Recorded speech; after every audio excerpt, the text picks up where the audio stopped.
You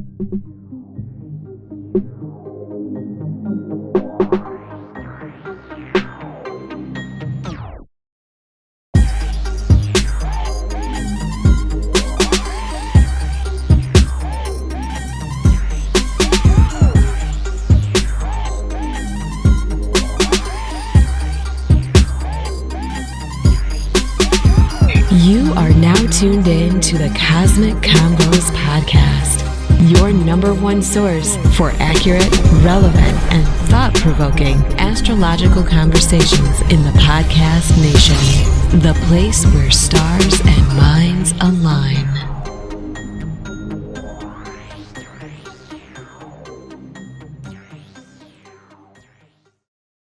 Peace. You are now tuned into the Cosmic Convos Podcast.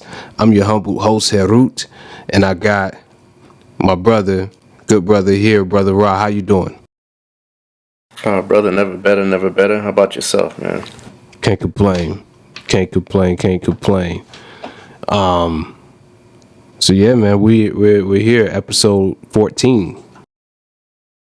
Indeed. Yeah, man. Indeed. Yeah, man. It's we're moving along. 14 weeks is really a little bit longer than that because we took about two weeks off thus far and stuff like that. Right. Yeah, so we've been rocking, for probably about 4 months now. That's what's up. Yeah, man. So it's just moving along and stuff, and we definitely appreciate everybody sticking with us and staying tuned in. All right. But before we get too far, let me remind you that this episode is brought to you by Push It Forward Media Group and Kalapurusha Astrology. You can find Push It Forward Media Group at Push It Forward, PUSHITFWD on Instagram. And you can also find us at pushitforward.com, spelled just like our Instagram handle. And on there you can find our projects, Veg Kingdom, various short films, and the short films are coming. Short films are coming soon. Got something that's probably going to be dropping mid-November. Sometime. I think everybody will definitely enjoy that. There's some astrological underpinnings in that and what as well. And you can find Brother Rob. Brother Rob, how can they get with you on Kalapurusha and all your other endeavors and businesses out there? You can hit me up on Kalapurusha Astrology at Gmail. That's my official email for the astrology readings, questions, classes, things of that nature.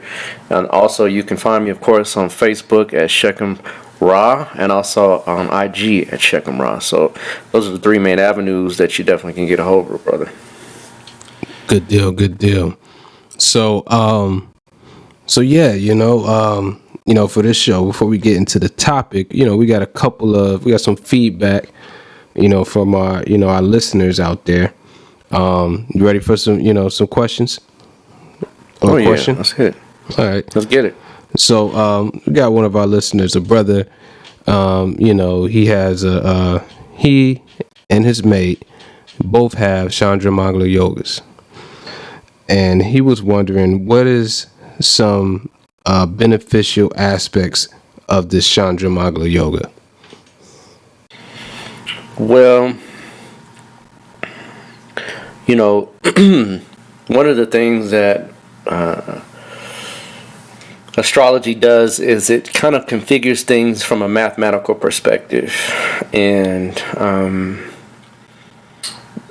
what we consider this in astrology, Vedic astrology, or Indian astrology, or Jyotish, which is the proper term. One of the terms, or the main term that we use, is what's called a Mangalic. Right, and a Mangalic is it's not just a Chandra Mangala yoga. It really has to do with the position of Mars within the houses, and I'm not going to get into the detail of what houses and what positions, but it's still similar to a Chandra Mangala yoga. And Chandra Mangala yoga is considered kind of, because the reason is because Actually, it is Mongolic if you want to be technical. But I count everything from the ascendant primarily. But a Mongolic can be considered from the ascendant, from the moon, and even from Venus itself.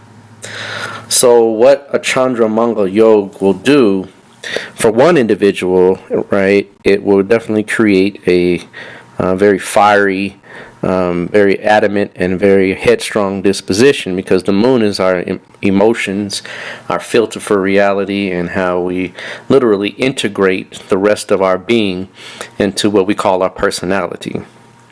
And Mars is the planet that really is the driving force behind our aggression, behind self-protective mechanisms, behind being able to defend ourselves, being aggressive, being able to conquer adversity, even if it's perceived or not. And so when those two planets, the moon and Mars, integrate in a position where Mars is aspecting the moon, or it's in a position that is unfriendly from the moon, for example, the fourth house from the moon, this creates what's called a Chandra Mongol Yoga. And so when two people have that in their positions, a lot of things go into positioning with regards to what we would consider compatibility. So it's not always just because two people have a Chandra Mongol Yoga,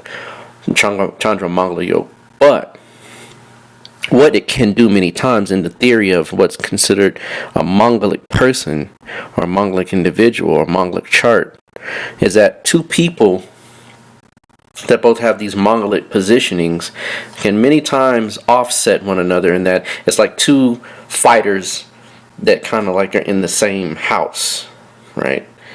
Or two fighters that are in the same space.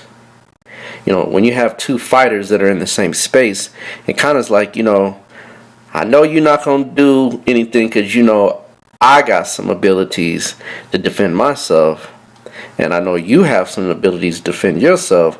So we kind of just keep it cool and keep it a stalemate. And it doesn't necessarily, I'm not going to say, because these things were written in times where it was very archaic and very different from the times that we have now. Women, for the most part in ancient times, and it's actually a good topic, a good question that was presented, because it's some of the things that we're going to kind of even mention today, and that ancient times women had a very different role, and that if a woman was considered Mongolic versus a man, it's a little more challenging in regards to relationships. But Yeah. you must, the role of a woman in ancient times was much more domestic, much less out front, and much more functional, right, in regards to running things on the home front, right? And so when a woman was considered Mongolic, it was, not one that a man would necessarily want to consider for marriage. But when two Mongolics came together, there was almost a stalemate, or two negatives equals a positive, if you will. Yeah. And so when two people have that in their chart, you'll find that a lot of times there will be those hair-raising moments where they find, you give you that, it's almost a look, with two fighters, fighters really don't even have to do much but give you a certain kind of look, and you kind of know, okay, maybe I shouldn't go there, maybe this ain't the day, maybe this ain't the time, maybe I should step away, maybe, if we go here, it's going to be, World War III. And so, give you another example in life, in the world that we live in today, right? So Chandra Mongolic Yoga with two people is like this. You have the United States of America, right? And it is a very, right, war-driven nation, right? In fact, America pretty much spends most of its budget it spends more of its budget per year on creating weapons and military positioning and military creating military means of which protecting itself than all the other nations combined total. Yeah. So, and this is a known factor, right? This is known throughout the world. Well, when we deal with another country or nation, kind of like Russia, right? We know that, hey, you got nukes, I got nukes, right? You got heat, I got heat. Yeah. We know if you hit that button, if I hit my button, it's not going to be a win-win scenario here. So it's kind of like it staves off the aggression, right? It's a cold war, if you will. And so that's how Chandra Mongol yogs or Mongolics, which is very similar, it's pretty much the same, if you will. There's this cold war at hand, right? And it kind of keeps each party where, I'm good, you're good, we're good. Okay, let's keep it pushing and let's get along to get along, right? So that's kind of like the example we could use. How, I don't know if I'm a little older than maybe a lot of our listeners. Some of them might be my age. Some of them are actually. I know quite a few. But you had two big bullies in school, right? And like kind of two sides, right?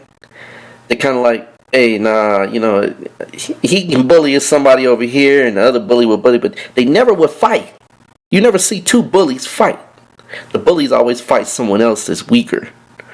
So two bullies kind of, I'm not going to fight you, you're not going to fight me. You got your territory, I got mine, and just do you and I'm going to do me, right? Your lunch money is what you take, and my lunch money is what I take. And we just go get that, understanding. Not to say it couldn't happen, but for the most part, it just kind of, have you ever seen like somebody picking on somebody smaller, and then a bigger fella come up, and it's like, oh, the bigger guy, kind of the bully, the other bully, it's like okay, well maybe I won't do that no more. Maybe I'll pull back a little bit, right?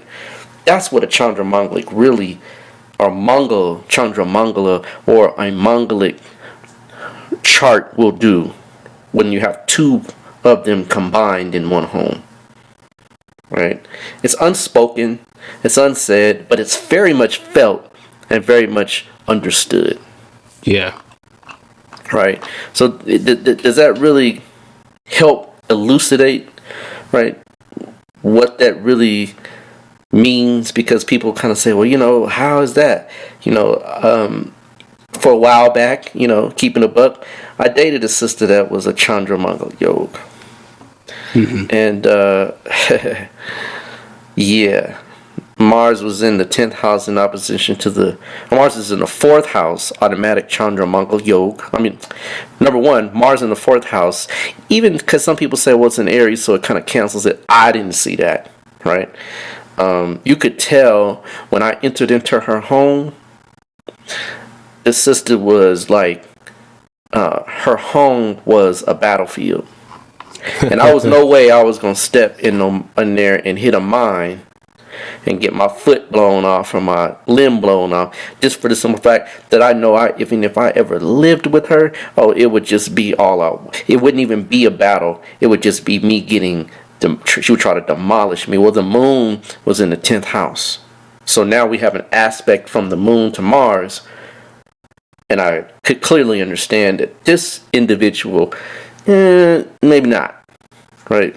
Not to say I am any way, shape, form, fashion frightened by any woman or any man, but I just wisdom, that's just not the person that I'm going to engage with. Now, that other person dealing with another Chandra Mongol yoga or Mongolic will definitely have someone to deal with, and a lot of times they find they do better maybe in their own homes, or they have a home that has a lot of space. They can have their own domains. Then that can work a little bit better. But if you find they're constantly in close comfort, somebody will move someone else away, and they will constantly be like in these rotational processes many times, not all the time, many times. But it does create a lot of passion, creates a lot of energy and a lot of good sex, right? But once that's over, right, they kind of like, okay, I'm good, you good, we good. We're not gonna push, and we're not gonna prod. Yeah. So two great powers kind of know each other, and they kind of leave each other for what it is. Leave each other alone for what it is. So that's kind of an explanation of what two Mongolics or two Chandra Mongol yogs will do within the same proximity in a relationship. Okay. Okay. Good deal. Yeah, that's that was an excellent explanation, and that really like you were hitting that kind of brings us right into our topic for today or whatnot. And I didn't when I pulled that question, I didn't even realize it, but it does. It brings us right into what we're talking about today. So in that vein, this is kind of like a I would say a astrological mythbuster show. Would you say that? Yeah, that's exactly what it is. We are here to dispel a lot of confusion and mistruths around how things work with regards to astrology. We've been doing it from day one, especially with regards to the Western mindset towards astrology and the Western application of astrology. So absolutely, I would have to agree with you on that one, brother. Indeed. So on this particular episode, inspired by a lot of our our women that listen to this show, we're going to get into the relationship aspect of astrology, and essentially answer the question that's extremely popular on any astrological platform. I mean, you go on Instagram and just look at that hashtag. I mean, this topic is all over the place. Your soulmate, your astrological soulmate, your compatibility, Taurus and this with this and that, and all that stuff like that. Mm-hmm. So we're gonna unpack that a little bit and see, is there any validity to that, and what does astrology actually offer to the relationship aspect of life, right? Indeed. So in that vein, let's go ahead and get into it. And that question is a great springboard. So go ahead and give us your perspective on that question right there, dealing with the soulmates and compatibility and things of that sort. Yeah. So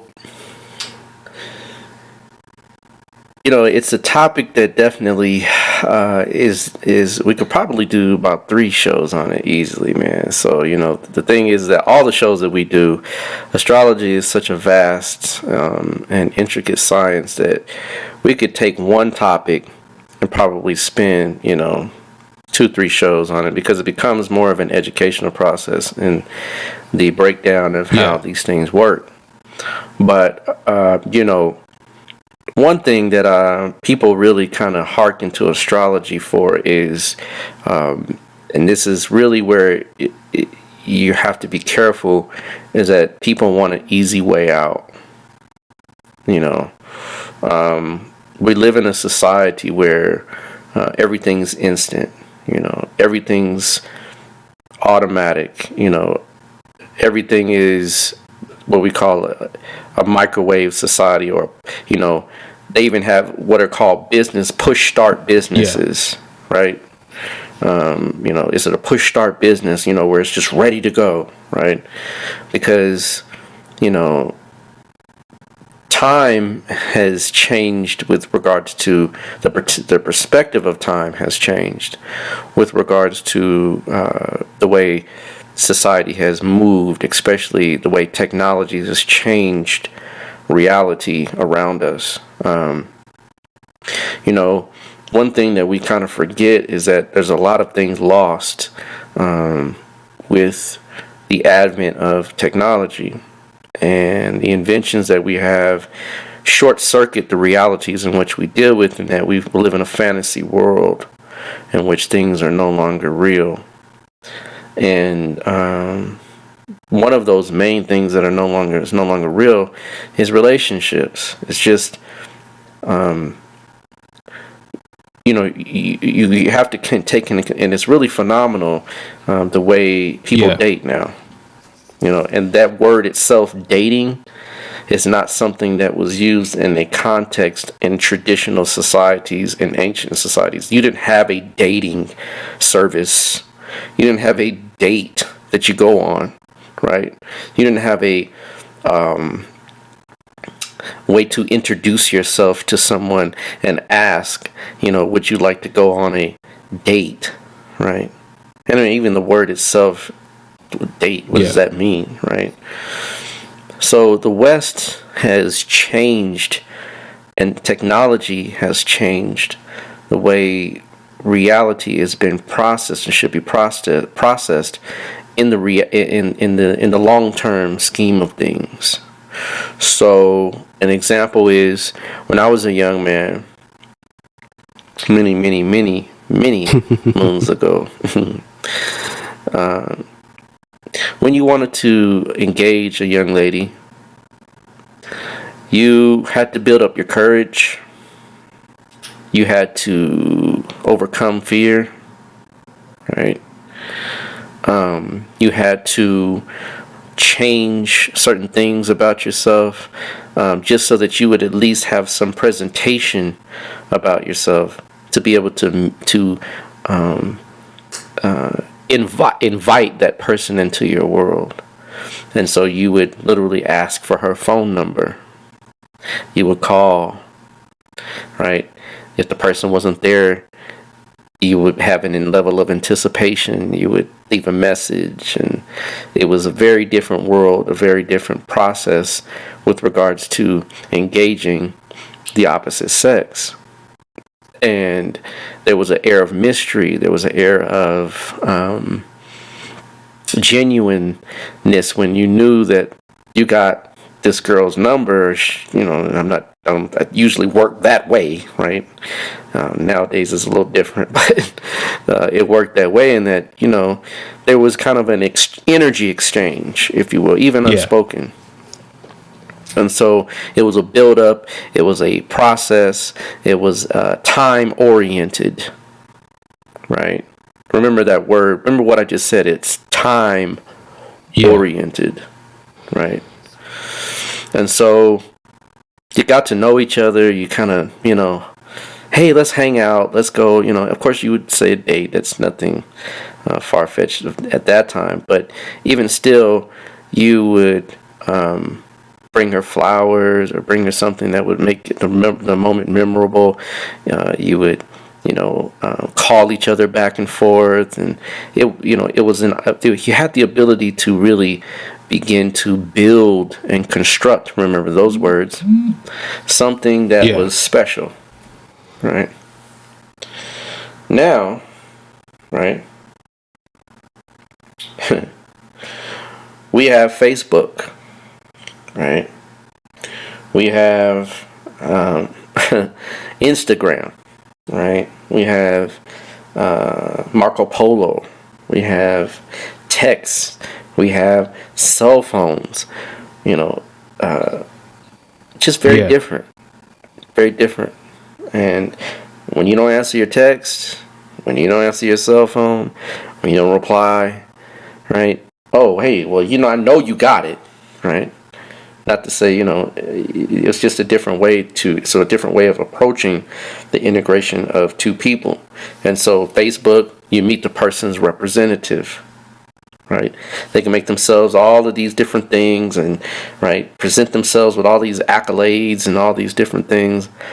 And bar none, right, you don't get the real deal because they've presented themselves in a way such that it's a facade, right?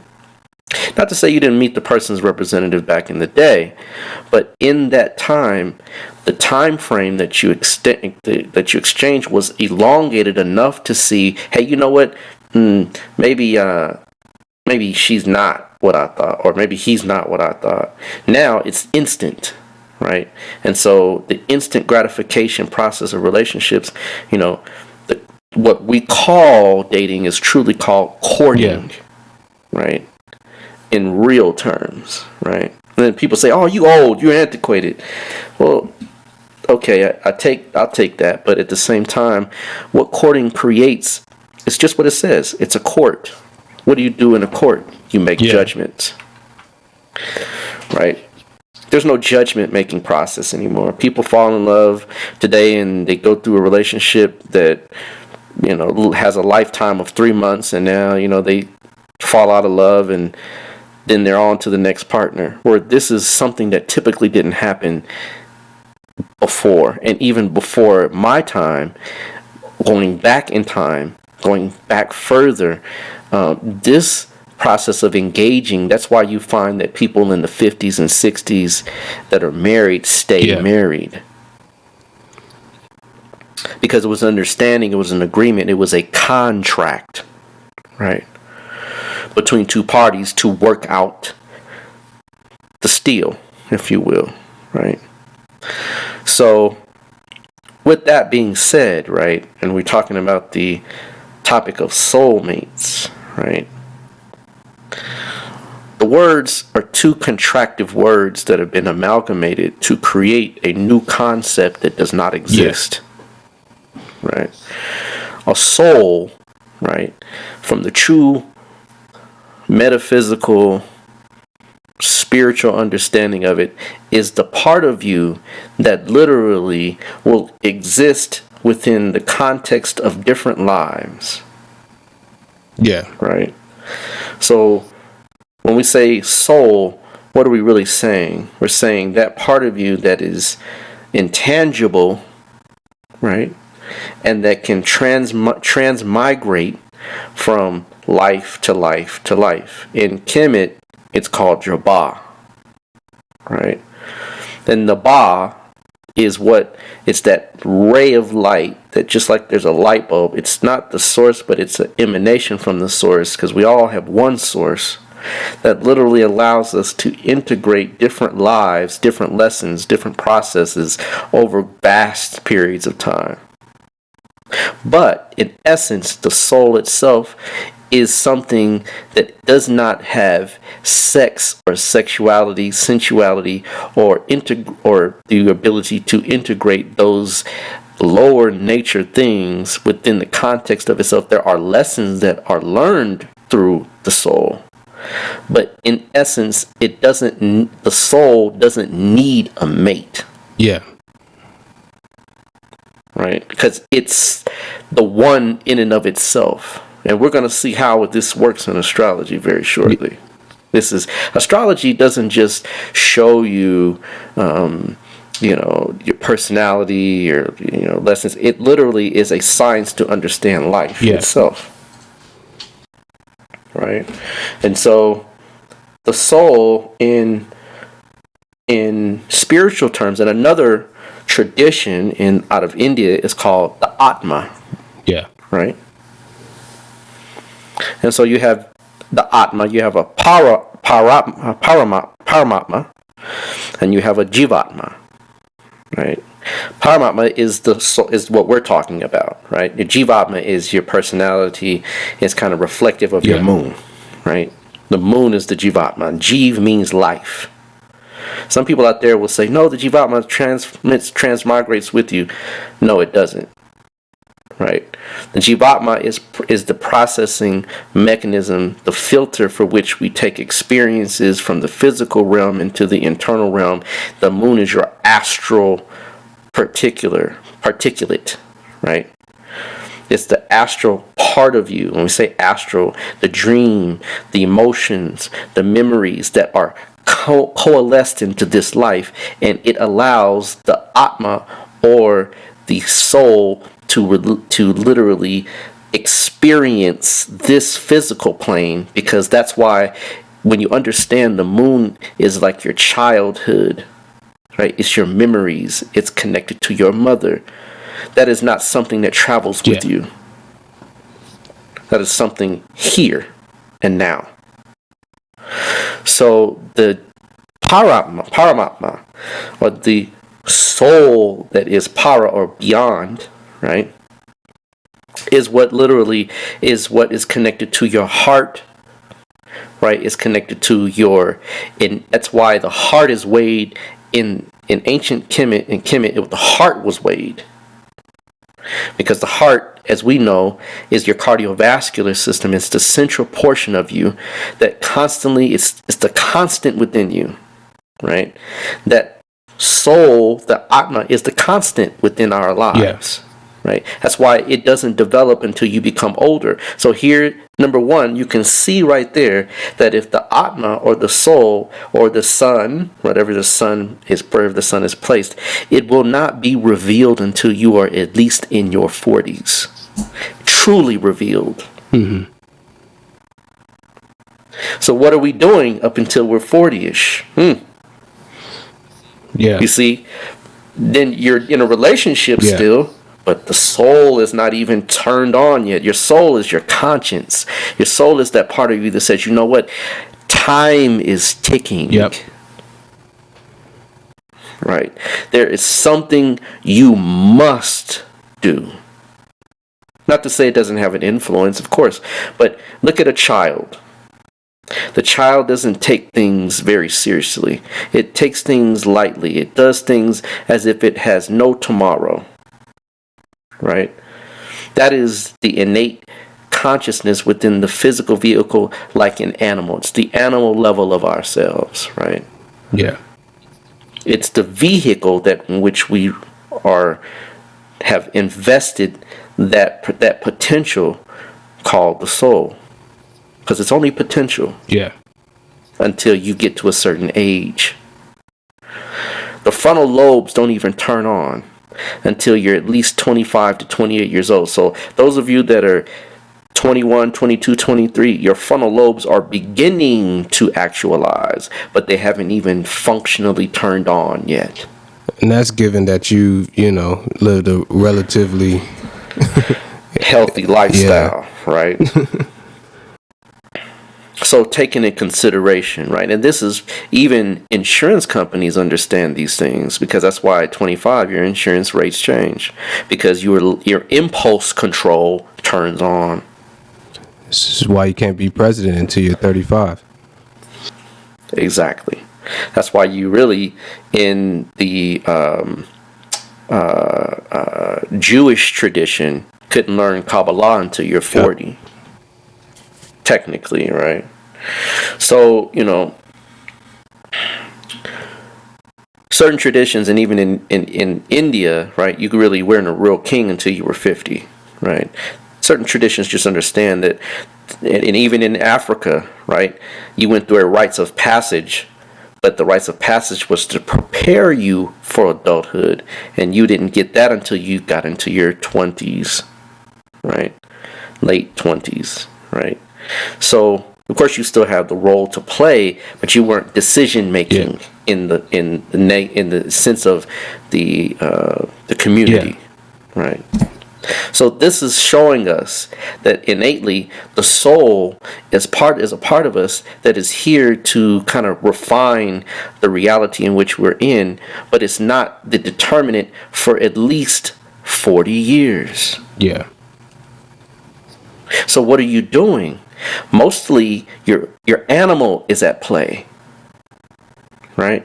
Your moon is at play. Your mind, meaning your emotions, your likes, your dislikes, inclinations, proclivities, right? Habitual processes, right, are at play.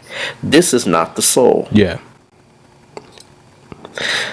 It gets deeper, right? So when we understand these things, when we're saying, okay, well, who's my soulmate? Right? Right? Your mother's your soulmate. Yeah. Right? Bar none. Right?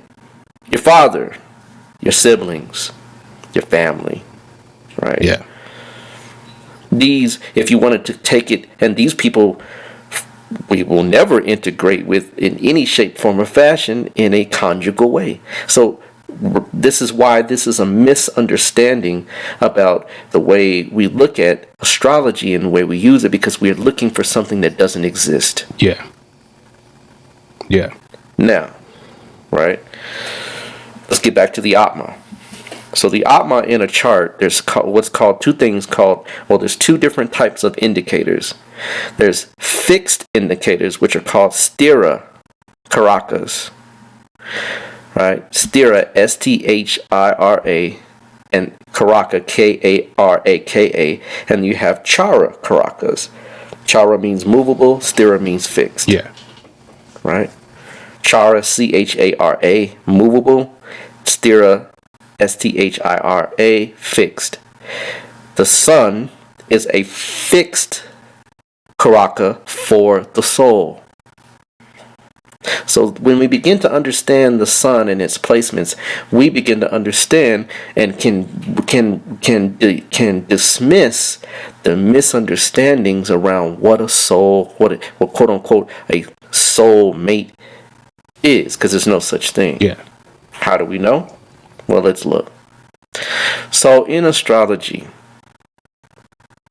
right, the sun has certain positions that give it the ability to function at its optimal level, right?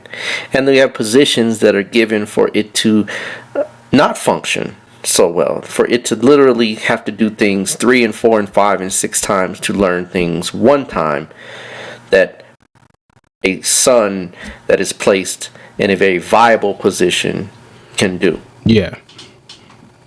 Right? And so those viable positions teach us a lot about the soul's nature, if you will. Right? So remember we talked about time. Remember I mentioned that? Yeah. So if time is a factor in the revelation of the soul, the revelation of who and what we really are in this particular physical plane, what we've come to really do. The sun is what you've really come to do. It's what you've come to master, right? It's what you innately kind of don't want to do, but you have to do it. Yeah. It's innately what you kind of are driven to do, but you would rather do something else in the meantime.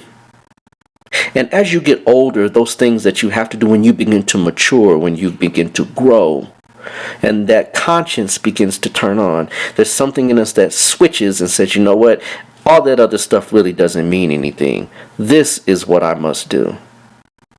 Now, if you're well integrated, the life will lead up to a path where these things become kind of fold in automatically, and you can get there pretty quickly because your past lives allowed you to reincarnate, not be reborn.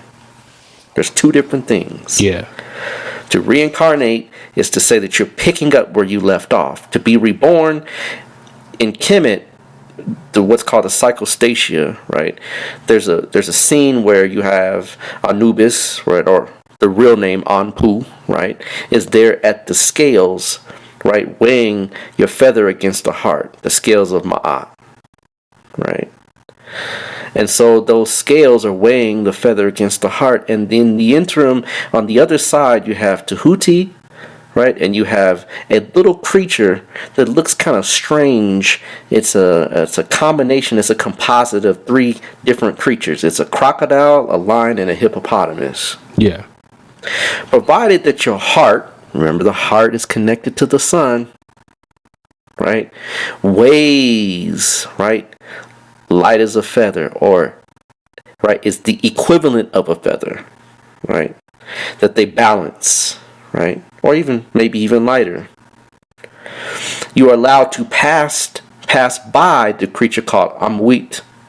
And when you pass by Amwit, right, you are able to meet your true self, right? Now this is all fancy ways of, right, of a picturesque way of explaining something to you that is much deeper and much more profound. When people pass, they literally say they see their life, what? Flash right before their eyes. That's the judgment scene. Yeah.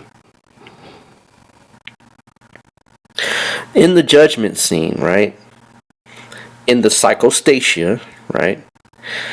They show the creature that is between yourself and your personality, right? The representative of you in this life and the real you, which we call Osar. Well, if the heart was heavy, you didn't listen to your conscience. Your heart is heavy when you don't listen to your conscience, is it not? Absolutely. Right. And the louder your conscience gets, the more time passes, doesn't it? And the louder it gets. And when you pass, provided you can make it to your older years, right? Then when you leave this planet, when you enter into the inner planes, you are literally judged in an instant. Yeah. If your heart is heavy, what is a heavy heart? Someone that left a mate behind they didn't want to let go. Yeah. Someone that they left the mother behind that didn't have the things they need. They left a child behind that was 40 years old still living at home. They are attached to their home, attached to physical things. Yeah. The heart is heavy. And so when that heart is heavy, you cannot go past that creature, which is the symbolic representation of your self-recriminations, the part of you that does not want to let go. So since you're so heavy-hearted, you have to start over again and you're reborn. Yeah. You die a second death. Yeah. When you're reborn, you come fresh like a child. Right? And that your memory is completely wiped and you have no connections to the things that you did, and you are starting to at a level where now you have to rebuild your conscience the way your conscience is filtered through reality, and you have to listen now to it, and you get opportunities to do that in various scenarios. Yeah. Now, that being said, the soul, right? Let's say it is a relationship that you're attached to. Let's say this person, this man or this woman that you're attached to, right? You can't let go, right? The soul is telling you all the time, let go. So if the soul is telling you to let go, then in essence, the soul doesn't what? Need a what? Mate. Checkmate. No pun intended, right? So, right? So, in essence, it's showing you, when you really understand spiritual development, you have to let that go. So you get someone else in another life, let's say, for example. And here's the thing. When you are doing things of an ill nature to someone, that creates a karmic debt. Yeah. Have you ever heard that you can come back? And you can come back, let's say you were the mother and abused the child, and you can come back now and the roles are switched. Yeah. Or you can even come back as a mate, that now the roles change, but the karmic debt remains the same. Mistreatment of another person, one of the things of the 42 confessions and negative confessions, right, of Ma'at, is that I have not caused another to cry or to weep. Right? If you know that you did, your heart weighs heavy when the psychostasia is about you, when you are judging yourself, because you judge you. Right? So let's say you did ill to someone else. Now, there's times when you can meet the same, right? Because karma is a very complex thing. This is a thing that is a mechanism that is beyond our literal mental understanding. It's something much beyond the common man's understanding. A sage can understand these things. A high oracle can understand these things. But the average mind can't compute what this whole thing of karma is. But, for example, let's say you were in a relationship and you do meet a partner that you abused. Well, guess what? You get an opportunity to burn off that karmic debt with that person through various means and mechanisms. Yeah. Right? To eventually what? let go of the guilt. Let go of the self-recriminations. Let go of the feelings of ill will. So you're burning off. See, the sun burns. Yeah. Right? So you're burning off, right, the lower aspects of these relationships. That's how you begin to understand that this whole soulmate misnomer thing is false. Right? Now, back into the astrological placement for the sun. Right? The sun is exalted in Aries. What does exalted means? It means that it can function at a level that is par excellence higher than other positions and other signs. Now, there's some nuances to it. I'm not going to get into nuances because there has to be some. In fact, here's how it really works. The soul is so conditional to make sure things work. Even though it's exalted, the Lord of the exaltation sign has to be in a very strong position as well, and it cannot be compromised. That's how specifically oriented karma is, that even though you might have a sun in Aries, if that sun's Lord is debilitated, or let's say Mars is with Saturn, or it's in a very compromising position, that whole exaltation thing switches. Yes. So when we understand this, that the soul, the Atma, right, the core of who and what you are, the part that literally reincarnates over and over and over again, has very conditional things to go through in order to literally have the best, most operable life possible. That is letting you know that, again, this is not something that is just a free-for-all, or you can just walk into someone that is the perfect relationship, because guess what? The sun in the opposite sign, in the sign of relationships, is debilitated.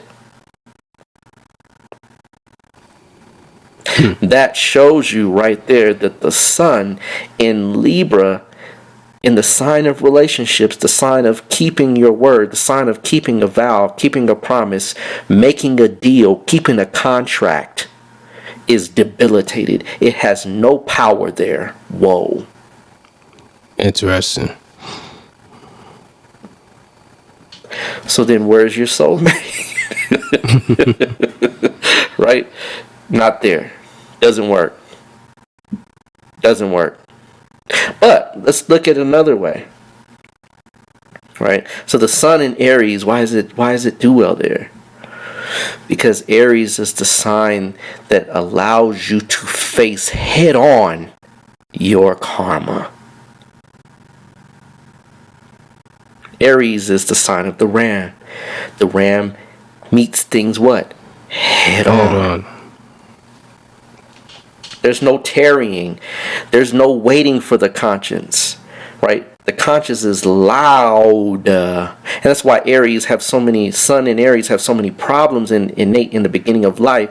They can be very dominating, overbearing, controlling, because they have to learn to master their soul, master their abilities, master the drive to meet things head on, to not run roughshod over people, to not deal with people in a very belligerent and egotistical way. They have to learn that over time, because initially when you're born, those things are not learned. Yeah. You'll find that as they get older, they attack with a very keen precision, provided Mars is placed well. Yeah. Provided there's no negative impinging placements as well, right?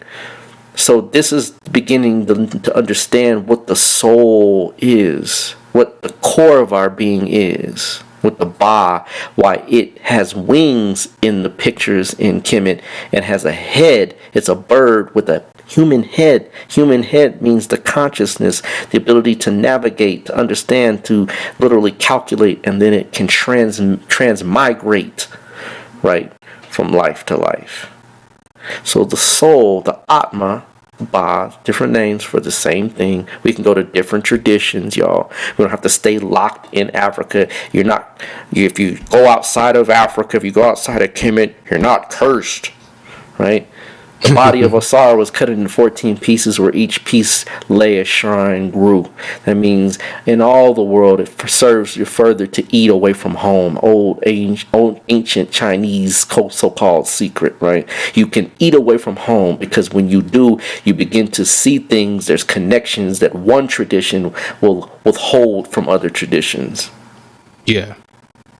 So when we look at the Atma, it's the sun.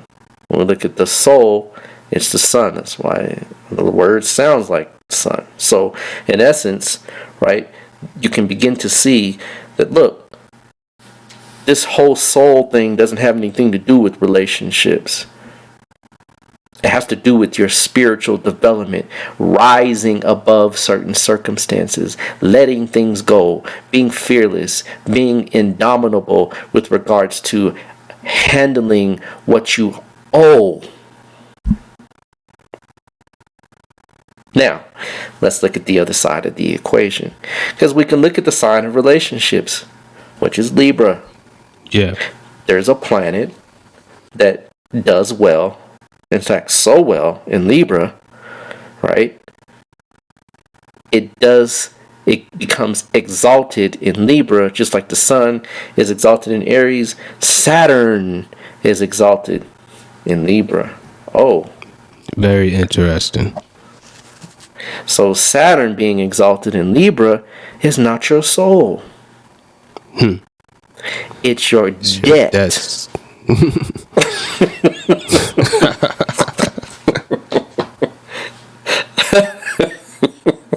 So when you meet that, oh, I'm falling in love, there's some, just be aware, right? There's an old saying, look deep before you leap, right? Because if you're not careful, what you will do is attract, right, someone to you that will cause you to have to repay your debt. Libra is the sign of contracts. Saturn is the sign of debt. Oh, so relationships are about debt. The metal that goes with Saturn is not gold. yeah. One side says it's lead. The other side says it's iron. I would side with the lead, but iron has another way of being affiliated with Saturn in a way, right? It's also, Mars is affiliated with iron as well. There's different traditions say kind of a few different things, but for the most part, lead would be the one we go with, because lead literally, right, has almost no common use these days, right? Yeah. It's an ignoble metal, right? So in essence, lead is something that, if you're not careful, can become toxic, right? Lead paint, right? Back in the day, used to use lead paint, and it would create some problems, right? Lead in the soil, lead in the water pipes, right? These are things that are toxic, right? So in relationships, the balancing act, the give and take, the process of saying, you know what, I know I owe you. Because when you meet someone, the trick is you're literally getting attracted and pulled into something that is beyond your understanding. Yeah. And the whole point of making a contract is to say, even in the so-called marriage vows in the West, through what? What's the marriage vow say? To death do us part. Through sickness And health. Through rich and poor. That sounds like karmic debt to me. I don't know about you. Absolutely. Right. So the debt that you owe someone, and you can owe many people debt. You have people that come into your life and they say, you know what? Something about you that attracts me, but the same thing that attracts you also repels you. Yeah.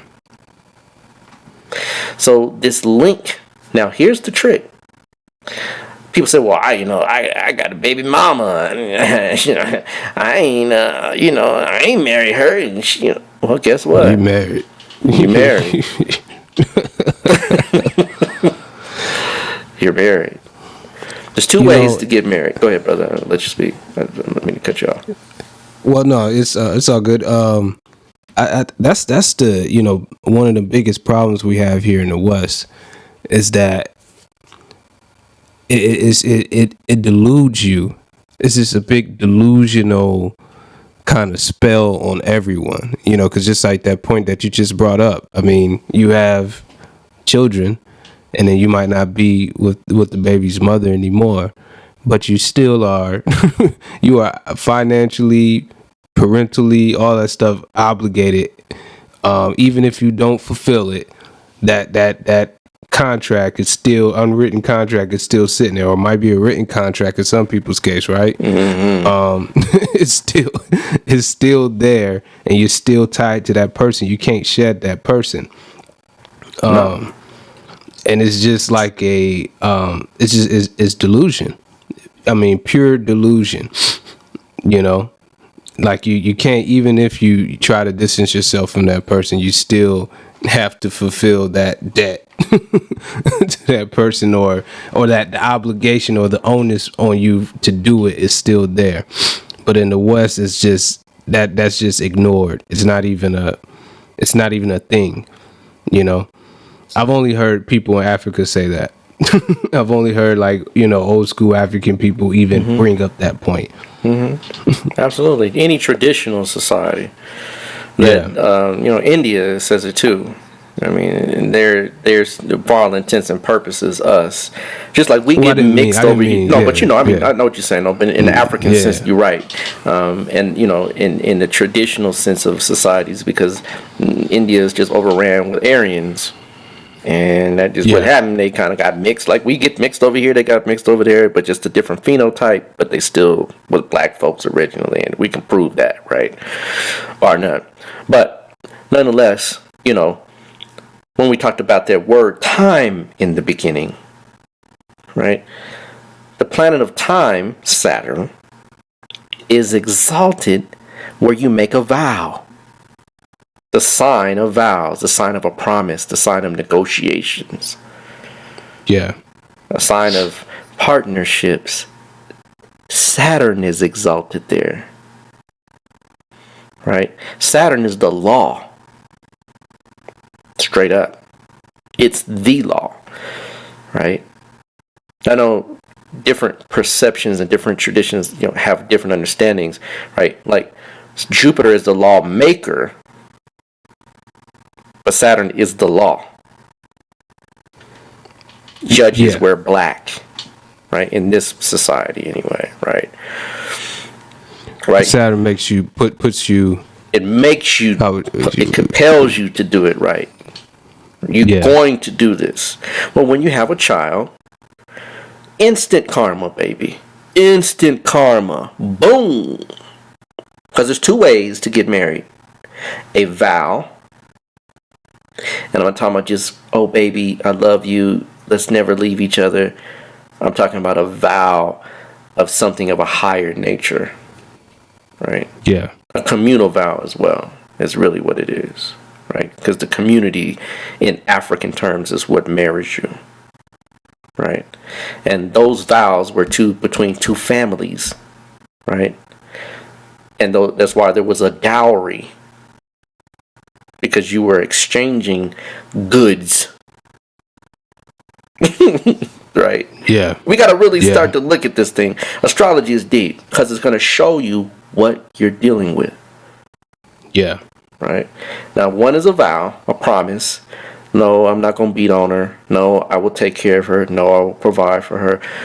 Yes, I will provide for her. I will honor her. I will honor you as her family, right? She comes with the package type deal, right?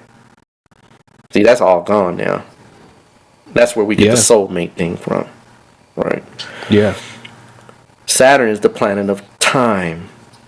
Remember, we keep harping on that word, time. Right? Karma is based in time, right? So when you have all of these baby daddies and baby mamas and all of that kind of crazy stuff, right? You still, in fact, it's more karma now that you owe. You have more debt. Because the one thing you didn't do is work out the steal. You didn't work out the process of going through. So you've literally exacerbated it, and you will pay that karma. Either now or later. Yeah. So when we get a soulmate picture, well, I want a perfect person. Now there are some combinations in a chart that will literally indicate connections from a past life, but that's not all good, y'all. The planets that do this they're not all good. I'm not going to get into which planets they are, but they're not good. They're not planets that you just like, hey, party, right? No, right? There's a whole set of combinations that we can go through that will show you the karmic connections, not the soulmate stuff, the karmic debt that you owe, right? Yeah. So when someone's out here looking for the perfect mate, how perfect are you? You get what you are. Like attracts what? Like. Likes. Right? So if you think for one moment that there's some perfect person, and you can look in your chart and say, okay, or you can look at that person's chart and say, hey, this is the one, you're sadly mistaken. It doesn't work that way. Karma is not that kind. We're not even kind to ourselves, let alone karma. I know it seems a little doom and gloomish, but it's real. Because we live in a fairy tale society.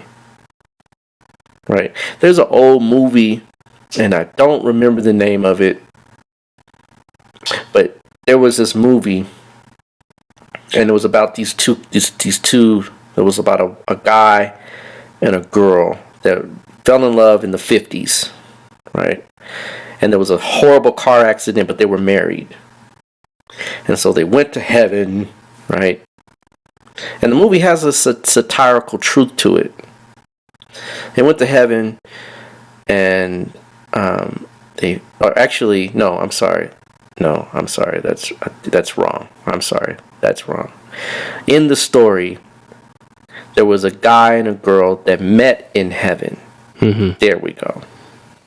They fell in love in heaven, right? They were all happy, and she was a new soul. He was a soul that was reincarnating over and over and over. And so in the story, right, she has to go to Earth, right? So she's this fresh new soul, right? She gets this family that does well by her, right? She does well. She's very successful, and the guy, right? He's incarnated to like this slumlord, like not slumlord, but just the family's not so. It's not the unsavory, right? They're just ghetto. Let's just keep it that way, right? Right. The Pops is smoking with a big old beer belly, just horrible. So he leaves home. He has to go through all these trials and tribulations. But in heaven, they made a pact, and in the heaven, they said, "Look, if you get to each other by a certain time, right, you'll be all right." Right? But you got to get to each other at a certain time. And they went through a whole lot to get to each other. And finally, they kept missing each other barely. They kept, but nonetheless, the point of the story is that they had to go through literal hell. She went through a messed up relationship.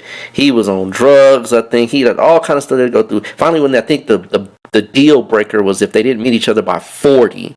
And when you hit 40, that's kind of like your youth is almost gone. It's kind of like, yeah, well, I got a little bit left. Let me use what I got, right?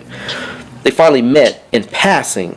It was just almost like coincidence. When they saw each other, boom, right? But they were already used up life. She had already used herself up. She was divorced and all this kind of stuff. So it just kind of shows that, even in the fairy tale, like movie type stuff, in reality, you don't get, this is not what relationships are about. They're about work, hard work, which is what Saturn is.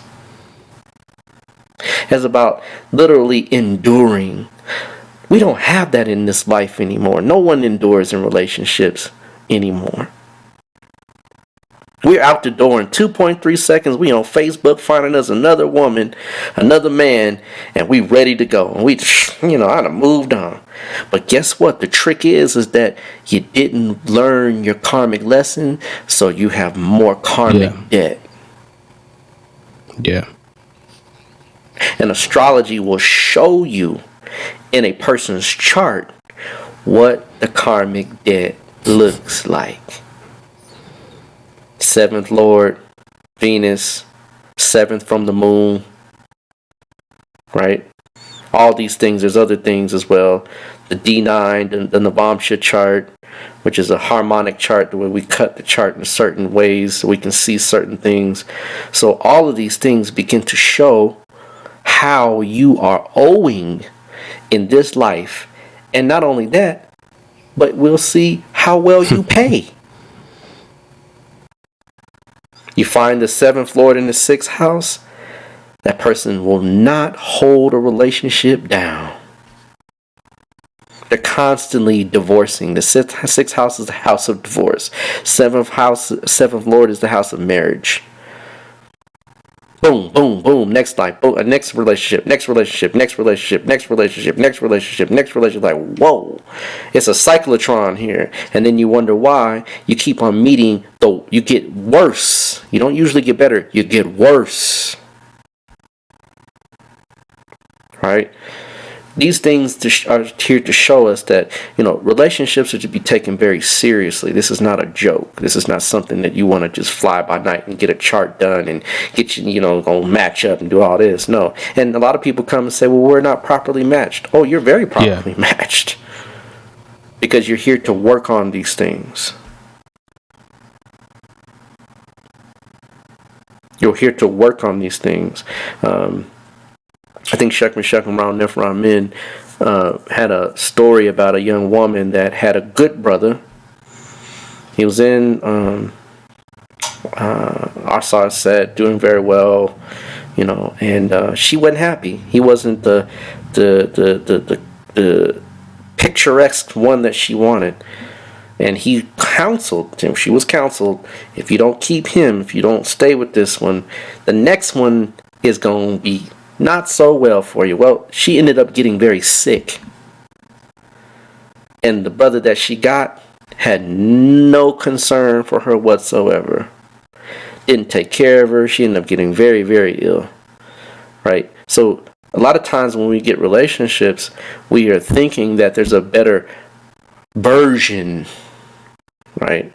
We're going to upgrade, as they say, right?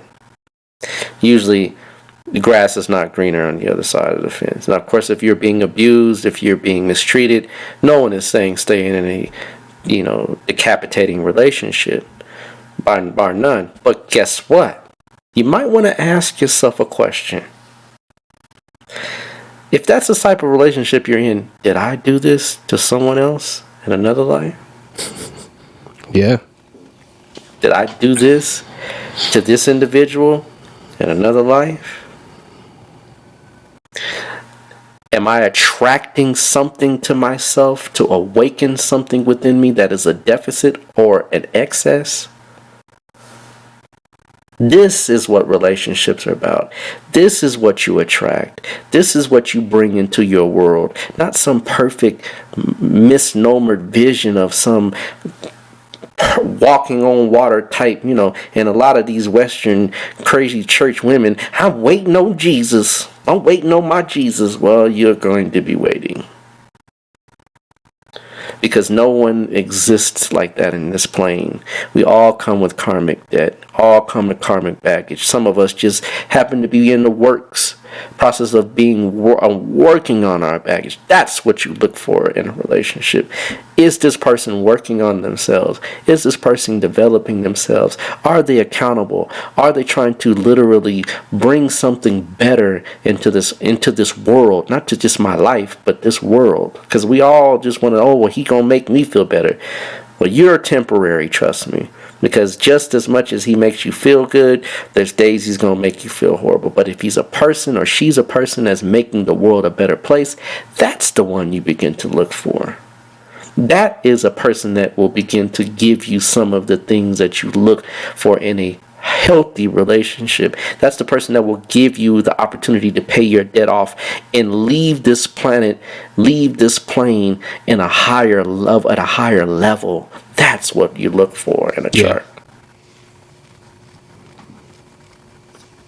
So, are those individuals out there? Absolutely. Far and few in between, but they're there. You have to just know how to look, know where to look, know when to look.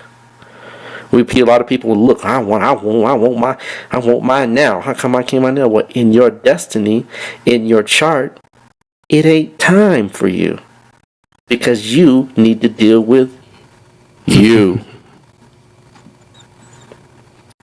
A lot of times, relationships allow us to run away from ourselves. They allow us to focus on something other than us. And then the trick is, guess what? You're going to end up focusing back on yourself, because the person that's coming is going to reveal the negative aspects that you didn't face in the first place. Saturn don't let you get out of nothing. That's why it's exalted in Libra. You think you're going somewhere? Okay, yeah, go and bring him in. Move him in.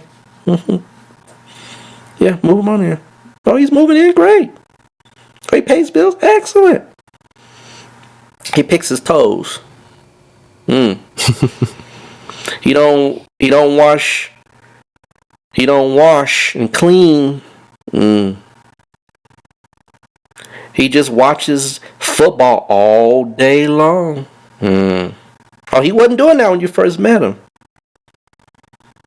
But see, then you begin to realize, oh, I gotta focus back on me again. And that person's gonna say, yeah, well, I'm gonna watch some football. I'm gonna watch whatever the things that they watch now. All kinds of crazy stuff people do and watch and entertain themselves with. You see what I'm saying? This is when you begin to realize that relationships are about spiritual development. And ultimately, yes, there's other things that come with it. Family, security, and things of a carnal, physical realm. But ultimately, all those things are there to put you back, to look back at yourself. And if you're doing that, you will attract a person over time, Saturn again, that will help you develop those higher qualities. But how many of us are developing higher qualities? Not many.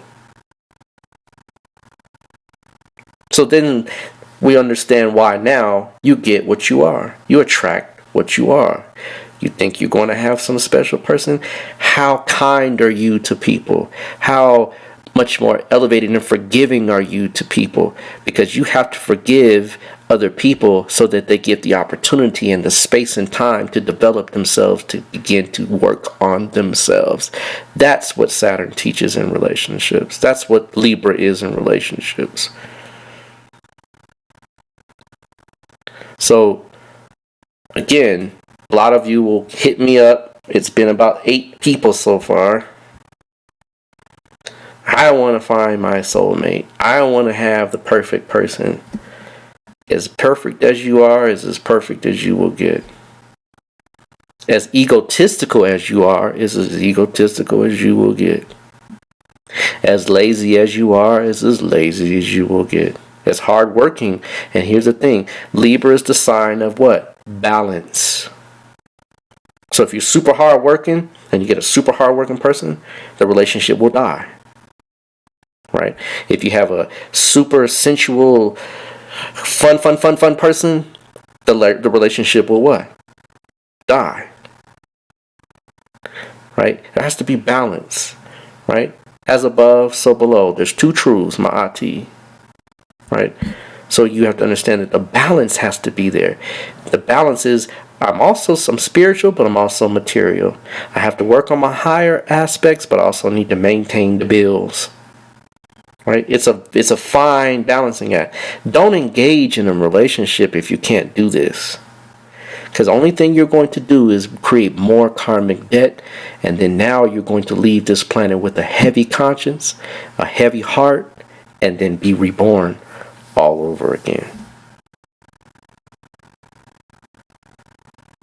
Does that clear up the misnomer of soulmates, my brother? I think it does in a in a major way. Yeah, because I think when most people when they're thinking of the word or just the soul, they're thinking about they don't have it's just a nebulous thing, just a nebulous kind of thing just kind of hanging out there and stuff like that. So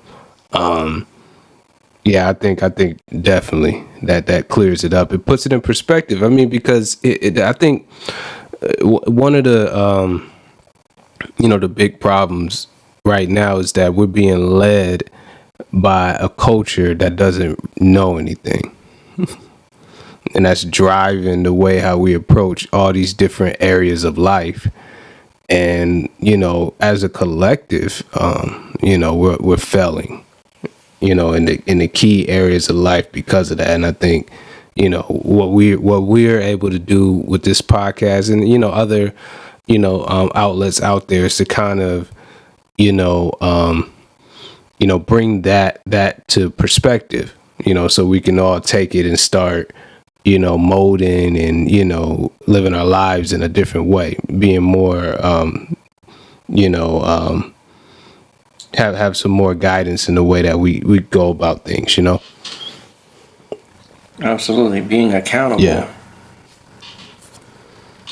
Being accountable, the one thing that people this is just a tidbit for people that do have a little insight onto what we do in this form of astrology, is that the D9, the Navamsha chart, people understand and think, well, it's my relationship chart. Yes, it is. But the 9th harmonic is not the 7th house. It's the 9th house. Mm-hmm. In astrology, remember, I think I've mentioned this a few times now, called a principle called Bhavat Bhavan.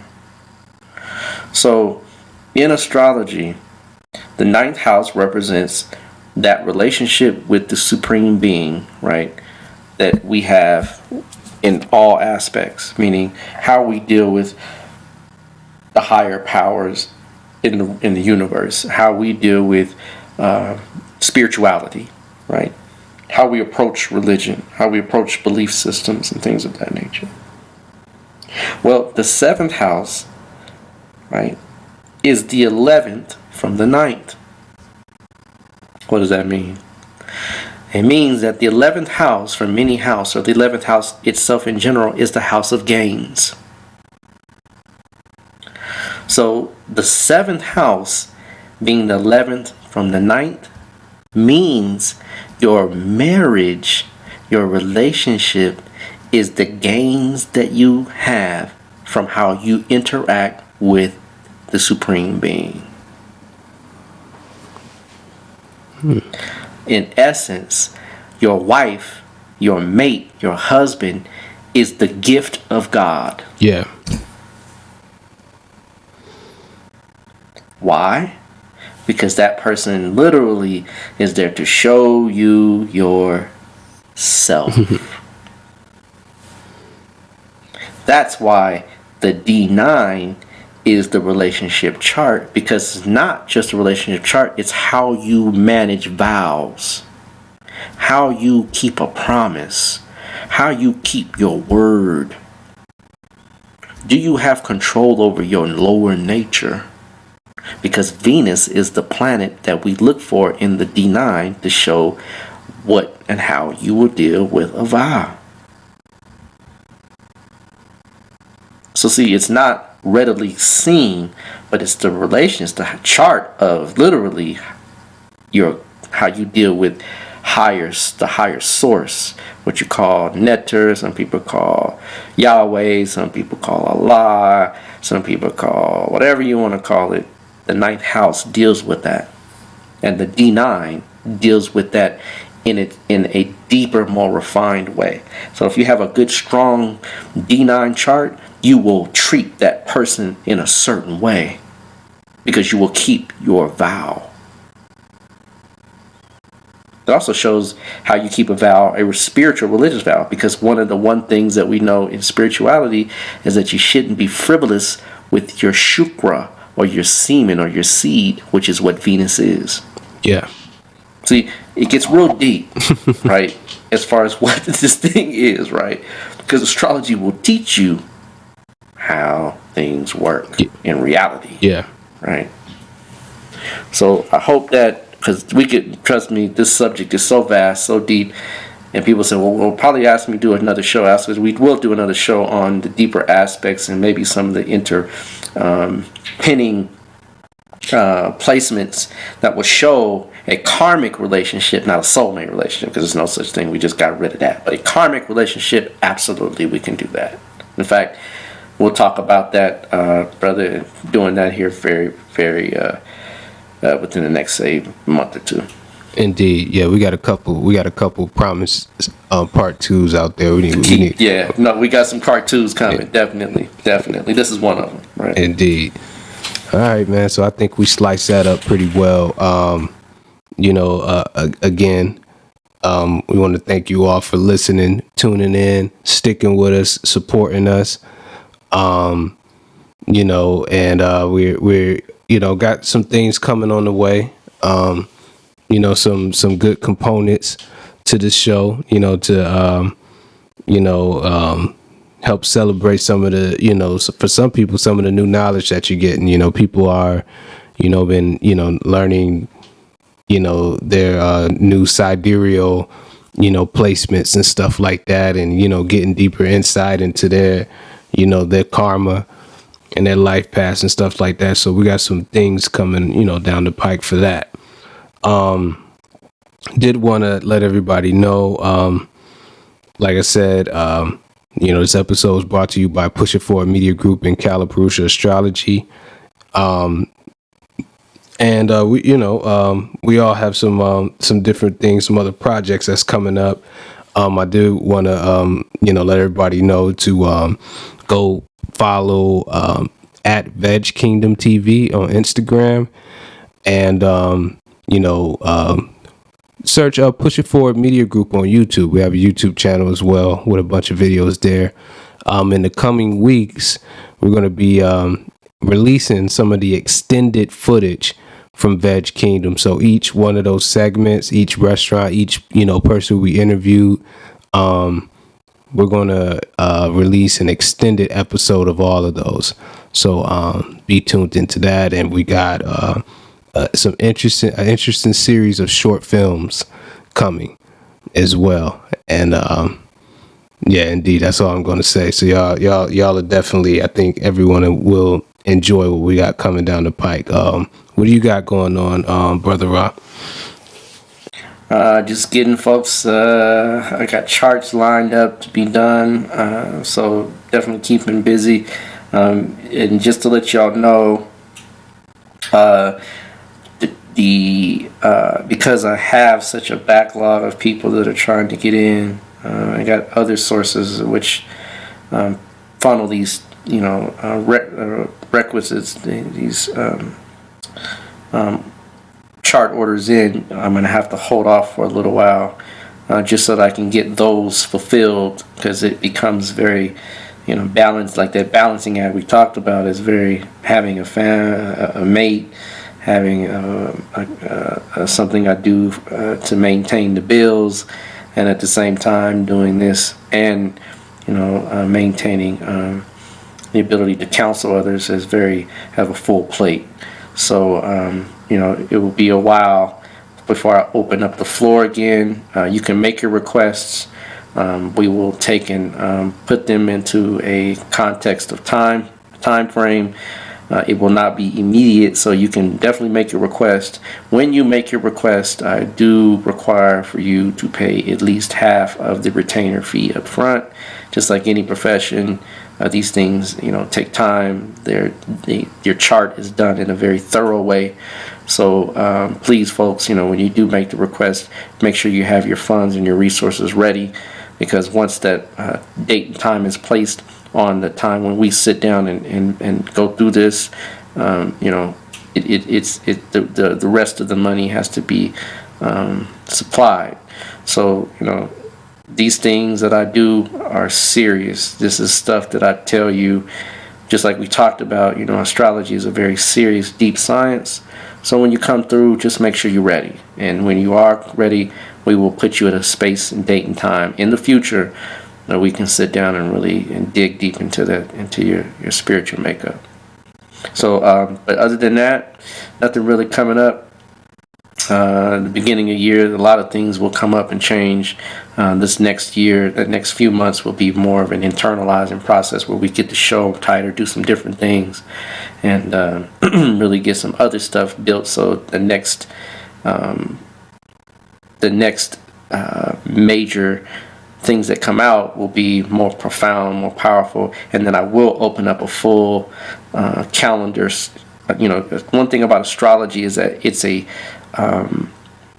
eighth house activity, so it's an activity that takes a lot of power, force, and concentrated efforts, and then you have to release and let go. So at the beginning of the year, the chart or reading opportunities will be fully open, but for now, I will have to kind of schedule you down the line, if you will, maybe even towards the beginning of the year next year. So, but definitely send your request, and you want to get them in now, because when that floor opens up, the floodgates will come open, and you'll have to wait, another period of time. So, definitely kind of prepare in advance, if you will. That's pretty much it. That's all I got, my brother. We still gonna be doing this, so that won't change. Definitely, that's gonna be a consistent thing. Indeed. So I think we're good here. Again, thank you all for tuning in, and we'll see you all next week for episode 15. We're out. Peace.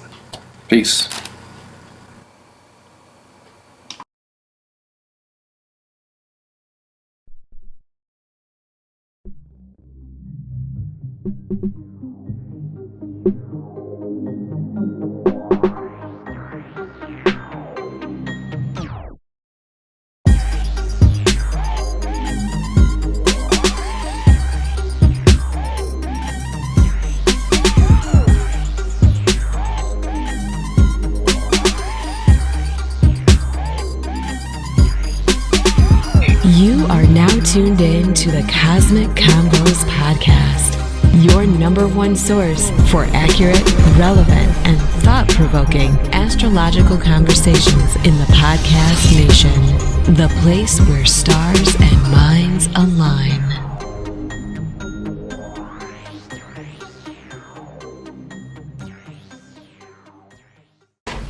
Peace. You're now tuned into the Cosmic Convos Podcast.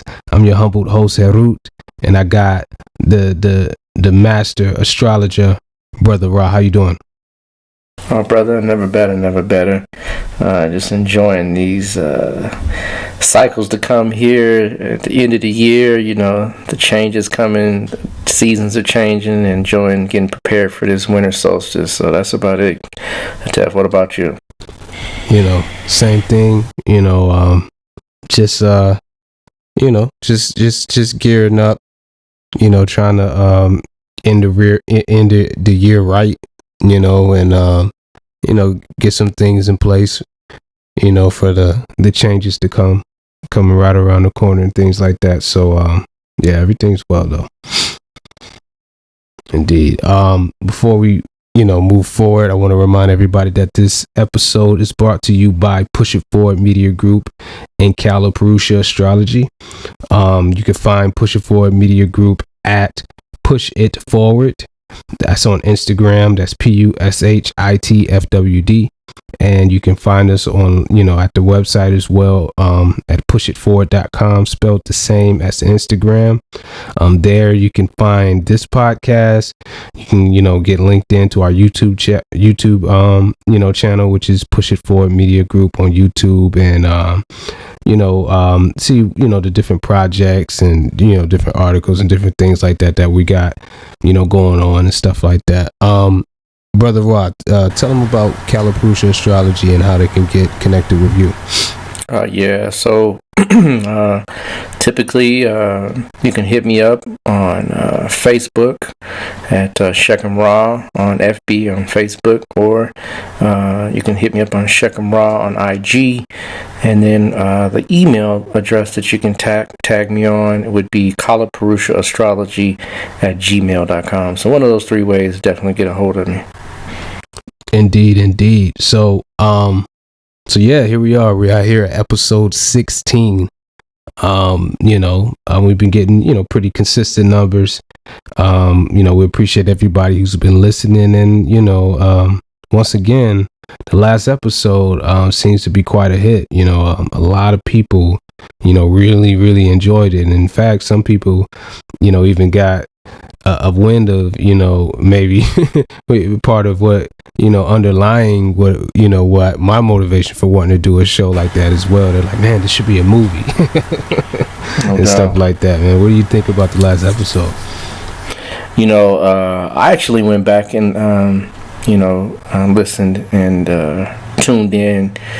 Rarely do I tune into my own podcast because it's kind of like, hearing yourself kind of reiterate something. But it was, I really found the last podcast edifying, even for my own person, for myself, just from listening to it from a third person perspective. And so I wanted more. I don't know about y'all, but I was like, man, I could keep listening to this. So it was quite a great podcast. I would say one of the ones that would definitely be marked as one of my favorites if I were listening from a third party perspective. Yeah, I think I would agree. I mean, because it's it's an interesting subject as far as just like, being able to, kind of peer into the past, and looking at, what was going on in the heavens at that time to really see, or peering into the future rather, looking at what's going to be going on at that time period to kind of get a good gauge of, what life will be like, and, with that information, we can start, gearing our families, gearing our, our children, all that stuff like that, to be able to sustain themselves in a world like that, So I think it's a very, very important topic indeed. That's why we had dynasties, Yeah. Yeah, absolutely. And then, again, like it's a lot of, specifically just the age of Aquarius, it's just, a lot of misconceptions as far as what that's going to bring, and I think that with us, doing a show like that, everybody may not agree, because of what's been, kind of put out there for so long, but it's something that needed to be said. And I think that, it definitely will, distinguish what we're doing in contrast to what, might be popularly out there at this time. Indeed. Yep. All right. So, moving on to this episode, we've been kind of following a little trend in this, particular, bend of the podcast. And, we've been kind of taking things that's kind of in, in current events and kind of applying them to, us as individuals, and how, they play out in our everyday lives, and just, kind of getting into how we can, kind of structure ourselves to, prepare, for the future, prepare for our current, better our current situations, and, pretty much kind of learn from the past. And, especially right now, here we're in the midst of the, what do they call them? The pre-elections, for, the Democrat nominees and stuff like that, getting ready for the 2020 elections. And, politics is heavy out there. It's a lot of, interviews, a lot of different things out there, a lot of different ideas out there. And, personally, I'm not too into the politics like that, but I do, kind of keep my eye on it a little bit, just to, be informed about what's going on. And, one of the major topics out there is automation, right? And, it's kind of a debate on whether, the way that, how to deal with automation, right? Some people say, yo, just kill the robots, right? Just shoot them, and the problem's gone. And other people are like, well, we're not going to do that, but we can, maybe there's some some things that can be done on a federal level that can help ease the blow to people who might be losing their livelihood, to a robot. And others are like, we'll train people for the jobs of the future, right? And I think that, again, bringing in the practical science of astrology in the way that, we used it in our ancient traditions and different things like that. Astrology actually can offer a very objective look at that particular topic. And, what would be a more, practical way at trying to solve that problem, So, what do you think about that, that topic, that subject of automation and training people and, all, skills being obsolete and who can do what, who can do, this and that, and, Well, you could put a monkey in space. They tried. They train a monkey to, for all intents and purposes. And they have done this, right? Yeah. So, it's not surprising.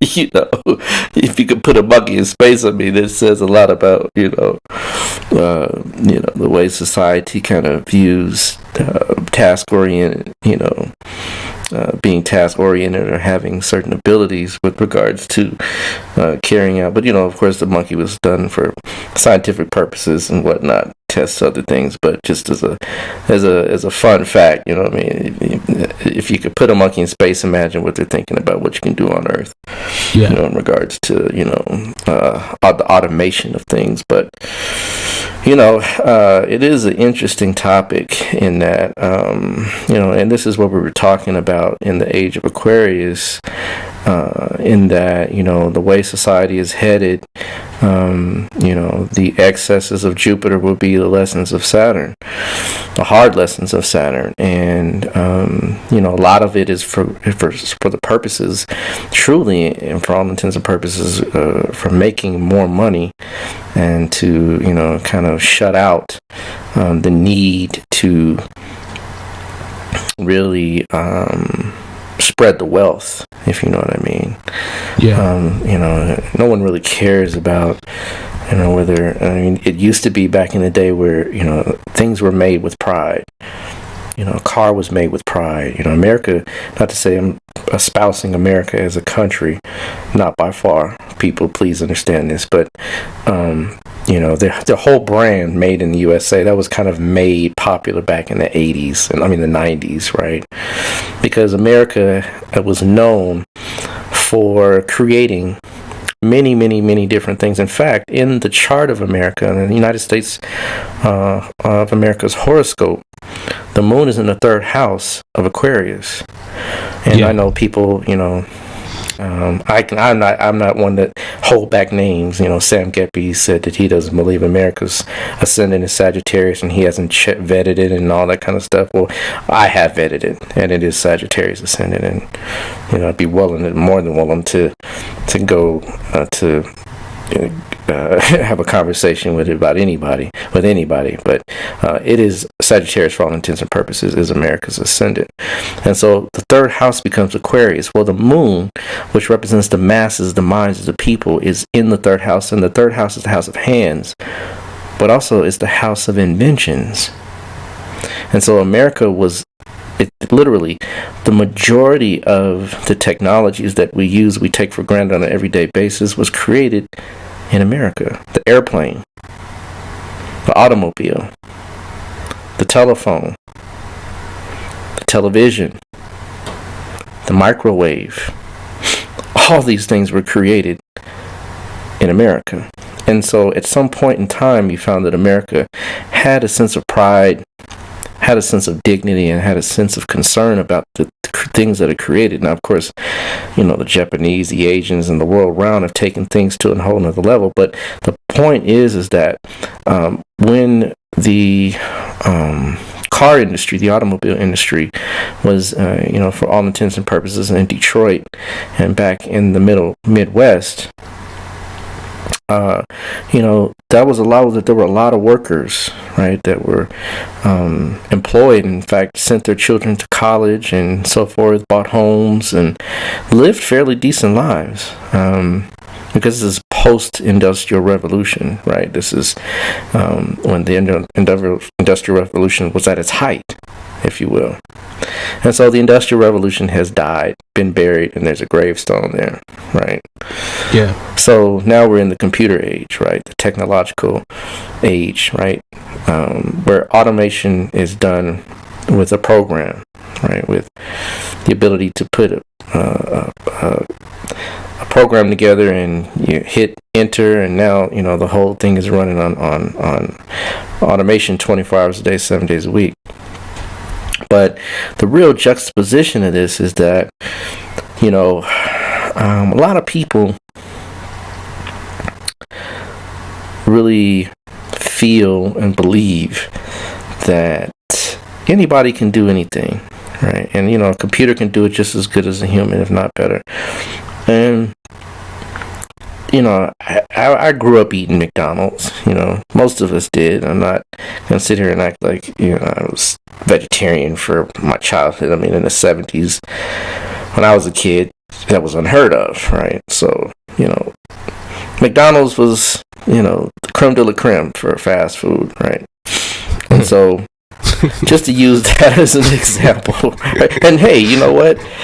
It probably was real food back then, right? Nowadays, the stuff that they have around these fast food joints is, you sit it outside and leave it there for 3 years and it looks the same as when you bought it. But, even in McDonald's, there was a pride in doing something, not to say the guy that behind there flipping a burger felt like he was making some impact on society. I'm not saying that, but I'm saying that the brand, right, for all intents and purposes, had some je ne sais quoi to it, right? And so, when they say over 99 billion burgers, I don't know what the whole, thing is that they say sold, but, you lose something when it becomes repetitious. Now they don't cook their burgers, right? They used to go and you sit and look in the back and they would like cook their food, literally, like they'd have a guy flipping burgers. Yes. Now it comes out of a bin, right? Literally, right? It comes out of a bin. Like no one's cooking anything. Nothing. The only things that might be cooked is fries, right? That's it. So, just the world round, you can pick anything in regards to seeing things from where they were done from before and where they're done now. It's just lost a lot of the quality. Well, the thing is that we were talking about earlier that, and even in the schools, they're turning this into automatons. They're taking out art in schools, taking out the music in schools, they're taking out cursive handwriting in schools, and all of the creative essences that really define the artistic right brain side of man is being removed so that we can become this STEM society, right? Yeah. And it's just they're turning us into human robots, if you will. But life is strange, right? Life has a way of balancing itself out in some way. And, the thing is the real point of this whole topic is that a lot of people, higher ups especially, but I've talked to a lot of people that really believe that anybody can do anything. And that's just far from the truth, right? We all can't do the same thing, right? And heaven knows computers darn for sure can't duplicate what man can duplicate, not with the same delicacy and the same sense of invention. They can reproduce, but they can never create. And so that creative side, that special aspect that man has with regards to being able to manifest something out of nothing almost, is his special gift. It's our special gift. Yeah. But to do that, right, we all have to have something that we do very well, right? And there was a young lady talking to not too long ago, and she truly believed that we all can do anything if we put our minds to it, right? And of course I laughed, and it was a chuckle, because it's very interesting and a lot of young people think that these days, because of the computer age, computer technology, I can do anything you can do. Well, nature isn't designed that way, folks. There is in nature itself, there's a specialization in everything in nature. Everything in nature has a specific role to play, a specific thing to do, has specific powers that are lended to it so that it can have the ability to survive above and beyond all creatures. Let's take, for example, the dog, right? People take dogs for granted, but the dog's nose is 300 to 400 times more powerful than a human's nose. Yeah. A dog can smell cancer. It can smell things you and I probably, in fact, it smells so well, it can remember you through smell, because its eyesight isn't so keen. Not as keen as its sense of smell. Yeah. Right? And our ancestors espoused that as Anpu, right? Or, right, some of us know it as Sebek, right? So the sense of smell in the dog is very specific. It's a specific power that's been gifted to it for the purposes of survival, right? Birds, right? Let's talk even about the falcon or the raptor family, right? Eagles, hawks, falcons, and so forth. Well, they have the ability of sight, right? They can see things from a long distance away, better than man. They even have an extra eyelid that allows them to literally fly and control themselves without being blinded by the sun. Right, so there's another specialization aspect. I mean, all creatures are designed this way, right? Every creature, even if you don't think it is, just look a little deeper. Bees are designed this way, and even within the bee species itself, it has specialization roles within itself. The queen doesn't try to do what the drone does. The worker bee doesn't try to do what the queen does. Right? They all have a very special role. Right? So when you begin to see nature, and we call nature netter, enjora, netter, that is the word that we understood it as what we call today God. Right? The medu netter, each creature is a word of God. Yeah. So, right, I mean, we could go on down the list. Ants, right? All of them there's a specialization, right? I mean, every creature on the planet, trees even have a specialization. And even within the tree species itself, they have further specialization processes. So specialization is the rule of the day. And in man, you can't escape it either.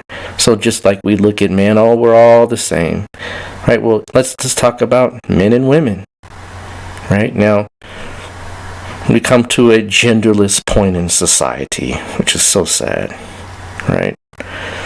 But they're now trying to give man the gift to have babies, right? Now, folks, trust me, and this is where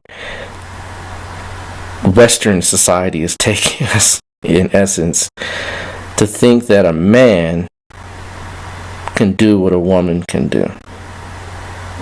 I'm not sexist, I'm not biased, I'm not chauvinist, I'm not any of those things. For all intents and purposes, we are equal, but we're not the same. A woman does what a woman does best because she's designed and specified to do that. A man does what a man does best because he's designed to do that. And even within subdividing or going deeper into those more subtle levels, within man, within different races, you have different processes. The African, dark-skinned individuals of this planet can absorb vitamin D much more efficiently than those of a lighter persuasion, or a European stock can absorb vitamin D. This is scientifically proven. So it's not personal, it's not racist, it's just what it is. That everything on this planet is created with a very specific purpose, with a very specific design behind it. Well, let's talk about man in general. Man in general, right? It's not every person on this planet is not designed to be a Michael Jordan. And I know a lot of people say, well, if you work hard enough, right? If you work hard enough, you can do that too. Sorry, y'all.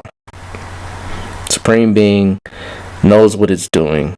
It invests portions of itself in all of us to give us what we do best, to do that, to do just what we do best, so it can realize itself through each and every aspect of creation.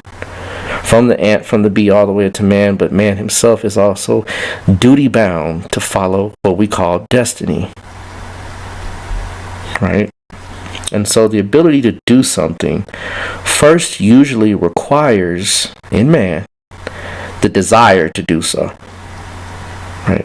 Now, there's some circumstances, always exceptions to the rule when we're forced by circumstances to do something, right? But typically, when we do something, it's the desire to do it. And I'm not talking about eating. I'm not talking about procreating. I'm not talking about the basic fundamental functions of existence. I'm talking about things that are beyond that, like writing, right? Like martial arts, like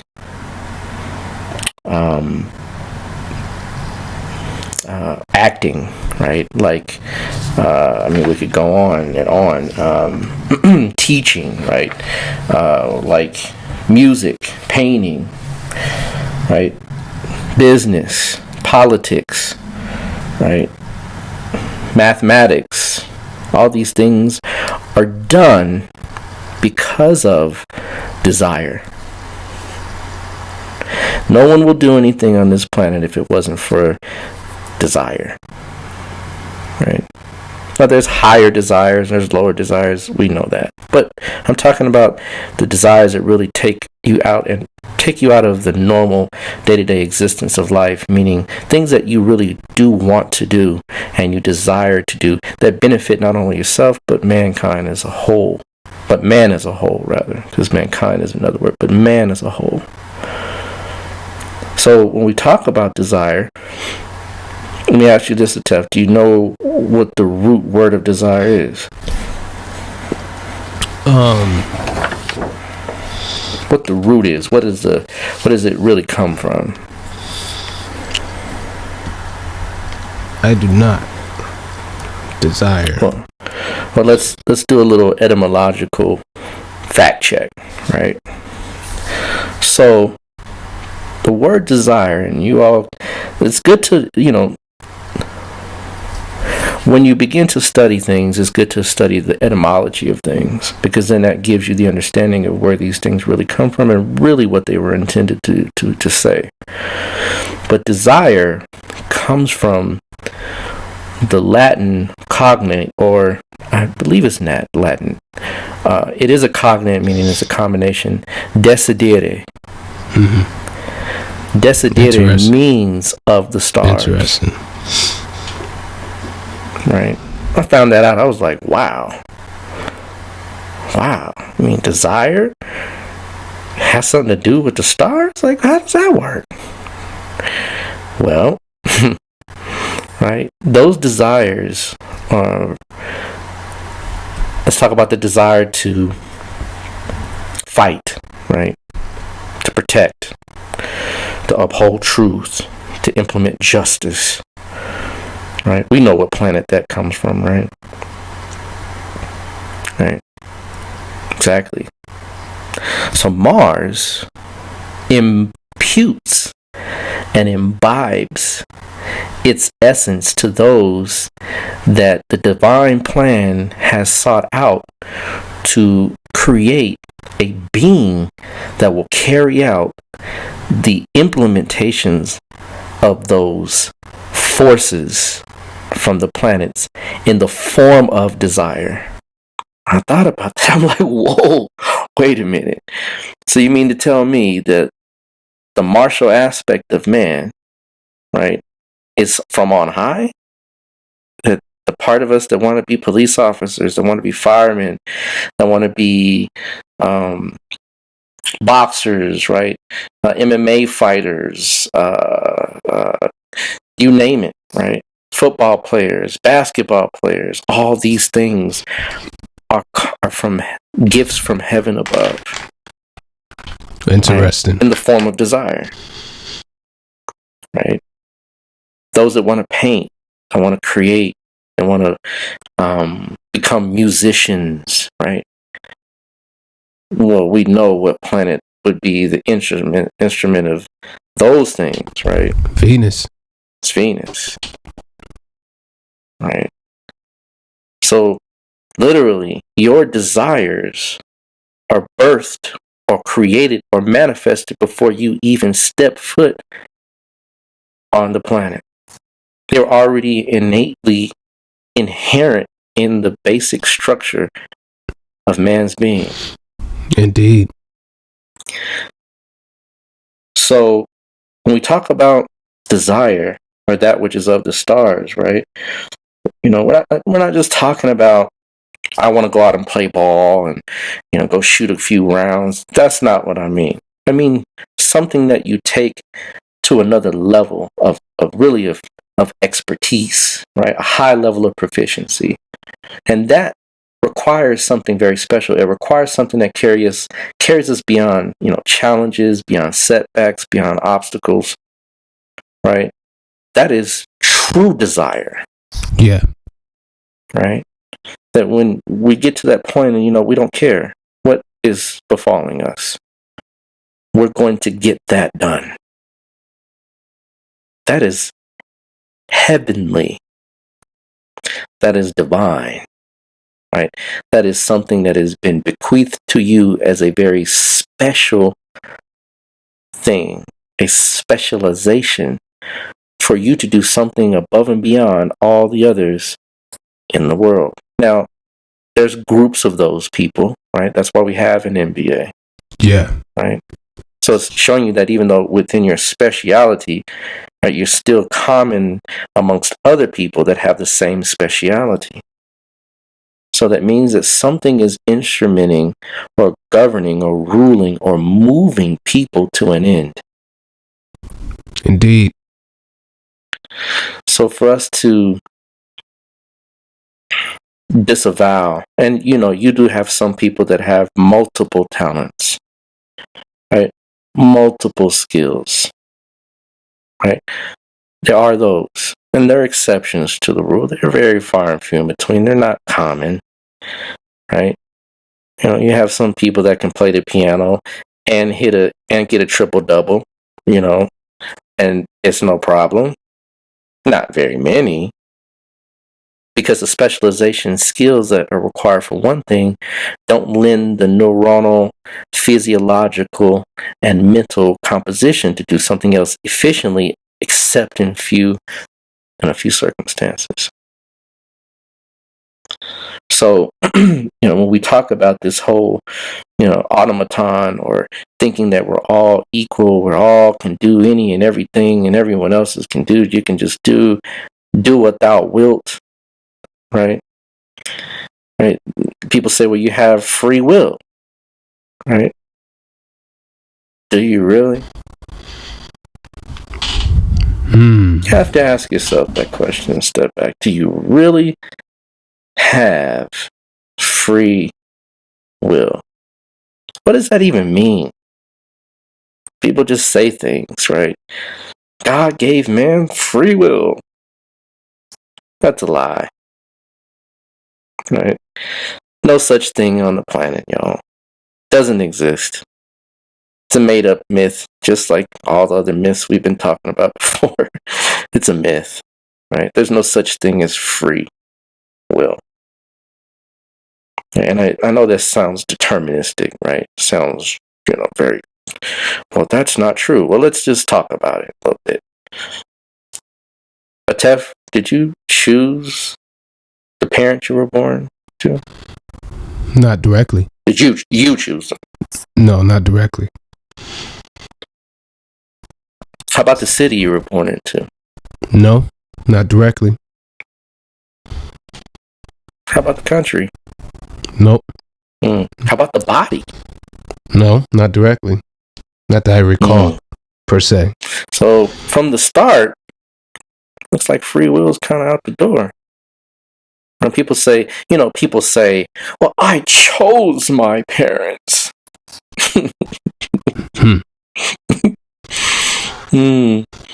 Well, that's a very interesting concept.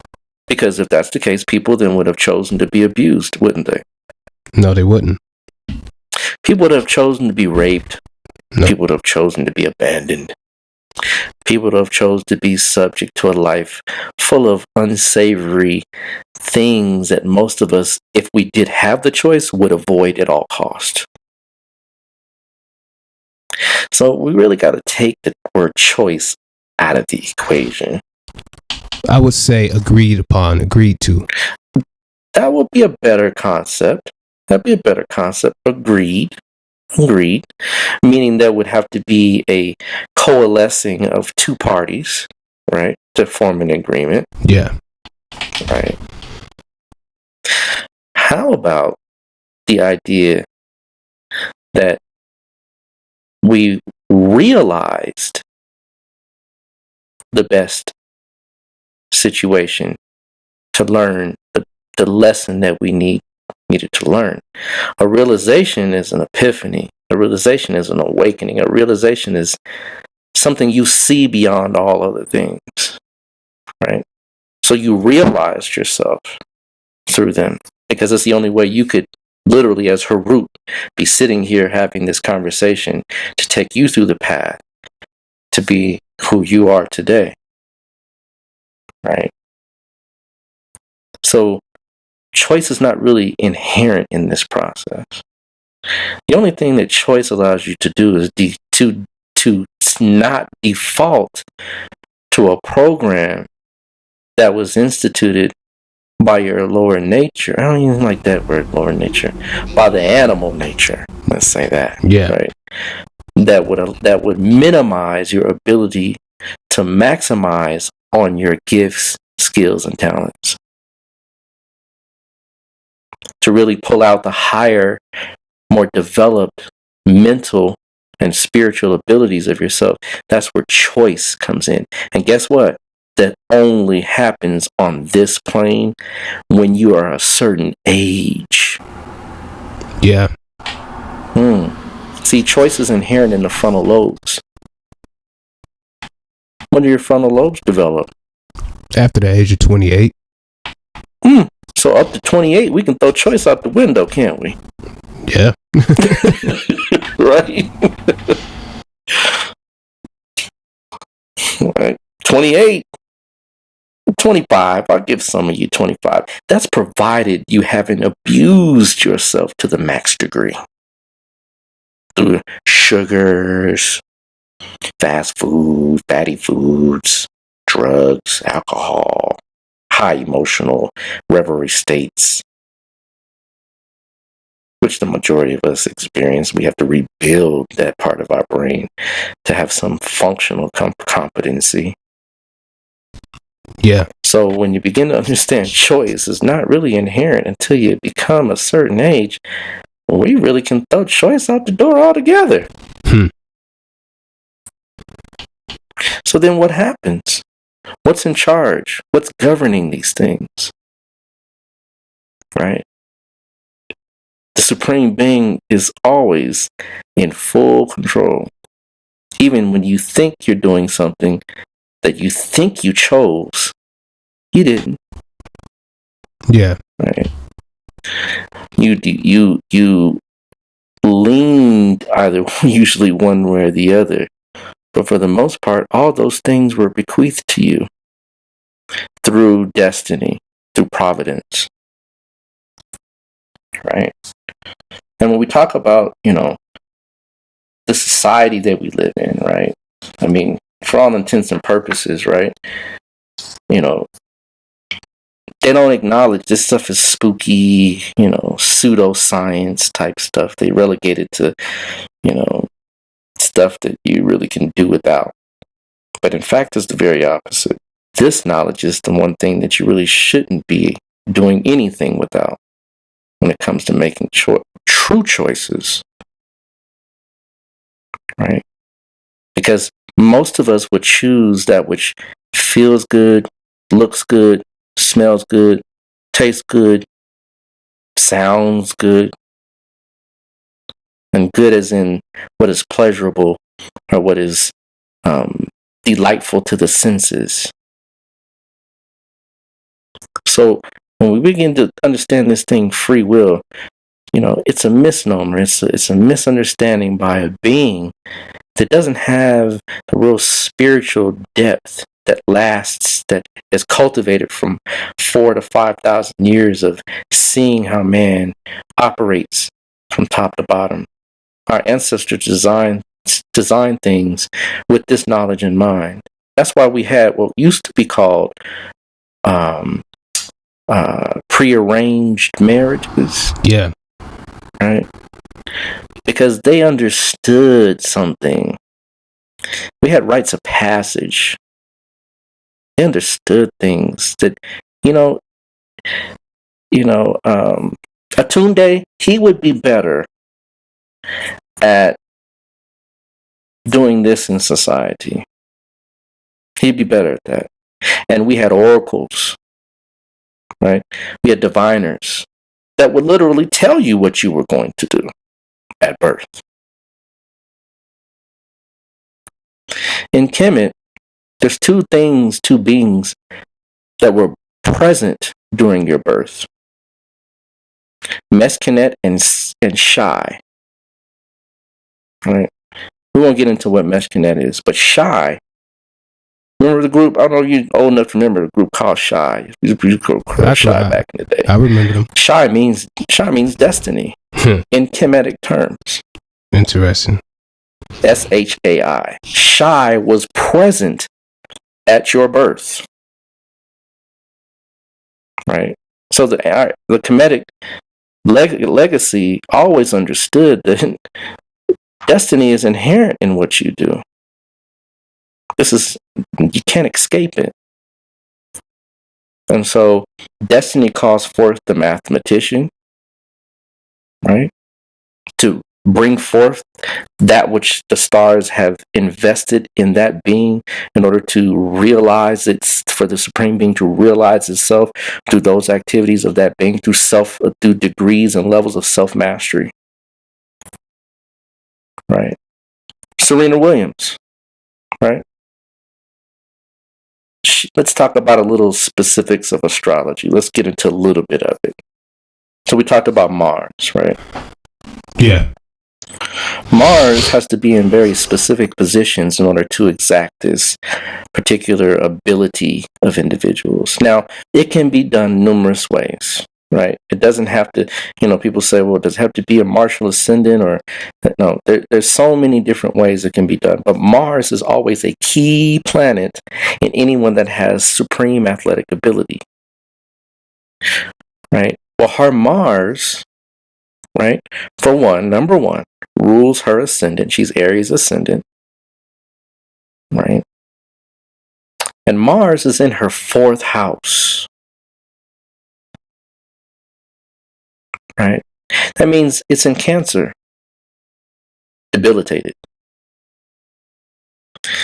Now, debilitations are a strange thing. I'm not going to get into the science of debilitations because it's not as easy as you think to read. But let's just say this.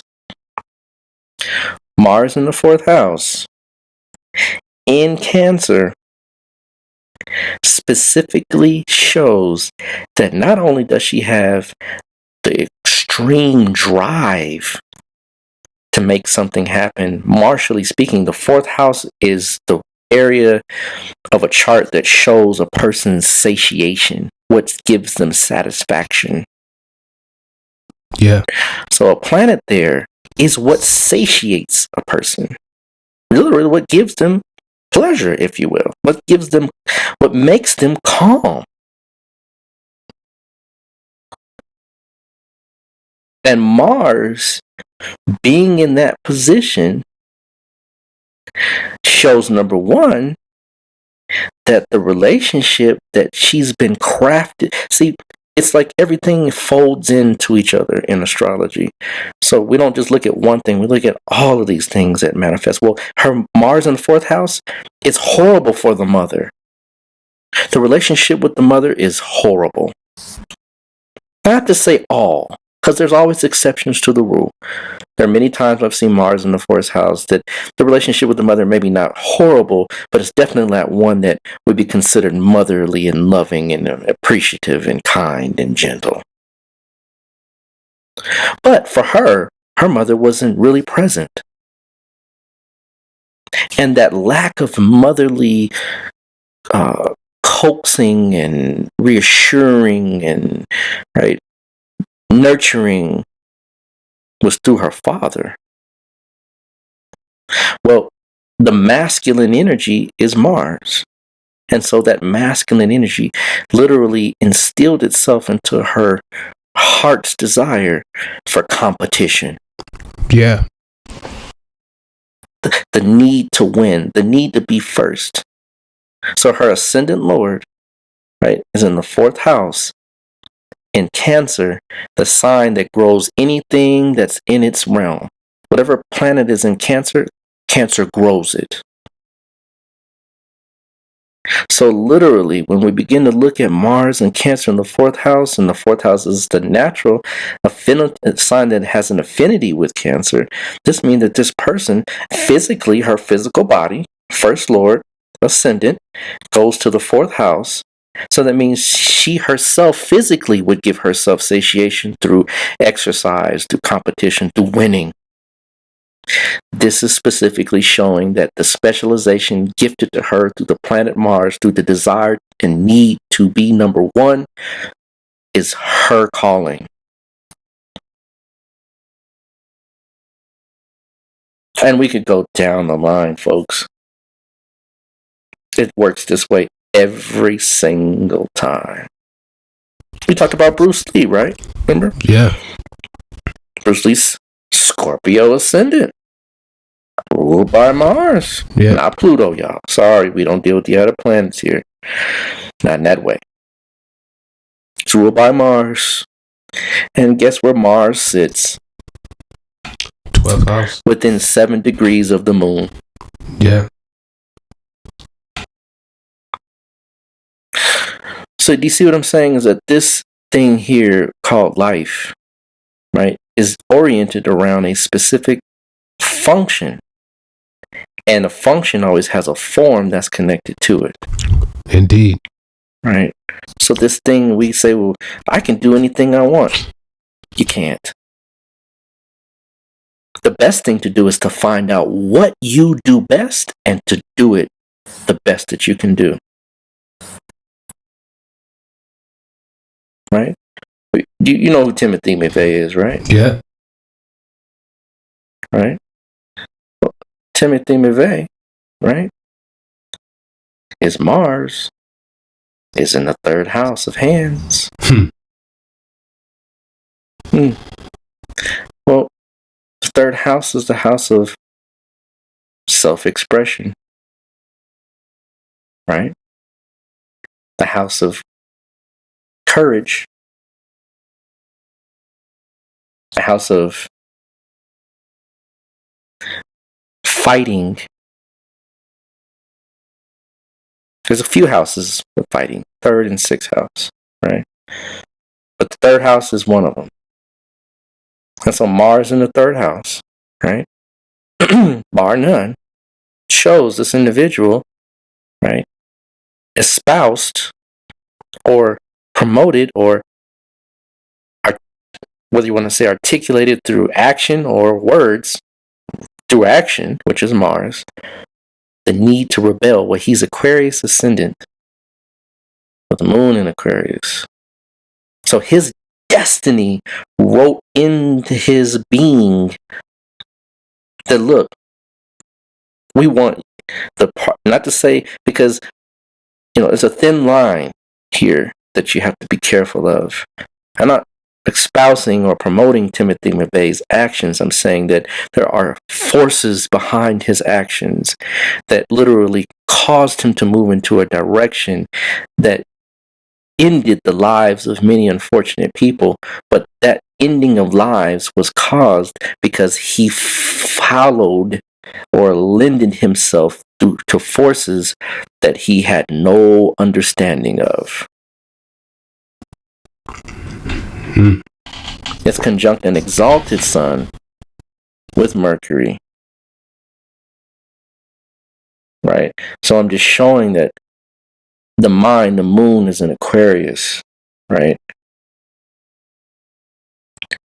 The mind is thinking outside of the box through Aquarius. Aquarians don't like to be pigeonholed, and they reverie in rebellion. So his life, it could have been done in a different way, but nonetheless, the forces behind it are still the same. Yeah. So, we could go on and on and on and on and on. Everyone is created this way. Prince, musician Prince. Oh, yeah. He himself, right? Same thing. He's Libra ascendant, right? Libra ascendant, right? And Libra is ruled by what? Venus. Good old Venus. Right? And so that Libra ascendant, right, literally is the first key marker that we begin to look at when it comes to, one's talents, abilities, and what they're going to do in life. The ascendant is always key. I tell a lot of individuals that over and over and over. You'll hear me say it over and over and over, that the ascendant is key to understand what someone is going to do in life or how they are. Right? So his ascendant is in Aries in the seventh house. Ascendant Lord, is in Aries. So what does that do? It causes Venus to look back upon himself, because anything that's in the seventh house looks at the first house. So he himself, right, the planet that ruled him was in the seventh house, looking back upon the first. So automatically, being in the seventh house, which is a key, primary, major house, 1, 4, 7, and 10, that's a major house that shows that this person is invested in doing things based on relationships, based on other people, and is passionate about doing it to the point where he will literally run roughshod over individuals, because the Aryan energy that encapsulates Venus in his chart shows a relentless determination. Now, his moon is in the fifth house, and the fifth house is a house of creativity. Right? The moon is in the fifth house of being able to literally create something new, right? It is a house. There's a few houses that go with music. The fifth house is one of them. So This is to show that this individual is designed to do music. And music that is not going to be what everybody else is looking to have. And I mean, when Prince came out, he was looked upon as like, who is this person making these types of songs? And it was very sexualized. Well, Venus, Ascendant Lord in the 7th house will be very sexualized, y'all. Just is. So, I mean, there's other pieces of the puzzle of this chart. I don't want to examine this whole chart during this particular conversation, but this is just to show you that over and over and over and over again, you're going to find the themes in everyone that does something of significance in this world. You're going to find them that they have the desire, which was articulated by heaven at the time of birth, to do these things without their even their own understanding of them doing it. So everyone has a specific job to do. Everyone has a specific thing to do. Even if it's not noticeable in the masses or the public eye, you yourself have something very specific that you are here to do. Sometimes it's few things. It's not just one. But there's something that calls to you. There's something that calls to us. There's something that calls to what we want to do in life above and beyond all others. You know, they say you have a calling, few answer. Right? Yeah. Few choose. Many are called, few are not choose. They're not chosen, but few choose. Because then when we talk about choice now, then that's when you can start to use the word choice. Well, you know what? I chose not to go and hang out with my partners to get this done. I chose, right, not to go and do something that would distract me from doing what it is that I'm drawn to do innately. That's when the small smidgen of choice begins to be birthed. When you can literally say, I literally am going to choose not to default to something that would not be beneficial to my destiny, and choose what will lead me to a path of eventual self-mastery through whatever it is. It could be through music, it could be through mathematics, it could be through drawing, it could be through computers. We don't even talk about computers because there's a planet that rules them too, right?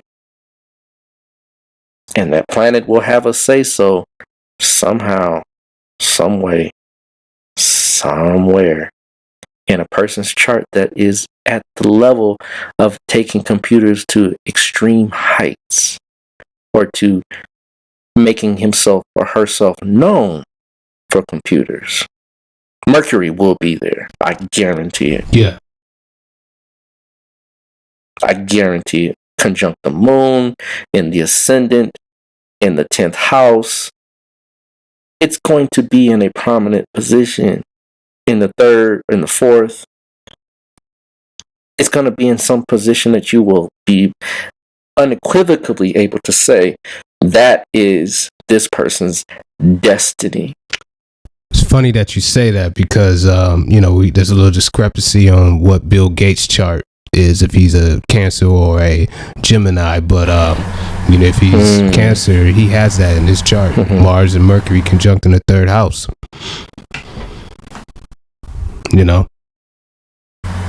Absolutely. I mean, people can go, astrology is a strange thing.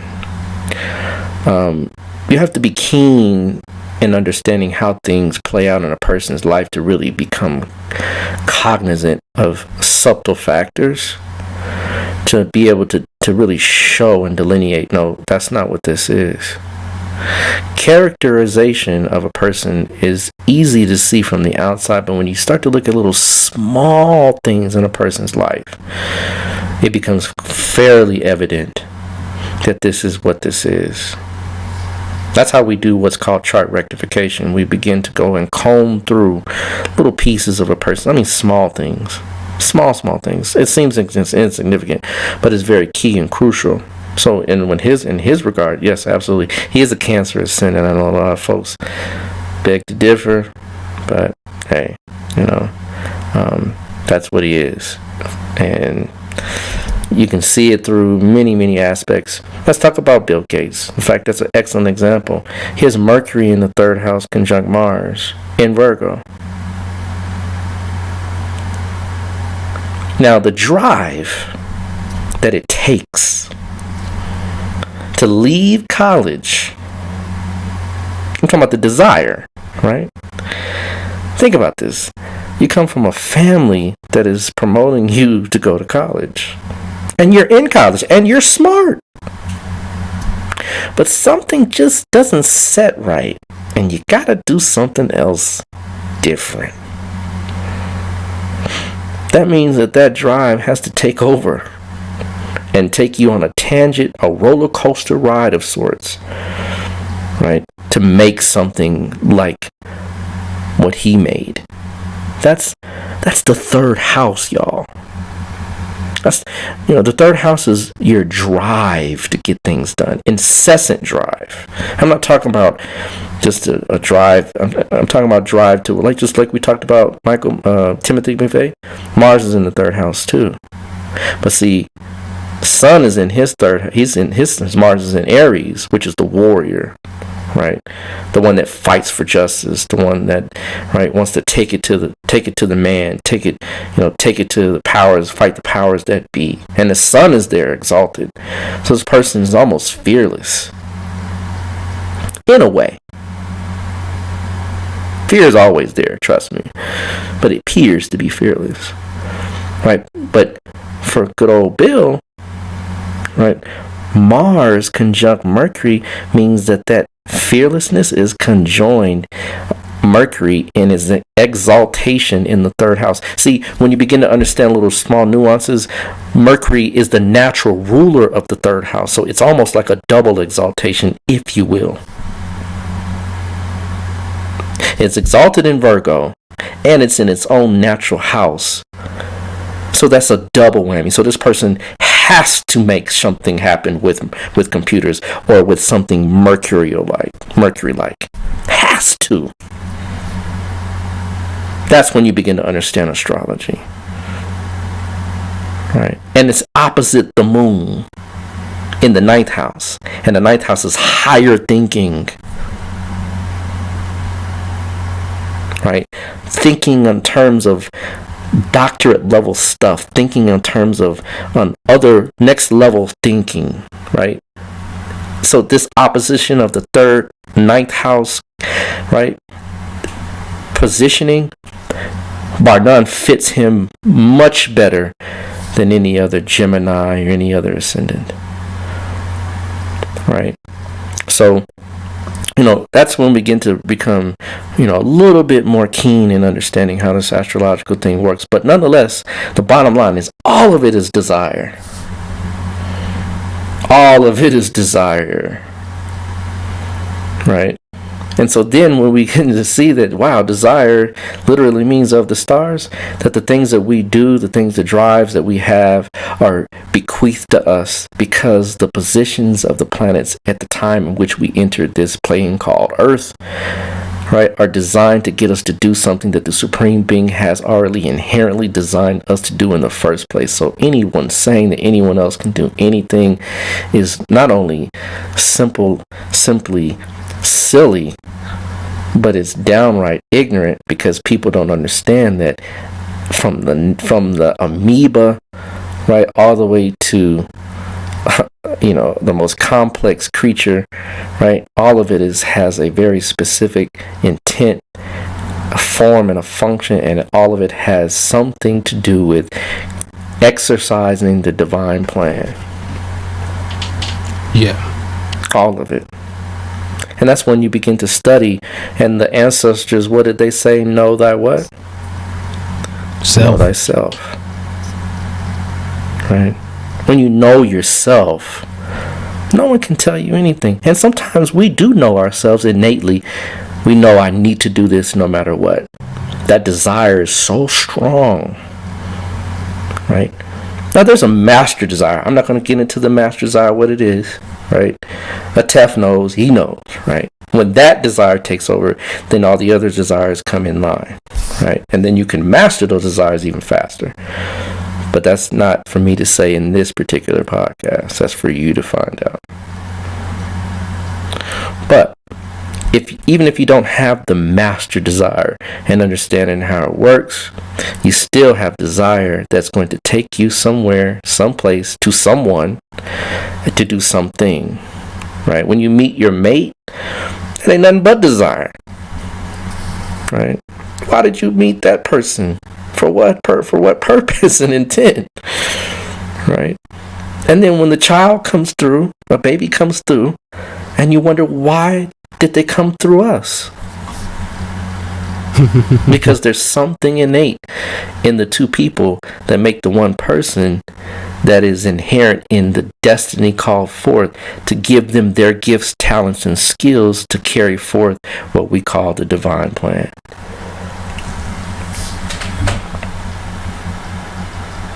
So, we could talk about all kinds of different things, the way nature, Neter, the Supreme Being, specializes itself. There's something called the doctrine of signatures, right? You can research that. Intelligent, some people call it intelligent design, right? For lack of better words, people want to call it intelligent design. Okay, you can call it that too, right? Same, it's the same thing. Doctrine of signatures means that every plant has a signature to it, right? And that plant is ruled by a planetary energy. All things, everything. Nothing escapes the planets. Nothing escapes astrology. People say, well, you think everything is astrology. It is. Right. The one thing we talked about in the beginning of where we're saying that, they want to talk about making everything computerized and automated. There is, or was, it's not too popular anymore, but it was a while back. And if you have a child, if you have children, definitely look into, there's a topic called multiple intelligences, right? And in multiple intelligences, what it is it's basically saying astrology. It's kind of talking, it is really astrology, but it's just not putting an astrological label to it, and they don't use astrology to delineate or to harness or to extract what it is that you're supposed to be doing. But multiple intelligence I believe, was invented by Dr. Kagan. Don't quote me on this, folks. Research it yourself, right? But I think it's Dr. Kagan. But anyway, in multiple intelligences, what it is talks about educational systems that literally begin to fashion and farm people in a way that creates the innate, or draws out the innate ability of a person to do something very special. Right. So if you have culinary gifts, right, they have a culinary class or set of culinary curriculum, if you know what I mean, right? If math is your thing, they have a mathematic curriculum. You learn everything through math. If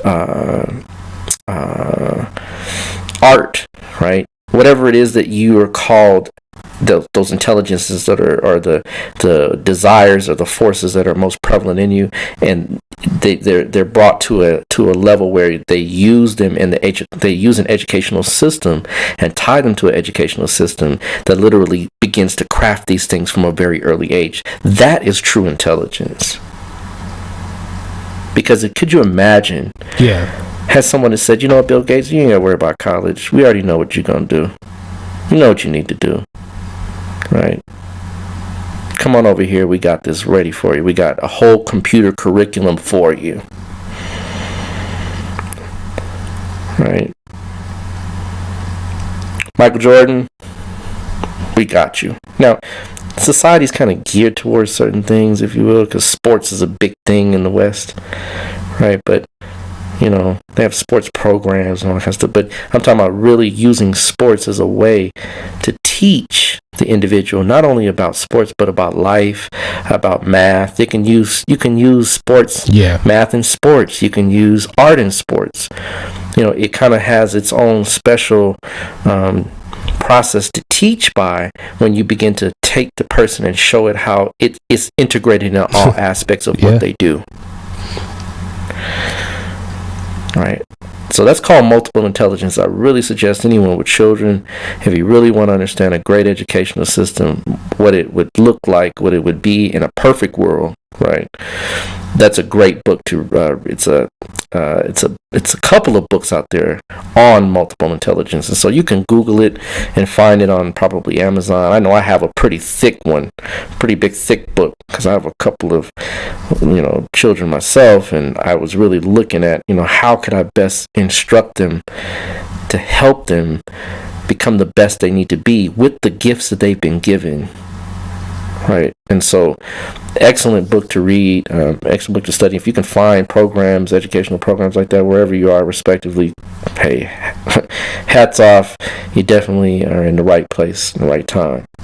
But, there's other things that, you can understand, with regards to this, when you really research and understand things, you see that this is how life is designed. You see how this is how you're designed, we're designed. Astrology, right?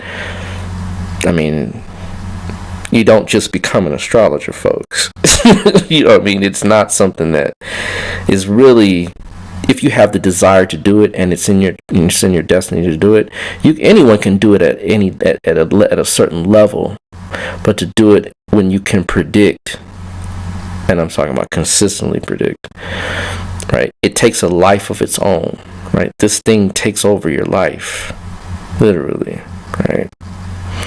And so, it doesn't mean that you can't study it. And in fact, I admonish anyone to study it at whatever level that you want to take it to, because then you begin to learn certain basic life lessons that astrology teaches without being able to have the predictive knowledge. Just to know thyself, to know you, to know your children, to know your family, to know those things is by far invaluable in comparison to Western psychology, or being able to have these tests that you take and all that kind of stuff. I mean, this stuff is thousands upon thousands of years old, and it still works to this day. In fact, it works so well, it stands on its own, and to the point where if I just literally give you your information and show you how to look and where to look, you can see for yourself.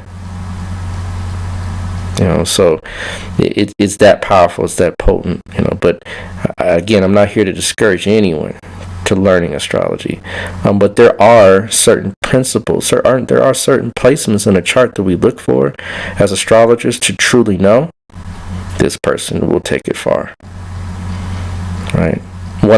One key factor above all, and I tell you this, bar none, well, actually there's two. The 5th house and the 8th house.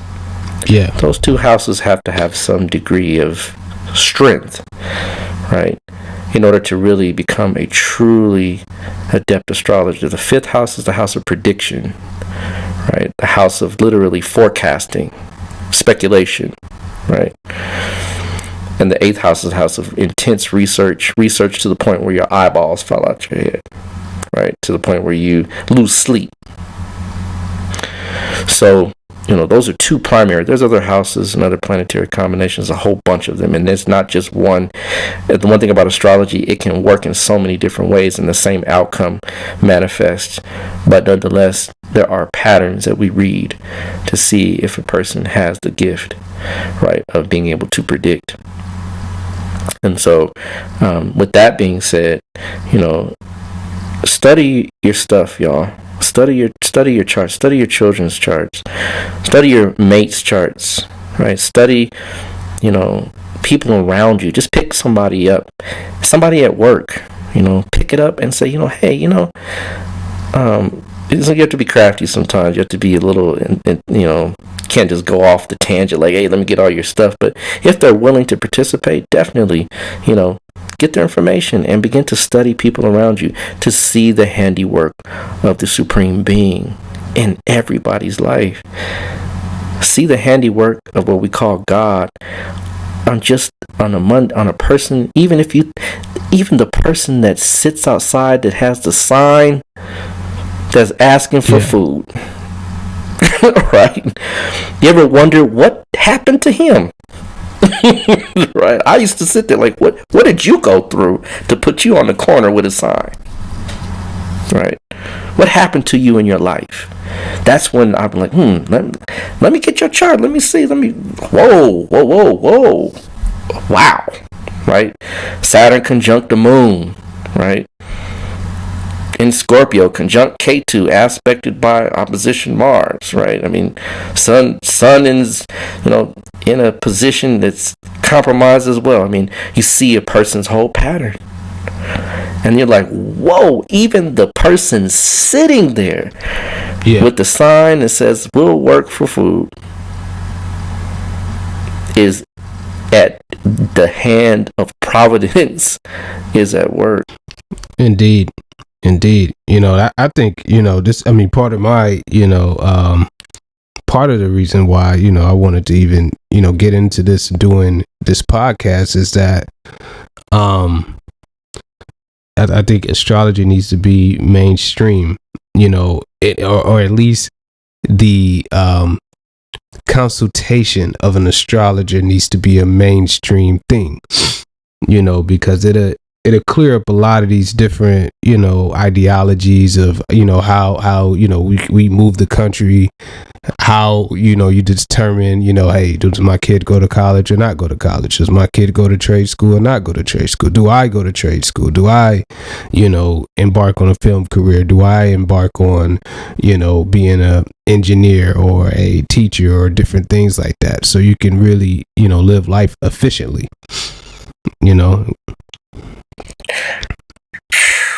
Bro, had I had this before, had I had this when I was a young man, and I'm not that old, but I ain't that young, right? Right. Had I had this in high school, imagine you in high school, we're in high school, and someone is pulling us in the counselor's office that says, hey, Tef, Harut, hey, you know what? This is you right here. This is where you should head. In fact, we have a whole thing set up for you to go down that path, man. You're good. It would have, like you said, would have saved so much time and challenges that wouldn't have necessarily had to occur, because it would have really honed you into your gift. Right? Now, you got it because of Providence, but imagine society at large being directed in assisting the hand of God. That is different. Right? Walking with the supreme intelligence to say, okay, I got it. I should be an electrical engineer. Boom. Right? There it is. Right? And then you have what we call levels of mastery that we probably don't even understand. Right? This is how pyramids are built. This is how things, medicine, cures, and things of that nature that come out, that, the medical field, right? Imagine someone says, yeah, you know what? You got sun in the 6th house, man. You'd be good in the medical field. Yeah. Sun in the 6th house, really? That's medicine? Yeah, definitely. In fact, we have a whole program designed, because there's other people that are leaning in the air, and then all of these great minds begin to amalgamate and mix and coalesce and come up with literally ideas and thoughts that would transcend us to a whole nother level of societal bliss. But, I mean, that's, like I said, in a perfect world. But bar none, you should definitely have contact with an astrologer. You should have contact with a diviner. You should have contact with someone that can give you insight into what is going on and how things work. Right? And we're not here to help you avoid things. We're here to help you understand why the things are happening and how to maximize on them. There's a lot of people out there to say, well, astrologers help you avoid things. No, we don't. Because you can't avoid them anyway. Right? But what we do, and I'll tell you a little story about how it worked in my life. And we can tie it up there. But there was a time when I had Mars in a very prominent position in my chart where I knew I could see there was a car accident coming, bar none, without a doubt. I said, all right, I'm going to listen, and I'm going to be very cautious and very mindful of how I'm navigating here through these next couple of days. So I was coming out of a tire shop, and, it was so prevalent in my forethoughts just to inch out of the tire shop. I just got my tires changed. I said, just inch out, just inch. Because it was in my brain was like, hey, you know what time it is, bro. Be careful. So I inched out. Inched. And lo and behold, the guy in front of me, his car, or really kind of van, it was like a SUV type deal. It rolled back. It's rolling back, and I'm inching, and I'm like, well, I'm stopped, but it's coming at me. So I couldn't avoid it. Yeah. And it, boom, just barely tapped the car. So I get out. He gets out. I'm like, hey, man, what's going on? He's like, I don't know, man. I don't know what happened. And I was like, I'm inching out. I'm like, trying to avoid this whole thing. I knew in my mind, I'm like, and then when it happened, it was just like, here it is. It still happened. But here's the caveat. Because I was inching out, and because his car was rolling so slowly backwards, and I stopped, and his car still rolled back, it was a little small, maybe, I want to say 4 or 5 inch dent in his bumper. So I get out, he gets out, we exchange information. He's getting his car towed to some other spot so they can fix something that's going on with his car. So he wasn't even really driving the car. So I get back around to the back of the car, and the dent is gone. I said, hey, bro. He's like, oh, man, how did that happen? I said, I don't know. I said, but look, we obviously are in a position where we don't have to continue this conversation any further.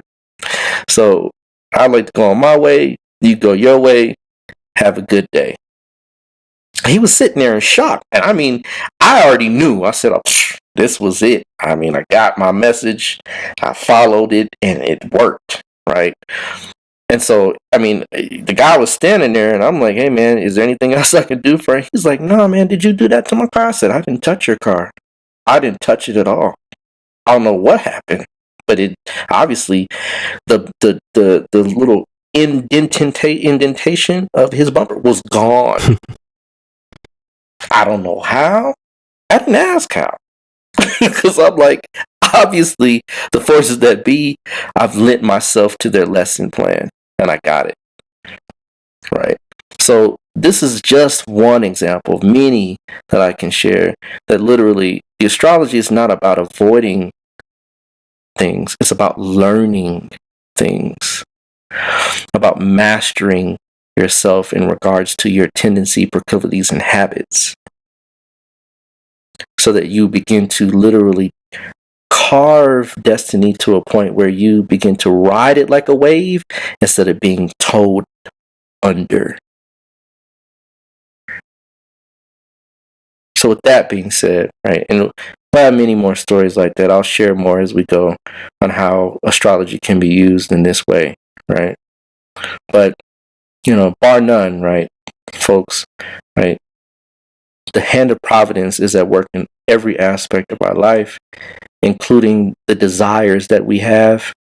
And the reason why we have those desires is to exact that same providence in our lives and other people's lives. So with that, we'll leave it there, and we will reconvene next week, same time, same channel. Indeed.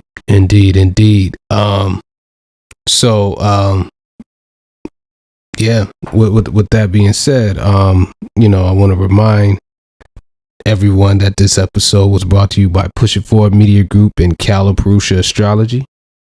Go check us out on Instagram, go follow us, go subscribe to,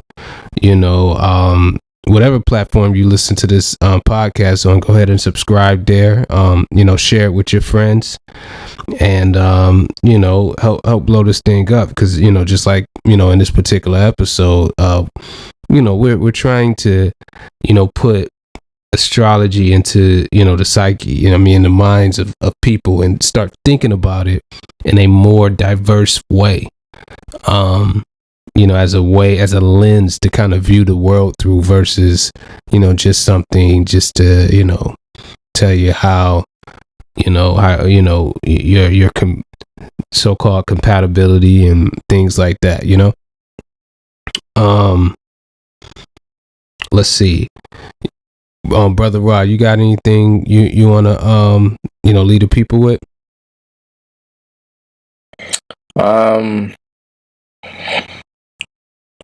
Particularly not as far as leaving the people with. There is a website still being crafted and made to serve multiple purposes, not only to allow you to schedule readings, to schedule consultations, to answer questions, to have dialogues. We're trying to actually put a forum on there, so that people can have conversations, right? So that you really can literally get insight from other people that are on the same path, on the same journey. I'll be on there answering and talking about different topics, not of this nature, but more specifically around, because this podcast is really more of a general sense of the word, because if we started getting so detailed and so minutiae into the real world of astrology, we probably would lose a lot of people's attention, because it just, for all intents and purposes, that's not what this show is designed to do. It, like Tef said, his brother said, is really designed to get you to think differently around how life works in the vein of astrology, in the vein of being able to see providence, destiny at work in many different ways, in different areas, from politics, be it sports, to be it, you name it. We talk about it in regards to really relating it to astrology. It's cosmic convos. So, but the website will be available hopefully within the next couple of weeks. We're still working on some bugs. We're trying to get some things worked out. So your boy is staying real busy in that regard. When it's done, we'll make an announcement. You'll have a website that you can go to and get all kind of astrological data, information, all kind of goodies, astronomical events that are coming up, different planetary phases. All that will be on the website. So this website will literally assist you as if you were talking to an astrologer, and you'll also have the ability to talk to other people that are studying and practicing astrology as well. So it's going to be something definitely worth the wait. Definitely worth the wait. Indeed. And before we get out of here, just like I said, a lot of what we do on this podcast funds kind of what we do individually. So we got some short films coming on Push It Forward .com. So stay tuned for that. I think this little rollout, these series that we got coming up, I think a lot of people will enjoy it quite a bit or whatnot. But yeah, so this is a wrap. Episode 16. Thank you all for listening. Like I said, we'll be back next week, Wednesday next week, and same time, same place, with another great topic, great show for you. All right. So until next time, everybody, be well, be healthy, and peace.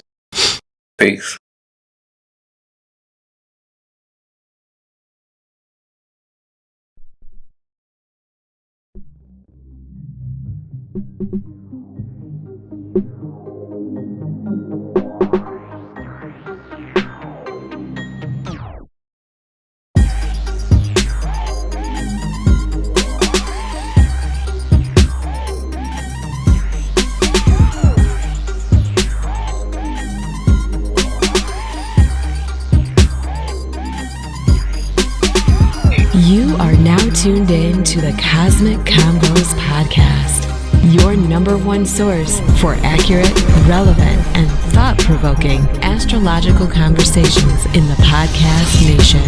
The place where stars and minds align.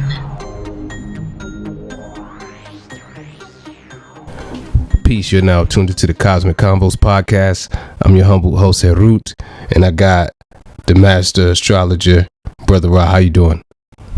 Oh, brother, never better, never better. How about yourself, King? Pretty good. Just busy as all get out, trying to put some things together or whatnot. What's been keeping you up lately?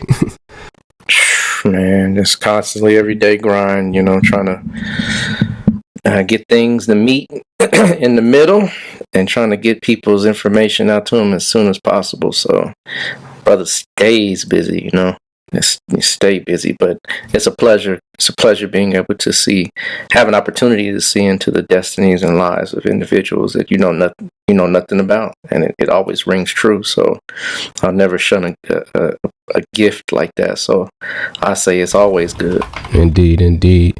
Now, before we go any further, I want to remind you all that this episode is brought to you by Push It Forward Media Group and Calipharusha Astrology. You can find Push It Forward Media Group at Push It Forward. That's PUSHITFWD, and that's on Instagram. So go ahead and follow us and hit us up and check out everything we got up there. We also have the website pushitforward.com. It's spelled just like the Instagram, PUSHITFWD.com. Up there we got a lot of video content. We got short films coming, different things like that. So go check us out on there and on YouTube. And Brother Rod, tell us how to get in touch with you and Calipharusha Astrology. Calipharusha Astrology at gmail.com. You can hit me up on there. You can also hit me up on Facebook at Shechem Ra on Facebook, and then also Shechem Ra on IG as well. So either one of those three, definitely you'll get a hold of me. And people's, I do apologize. Sometimes my brother just gets tied up, busy, so I don't get right back with you. Just hit me up on one of the other means or one of the other avenues, and one of them will cross my path. So I try to check them pretty periodically, but of course some things just slip through the cracks. So if you don't get me on one media format, try another. Indeed. So yeah. Oh, and yeah. Also follow us at Cosmic Convo on Instagram. That's where we're at on Instagram. We do monitor the email, not the email, but the direct, the DMs, and we do comment back and engage and stuff like that. A lot of inspiration for some of the topics come from there. So definitely hit us up on there. We do respond. All right.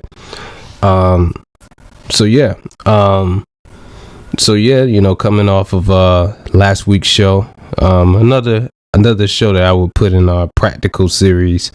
Our listeners seem to be pretty happy with that one. How you feel about last week's show?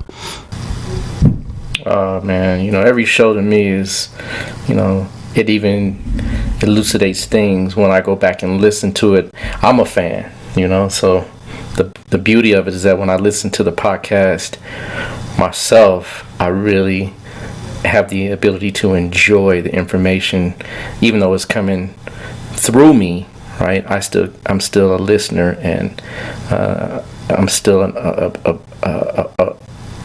I have the ability to really appreciate what other people are getting out of the podcast. So the last one to me was really, really good. I really enjoyed it. I mean, it seems that they're getting to that level where each one is kind of like, when's the next one? I'm waiting on the next one. So yeah, the last one was really enjoyable, brother. I really liked it. Cool. All right, so we can go in today's topic, and this is kind of I guess this is one of our, I guess a listener or listeners inspired episode. We've got a lot of comments about nakshatras, a lot of questions and different things like that. There's a lot of people who, just really is not familiar with the concept, or, they may be coming from another form of astrology and, not really familiar with the, the nakshatra,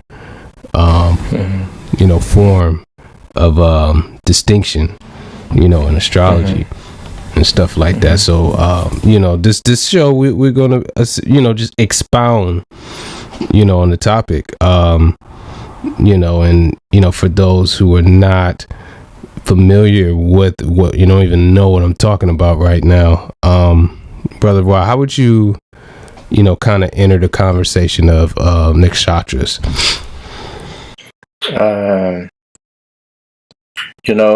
I would venture to ask some questions, just some basic underlying fundamental questions about what differentiates one person from another, right?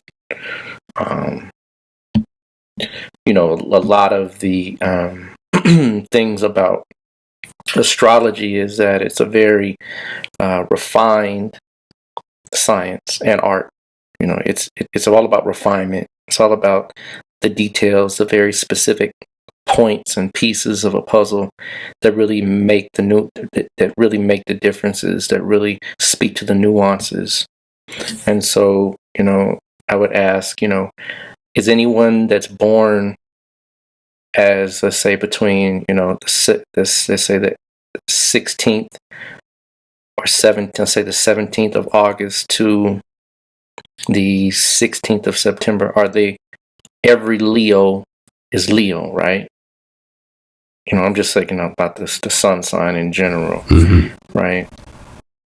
And if you notice, someone that's born within the same, let's say zodiac sign has some very fundamental differences, and really not even just fundamental, just broad differences between two different types, or let's say just saying two different people that are both the same sign.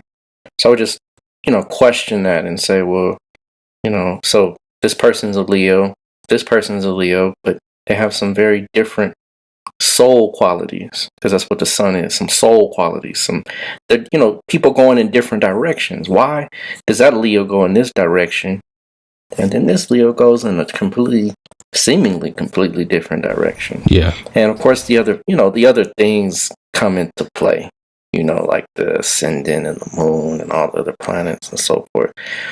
Those all come into play. But just to give it to the layman, to ask a layman, what would be the difference, and are all Leos the same? And so that would begin to spark a conversation that we would venture to travel down to establish why those differences are there, right? Why a Leo that's born August 17th would be different from one that's born September 1st. Yeah. Right? Yeah. So that will be where we would venture off into and really explore, the science and why it's so important to notice the small details, the real minutia of something. And, this science has a vastness to it that's almost daunting when you consider the task of trying to learn it. You know what I mean? I know what I'm saying. Yeah. Yeah. I'm sure our followers can agree as well that it's daunting. It really is. It's a task that can't be mastered in one lifetime. It just can't be. Just from all the different systems, different types, different approaches, different cosmological backgrounds. That's one thing that people don't get. As in when you study astrology, you should have a very strong training and knowledge of cosmologics, of cosmogony, of different forms of how the universe unfolds itself. And there's different cosmogonies, all kinds of different cosmogonies throughout the world. But that's where the real study of astrology begins, is through cosmogony. And that will teach you a lot of how to understand the whys of astrology, not the whats, Yeah. But, that's where we definitely would begin the conversation. But get into nakshatras, which is the topic of today's show. We're going to explore, just to give the people some understanding of what it is, right? And why it works the way it works. So back to, let's talk about Leo, right? Leo is a zodiac sign that spans 30 degrees, right, of 360 degree circle. And that circle, there's 360 degrees, is called the ecliptic. Right? So the ecliptic is a band of stars that wraps around the earth, right? And every circle, we know, for the most part, is 360 degrees. So we're talking a little math here. I know some of people that say they've listened have heard feedback that I got to get a pen and a paper. So grab your pen and your paper. Yeah. Right. So we can get into a little mathematics. Yeah. Right. So now, yes, and let me make this sidebar here. The sign of Leo, right, does not equal exactly 30 degrees in the night sky, right? As the constellation looks, right? It doesn't mean that, right? Aries is not 30 degrees. Pisces is not 30. None of them are 30 degrees. Libra is not 30 degrees. Yeah. Right? What we do is we take the way those signs are aligned within the ecliptic, and we cut from a certain point, and sometimes that point will overlap. The constellations will, but you will still have a consistency of where the constellations are connected to those particular signs, those star patterns, right? Because that's what constellations are. They're patterns of stars, and different cultures draw them differently, right? They don't, what we have is where the Babylonians and the Cometians used, right? Yeah. But there's different patterns, different ways to draw this. It's just connected dots. So in that culture, they connected dots, like in Chinese astrology, they connected the dots different ways. But you'd be surprised that the fundamental backdrop and understanding of those same different patterns of connections have similar meanings. It is strange, right? Yeah. So that 360 degree circle, right? The sun moves, right? A consistent, right? 30 degrees, right? Every 30 days. It moves 1 degree per day. So that's kind of like our ability to time things, if you will. It's a timing thing.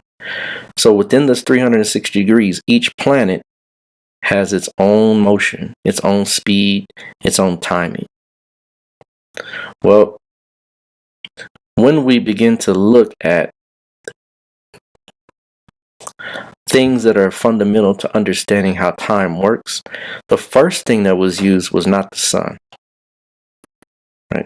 You can't even see the sun in a constellation. Yeah. Yeah. Right? Can't see it. But what you can see, which is the next most important timing mechanism, and for many ancient cultures was the timing mechanism, was the moon. Absolutely. And so, the moon really is kind of like, we can even use it to time. We can use it to time many different things. You know, a woman's menses can be timed through the moon. Yeah. The tides, high tides, low tides can be tied to the moon. Seasons can even be tied to the moon. Yeah. Right? There's a way that the moon will move, and based on how the crescent is, you'll know if it's rainy season or if it's dry season. Mm. So the moon is vast. All these different planets are vast. Venus has its own ability to time. In fact, Venus is even more precise than the moon or the sun. Well, except the sun. Venus is like a clock. It's a metonic clock. Literally, you could time everything to it. Yeah. It's that precise. Yeah. So, you know, astrology is nothing but the study of time, but we use things to measure that time. And so the moon, right, being obviously the brightest, second brightest heavenly body next to the sun, right, the brightest in the night sky by far, right? Yeah. It's easier to keep track of it, you know, just easier. And so ancient cultures, you know, studying the stars at night, right, following the planet or the moon as it moves through the night sky, begin to notice that when it's in this particular pattern of stars, we notice a certain phenomenon. Right? This is what astrology is. So the moon itself, right? Like we said, it has a cyclical motion, right? That we can time things through. So the moon, right? And let me make this sidebar real quick. Yes, folks, there are 88 known constellations in the sky. Ophiuchus is a constellation that is between Sagittarius and Scorpio. Yes, the ancients knew it was there, but it was not used in astrology. Yeah. Right? The portion of Ophiuchus that is in the night sky between Scorpio and Sagittarius, it's a thigh. It's literally a sliver of a thigh, right? Yeah. Right? So we didn't use it because it's not part of the way timing works. There are 12 lunar months in a year. Yeah. All right. Now, there's different types of lunar months. There's a sidereal month and a synodic month. I don't want to get too far off track because the people would get a little lost, but we're going to talk about the sidereal month, right? And the sidereal month, what that means is that it takes the moon 27.32, and we're going to round it down to 27.3 days to orbit from one point with respect to a star to the same star or point again. I'll repeat that. The moon takes 27.3 days to orbit from one point with respect to a star to the same star or point again. So every 27.3 days, the moon will return back around to that same star position. Yeah. Right? Now, 27.3, we're going to round down again, right? We're going to round down to 27 and simply do some quick math and divide the 360-degree circle, which is the ecliptic, by 27. Each portion of the answer that we get is a portion that the moon moves through every day. And that answer is 13 degrees 20 minutes. So 13 degrees 20 minutes is the portion of the sky that the moon moves through, right? Every day. Yeah. It takes the moon 2.5 days to move through one constellation, right? So if we're doing math, right? Each zodiac sign is 30 degrees, right? So that means it takes 2.5 days to move 30 degrees. So it only takes 1 day to move 13 degrees of that 30-degree portion, right? And we move 13 degrees, 20, 13 degrees, 20. We have 26 degrees, 40 minutes. That leaves us 3 degrees, 20 minutes to go out of to move from one sign to the next sign. Yeah. Right? So that means that each day, right? And it takes 27 days for the moon to move in that exact circle to come to the same point again. There's 27 what we call lunar mansions,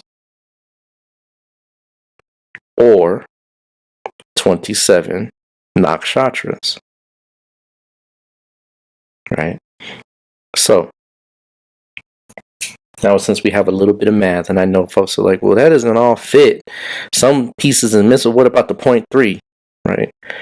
Well, the 0.3, right? We're going to talk about that in just a minute. So,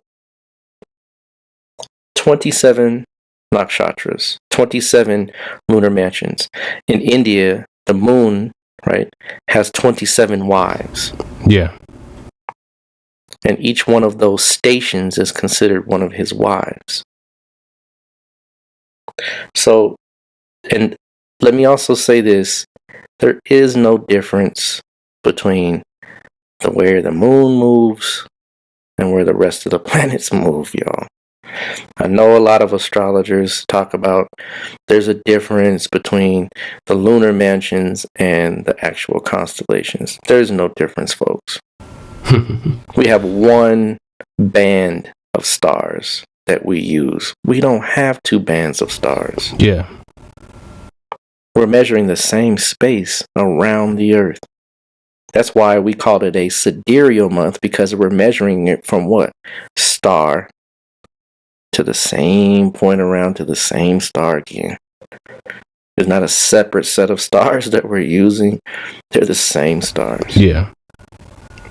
That's just a little sidebar for the astrologers that are out there that tend to try to disagree with the fact that the lunar mansions and the constellations are interlaced. They are. So let's talk about that a little bit. That when we talk about Leo has 3 portions, right? Each one of those portions, 13 degrees, 20 minutes, 13 degrees, 20 minutes, and 3 degrees, 20 minutes. Add up 13, 20, 13, 20, and 320, you get 30. Yeah.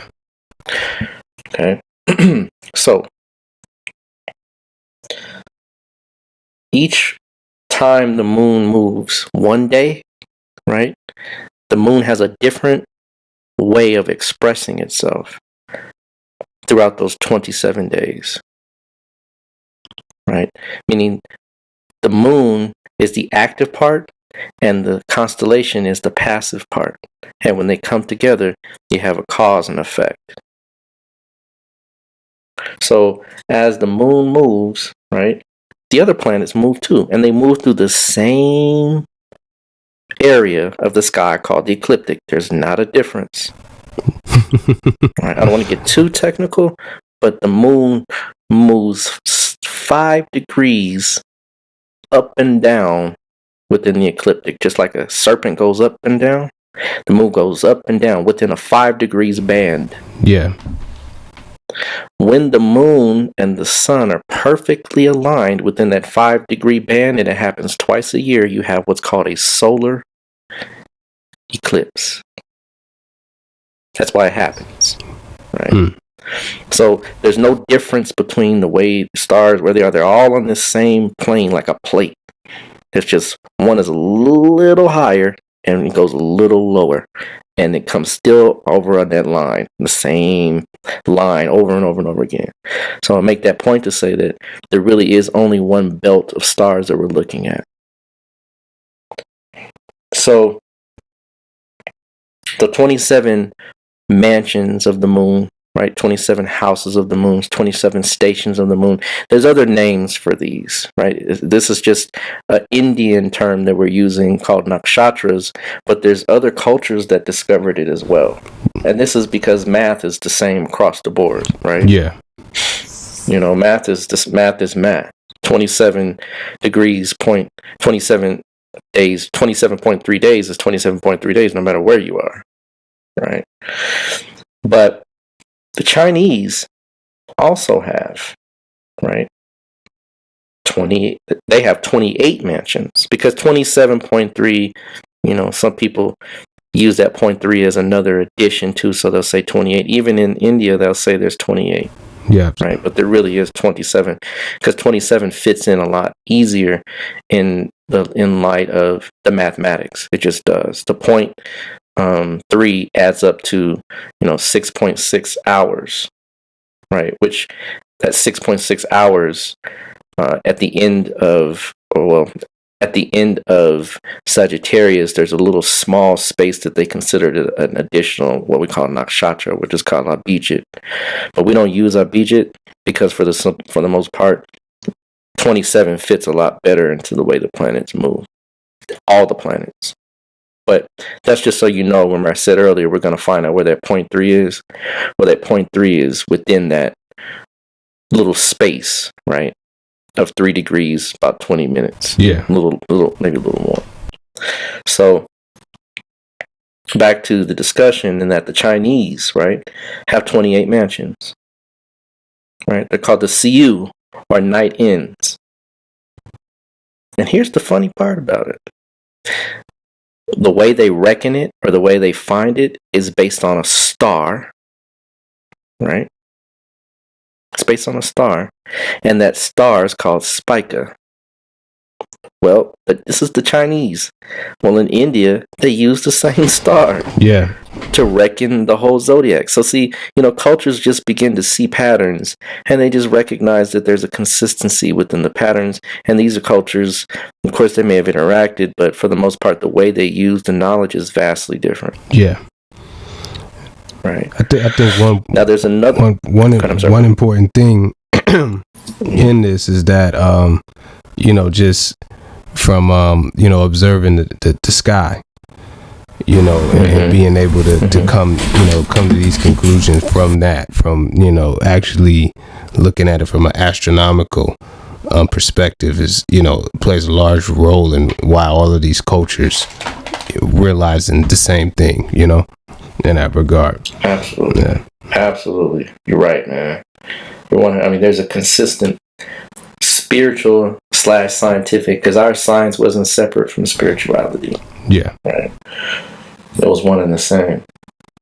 And so, when you begin to see that there's just this consistency, and here's another culture, Arabia, right? The Persian culture, right? Persian astrology, which is, much later than the Babylonian, and the Babylonian got it from the Sumerians, right? So they're kind of a line. They have a long line, right, of astrology. Yeah. But the Persians used what are called the 28 manzil, or the stations, right, or houses. So again, right, yeah, same thing. And so the 27 lunar mansions, right, it's also called another name in the Western sense. It's called an asterism. Right. You hear some people say, "Well, what's the asterism?" Asterism is the same, pretty much the same thing. Right. Aster, like the word aster means star. Yeah. Right. So it's a group of stars. This is how we begin to notice the patterns, is that within a constellation, you have a group of stars. Right? Well, getting deeper into this discussion, right? Each nakshatra is basically just a star pattern, or it could be a star, one. Let's talk about an example of a nakshatra or a lunar mansion that's affiliated with just one star. We talked about Leo earlier, right, brother? Yep. Okay. With Leo, the first portion, the first house, the lunar house, which is 13 degrees, 20 minutes, it's affiliated with the star Regulus. Yep. The star Regulus is at 5 degrees Leo. Right? So it's one star. One star. Right? But it rules a whole nakshatra. It rules a whole 13 degrees, 20 minutes. Right? Now, the funny thing is that to go further into this particular way, we kind of delineate this, right? And I don't want people to get too sidetracked, but I want you to just keep in mind, right, that this nakshatra differentiates this type of Leo from other types of Leo. Absolutely. Right. So I'm not going to get into what that particular portion means, but the name of it is called Magha. And Magha means the great. That which is great, grand, magnanimous. Right? So the type of Leo that what we think of Leo is kind of like Magha. It's grandiose, it's big, grand show, right? Yeah. Donald Trump, right? Right? Because his ascendant is in Magha. Mm-hmm. Yeah, that's bigger than you, right? Fits pretty well, doesn't it? It does. I mean, you don't have to be biased or nothing like that, but my moon is in Leo, so I know a lot of Magas. Well, I don't know a lot. I don't know. It ain't a lot of just Leos running around like that. But it's a big distinction between the Maga and me. I'm Uttara Palguni. So it's you can see it. Use some similar things, but you can tell the difference. It's definitely a difference. Oh, no doubt. Each Leo has its own essence. I mean, each portion, each nakshatra has its own essence. In fact, each nakshatra has such deep connotation that it by itself, when you begin to look at the planets and the placements in those nakshatras, that's when you really get to refine what those planets are doing in that star pattern called a zodiac sign. Yeah. Now, we talked about a nakshatra that is ruled by one star, where there's nakshatras that are ruled by multiple stars. For example, Kritika. Now, Kritika, right, is in Taurus, right? And Kritika, it starts in Aries, right? It starts in Aries at 26 degrees 40 minutes, and it ends in Taurus at 10 degrees. That portion of Taurus is called Kritika, right? And it's ruled or associated with the Pleiades. So these are stars. This is my point for making this segue here, that these nakshatras or asterisms are connected to a star or a group of stars. Yeah. That makes sense? Yeah. Good. Now, moving deeper into how this works, this is a refining system. So we can take a piece of this particular, or portion of this zodiac sign, and get even more refined with it, right? And say, now this portion of Taurus has the disposition of being cutting, being sharp, being fiery. Right? See, the bull, what do they say about a bull when it sees what? Red. It goes, right. It gets intense. Right. So it can get heated. It can get fierce. Right. It can be downright belligerent. Yeah. Right. Well, this is that portion of Taurus. So you see how each one of these, right, the red one, can begin to really, define it. Yeah. So each one of these nakshatras, right, as we defined it as 13 degrees 20 minutes, right? So we're taking a portion of this particular zodiac sign and refining it.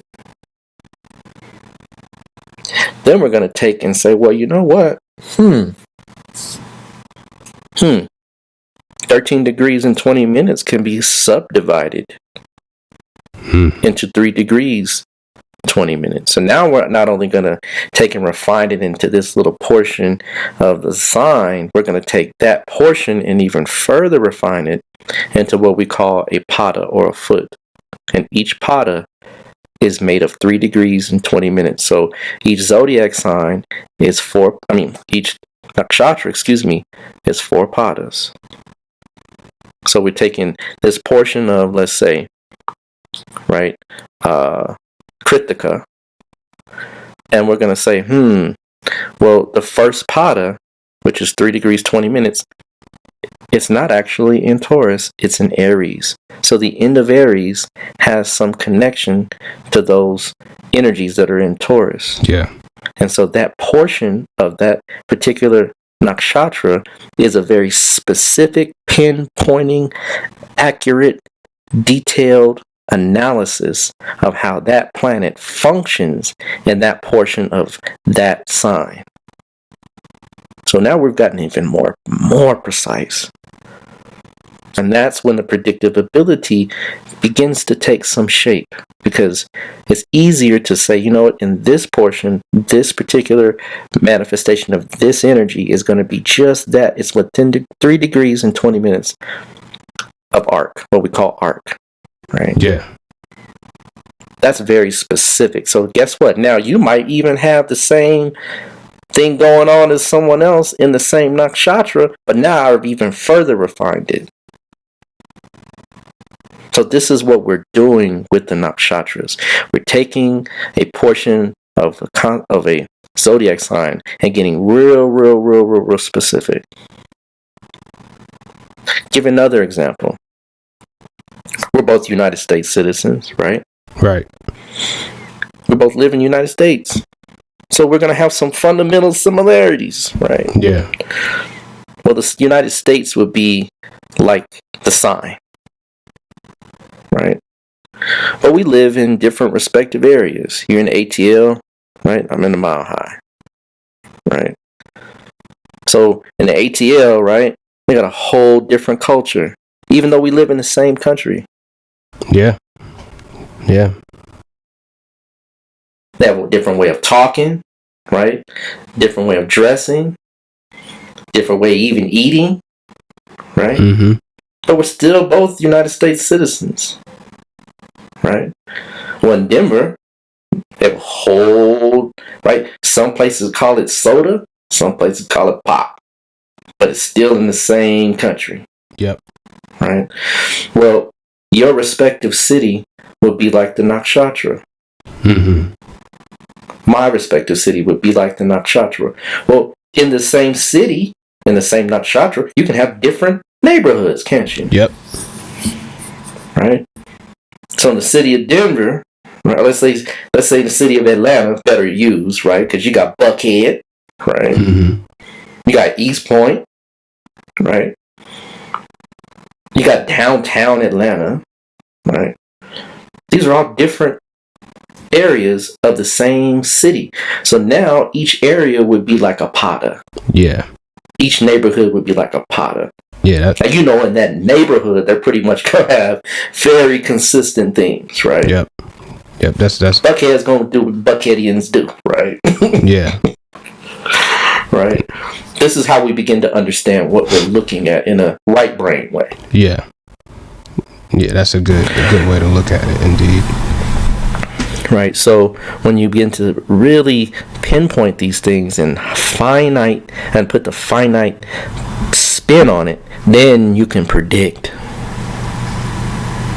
Now, the nakshatras are deep. This is a vast subject. That's why we're going to take just a little bit of time to discuss it, because we'd be here for a whole 4 hours just to talk about all of the pieces of the puzzle, right? But we're going to talk about just some of the fundamental understandings of what it is, right?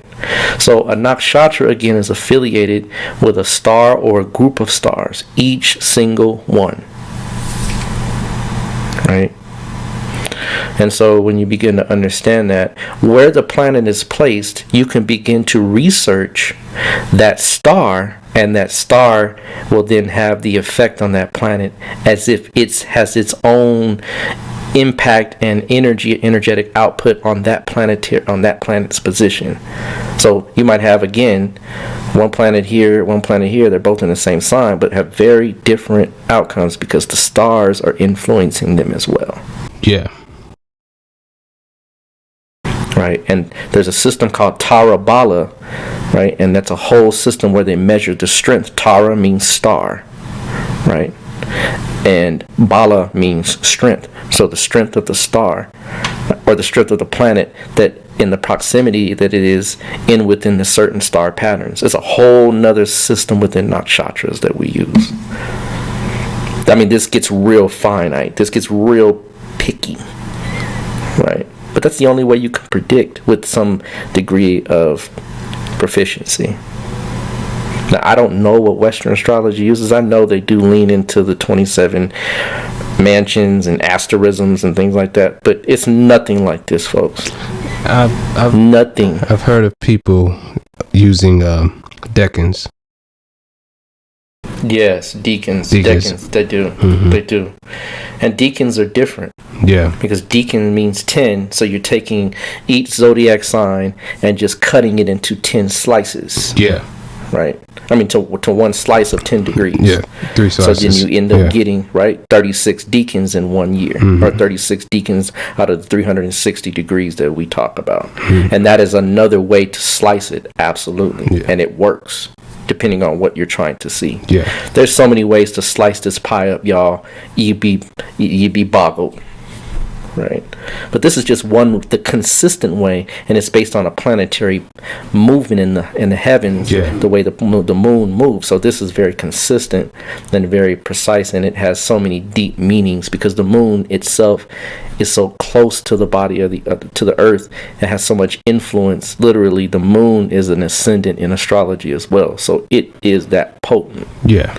And we'll begin to look at the moon's placements and just follow how the planets go in, because we're in the zodiacs, we're looking at the sun's placements, and the nakshatras looking at the moon's placements, but they go through the same pattern of the sky, same circle. Yep. So getting deeper into this, right, nakshatra literally means, right, it's 2 words, naksh, Naksh. It just means to get closer, right, or to try to attain something, to try to get closer to something. Yeah. Right. And tra, you've heard of the word tra. It's a word. You just didn't know it, but it's in different words that you've heard. Mantra, right? Yantra, right? Tantra. They all end in what? Tra. Tra is an instrument. It just means like a technique. So nakshatra is literally a technique to get closer, or this a technique of attaining something. Right? So it's literally affiliated with stars, right? When also you'll see sometimes as they say nakshatra, they're just kind of tied in to meaning star, but it doesn't technically mean star. It means the technique of getting closer to attaining your goal. Right. It's also called that which never decays. And the stars, they never decay. Right? They never change their real course. They're pretty much consistent. Right? So the planets change their course. The stars don't. Except through precession, of course. So, right? So this division of the zodiac, right? It just means a circle of stars, right? And it's actually, the nakshatra system is so fundamental in Jyotish, or in this type of astrology, that there's 2 other systems that are used to extract meaning from these nakshatras. One is called the Navamsha. Mm-hmm. And I'm sure a lot of people don't know what that is. Like, oh, no, Navamsha, yeah, my quote unquote relationship chart, Mm-hmm. right? And then what is called the Vimshatari Dasha system, right? And Vimshatari is called the king of the dashas, and the dashas are what we call your life chapters. Yeah. Right. So the nakshatras actually are tied directly into those two systems. So this is how crucial it is in this type of astrology, that the nakshatras have so much, they have a fundamental role in a lot of different things that go on with regards to this particular science. Yeah. Right. So again, and let's use another example, right? Sagittarius, right? Sag, right, has different energies, right? And let's just, before I go there, these things repeat themselves, y'all. There's a pattern that repeats itself over and over and over and over and over. And you just learn the pattern quickly so that you begin to ascertain, oh, that's why the dashas follow a certain planetary setup, right? Because the nakshatras are set up the same way. Yeah. Right. So you begin to follow patterns, right? And these patterns begin to repeat themselves. So every fire sign is going to consist of similar things, right, than other fire signs, even though they're different. So getting into that, right? The nakshatras, what they do is they give us a deeper access to meaning, to the meanings of each one of the signs. It's just a deeper understanding, and it goes even deeper.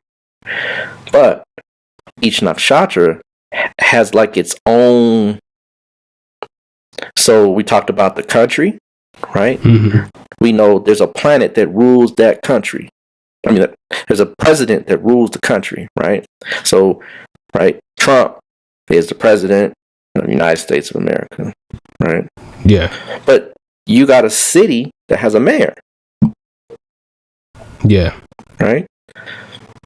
And then in the neighborhood, you have an alderman.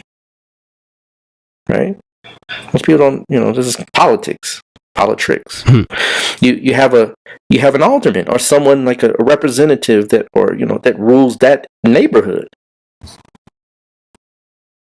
So it's the same way with the nakshatras. Right? The sun rules Leo. He's the president of Leo. He's the ruler of Leo. Period. There's nothing questioning that. But within the neighborhood of Magha, right, Ketu rules that neighborhood. Right? So within that neighborhood, you have another planetary ruler. The nakshatras are affiliated with planetary rulers. Right? The next neighborhood in Leo is Purva Falguni. And it's ruled, that neighborhood, that portion, that 13-degree, 20-minute portion, is ruled by Venus. The next portion, right, of Leo, which is the residual, which is 3 degrees, 20 minutes, it's ruled by the sun. So within that particular configuration of that zodiac sign, you have 3 sub-lords or sub-rulers. Yeah. Right? And so now we know, okay, well then the sun being the ruler of this, and then Ketu being the ruler of this, there's an agreement, there's a resonance and a dissonance sometimes between those two planetary makeups. And that's when you begin to notice the nuances and the differences of how that leonine energy is played out. For example, Purva Falguni, which is ruled by Venus, right? It has a whole different setup, right? There's almost a contradictory nature to it in that Leo, right? And think about the lion, right? Think about the totem, the lion, right? It's very regal and royal, but it also can be very lazy. Mm-hmm. Well, that portion of Leo called Purva Falguni has a lazy streak. Yeah. Oh yeah, I've seen it. Right? Just kicking back. In fact, tying it in further, going deeper, each one of the nakshatras has a symbol that goes with it. So it gives us an even more refined meaning of that particular portion of that sign. And the symbol for Purva Falguni is a hammock. Mm-hmm. Now, come on, that's just the way it works is very phenomenal to me. Because a hammock, what do you do in a hammock? Sleep, lay down, relax. You chill. Yeah. Right? So Leos can have that disposition. Some of them, when the planets are prominently placed there, sun, moon, ascendant, they can be lackadaisical. So it's like the king that likes to be, adorned and pampered and. You got it, my friend. Exactly what that is. So now we know this portion of Leo. Oh, okay. So they like the good life. Yeah. Right. And they're givers, right? But at the same time, there's a sense of selfishness there too. Because it's about the king. What you gonna do for me? I'm the king. See, Magha is what he can do for the people. Now, it gets deeper and deeper, right? Mm-hmm. It really does. I mean, it's phenomenal the way this system is set up, right? There's even a devata or a deity that's associated with one. So now we got a symbol, we got a planet, we have a deity, right? So the deity that's associated with Purva Falguni is called Bagha. Mm-hmm. Guess what his thing is? Pleasure. Yeah. Enjoyment, merriment. The life of the what? Party. Because see, Leos like to shine. The energy of Leo likes to shine. It's just ruled by the sun. But this portion likes to party. Yeah. Have a good time. Good food. Good people. Sexual enjoyment. But it also makes good wives. Depending on what planets are placed there, how they're placed in the condition and all of that, the Lord, all those different variances, right? Yeah. But just understanding that energy is about those different things in the Leonine zone of the sky. This is when we begin to understand what nakshatras really do. Well, remember we said there's patterns? So every fire sign has Ketu, Mm-hmm. right? Has Venus, and has the sun as the rulers of the nakshatras of that fire sign. So Let's do it. Aries, right? The first nakshatra, right? is Ashwini. Thank you, brother. Which is ruled by Ketu. The next one is Bhadarani, which is ruled by Venus. And the last one is Kritika, we mentioned earlier, which is ruled by the sun. Yeah. Then we go to Leo. Same pattern. Leo has Magha, which is ruled by Ketu. Mm-hmm. Purva Falguni, which is ruled by Venus. And Uttara Falguni, which is ruled by the sun. Same thing with Sagittarius. Mula is ruled by Ketu. Purva Ashada is ruled by Venus. And Uttara Ashada is ruled by the sun. These patterns repeat themselves. Yeah. Right? So when you begin to see that there's a repetitious pattern, you see a rhythm, right? And how these things are expressed. And each one of these, right? Each one of the nakshatras, each one of its rulers is funneled through the main ruler of that sign. So, for example, Bhadarani, right? Bhadarani is called the bearer, right? Remember we talked about there's a god, a deity, a devata that rules each one. Well, the devata that rules Bhadarani is Yama, the god of death. right? But it's also, its symbol is called a yoni, or a womb. Yeah. So we have a theme here now in Aries, in the sign of Aries, 13 degrees 20 minutes to 26 degrees 40 minutes, where this particular portion of that sign is extremely fierce in getting things done. They can hold a lot of things. They can bear a lot of pressure. Yeah. Right. This is the side of the warrior, right, that is literally driven to make sure something happens, to make sure he gets, or she gets, their goal accomplished, because it's in a cardinal sign, and cardinal signs are always about getting goals accomplished. Yep. You see how it has a certain, you can go all the way down, all the way into that particular portion of that zodiac sign and get real specific about what's going on. You want to say something that's funny? What's that funny? You know, you just said that, right? And you know, we got Tupac as an Aries ascendant, and he's Barani. And you remember what was his little acronym for nigga? Never ignorant, Niggas, getting goals accomplished. Getting goals accomplished. Yeah, exactly. And you know, cardinal signs, they don't finish well. They start a lot of things, they don't finish none. Mm-hmm. Right? Typical pop. Right? Yeah. So, right. These different portions of the zodiac signs, which are affiliated with stars, right? We can get into the very specifics of each one. And let's just say this, right? Each one has so many different layers, right? Each one has what's called a deity or a devata, right?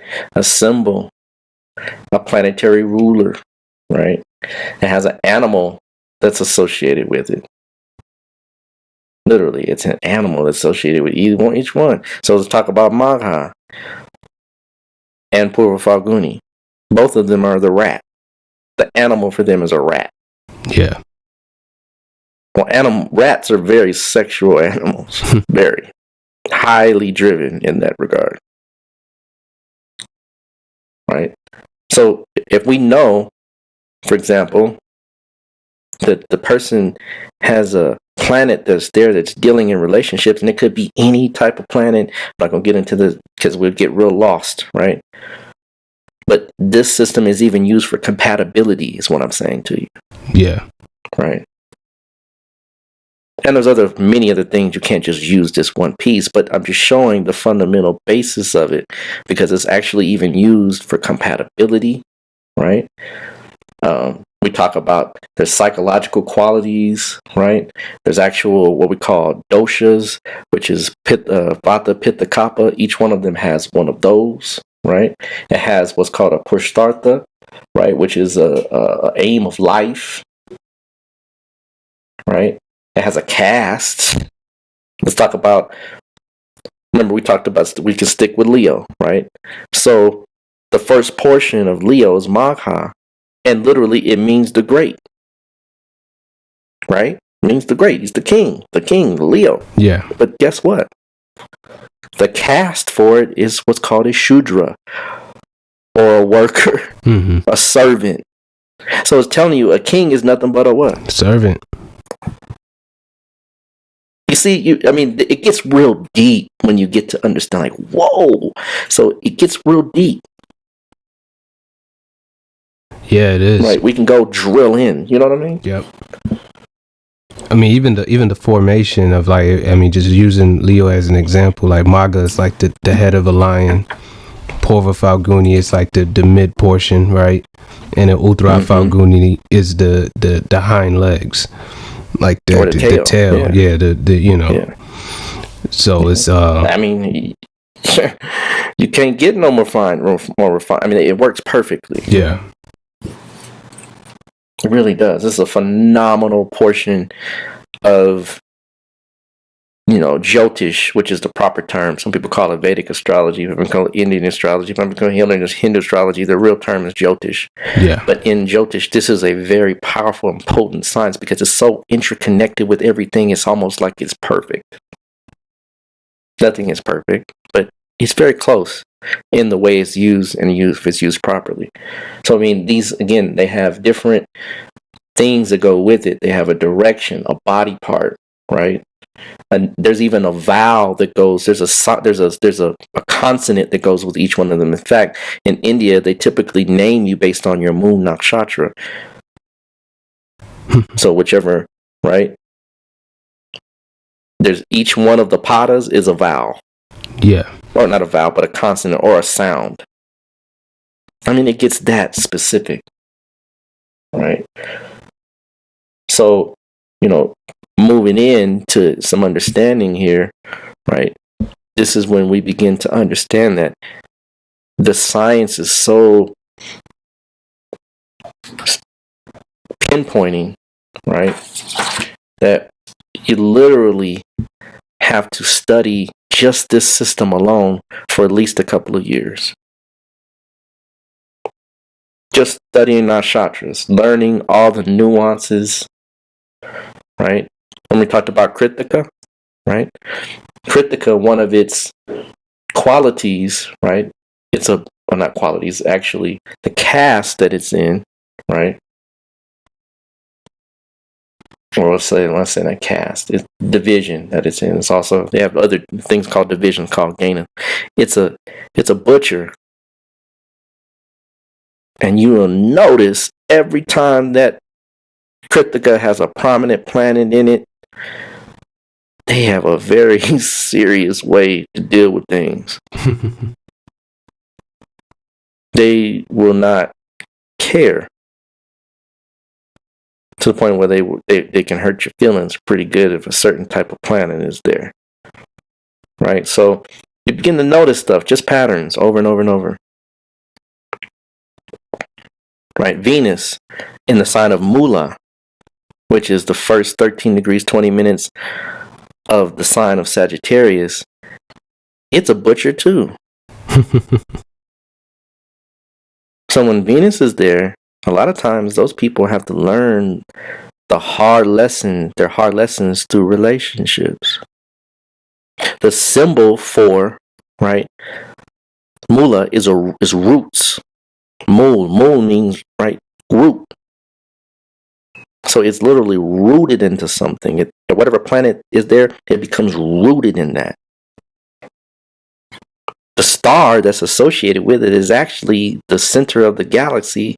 It's akin to the black hole that's in the center of the galaxy. So that tells you that this particular portion of Sagittarius is no joke. And it can be very beneficial. It can be very powerful, right? It's the part of the Sagittarian energy that literally is brutal with honesty. Sagittarian energy can be brutally honest. No tact. Yeah. word vomit. I mean, just bam. Like, well, did you have to say it like that? Yeah, I did. Which I don't mean no harm. But I mean, if you think about it, remember we said that the planetary ruler is K2, because it's the first 13 degrees, 20 minutes of a fire sign. And K2, right, is headless. It's the part of the dragon that has no head. So it can be just headless when it tells what it tells. No tact, no coot, no refinement. So to have a sensitive planet like Venus there can do a lot of different things. Now, of course, we have to look at everything else, y'all. Everything, right?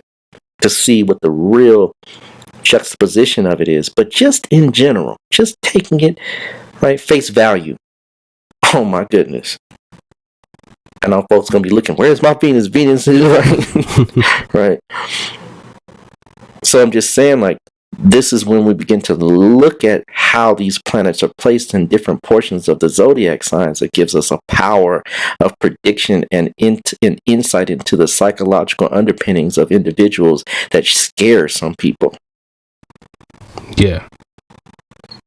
Right. I've looked at some planet. I'm like, yep, this is your mama. And you'd be like, how the heck did you know? Oh, yeah, 4th Lord is in there.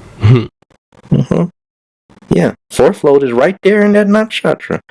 Wow, brother, you ain't never lied. I didn't even look at the moon. I looked at the 4th Lord.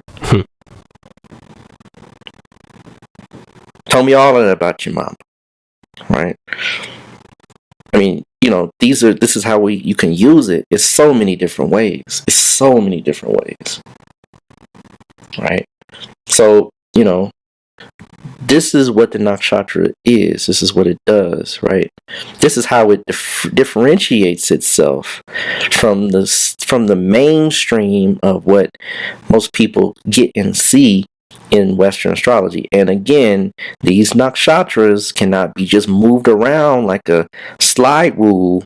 They're tied to each sign forever and ever. So Magha will always be in Leo. Mula will always be in Sag. Right? Ashwini will always be in Aries. They're tied to stars. The stars are tied to the to the signs. They're one and the same. They're just different slices of it to get us a more pinpointing understanding of it.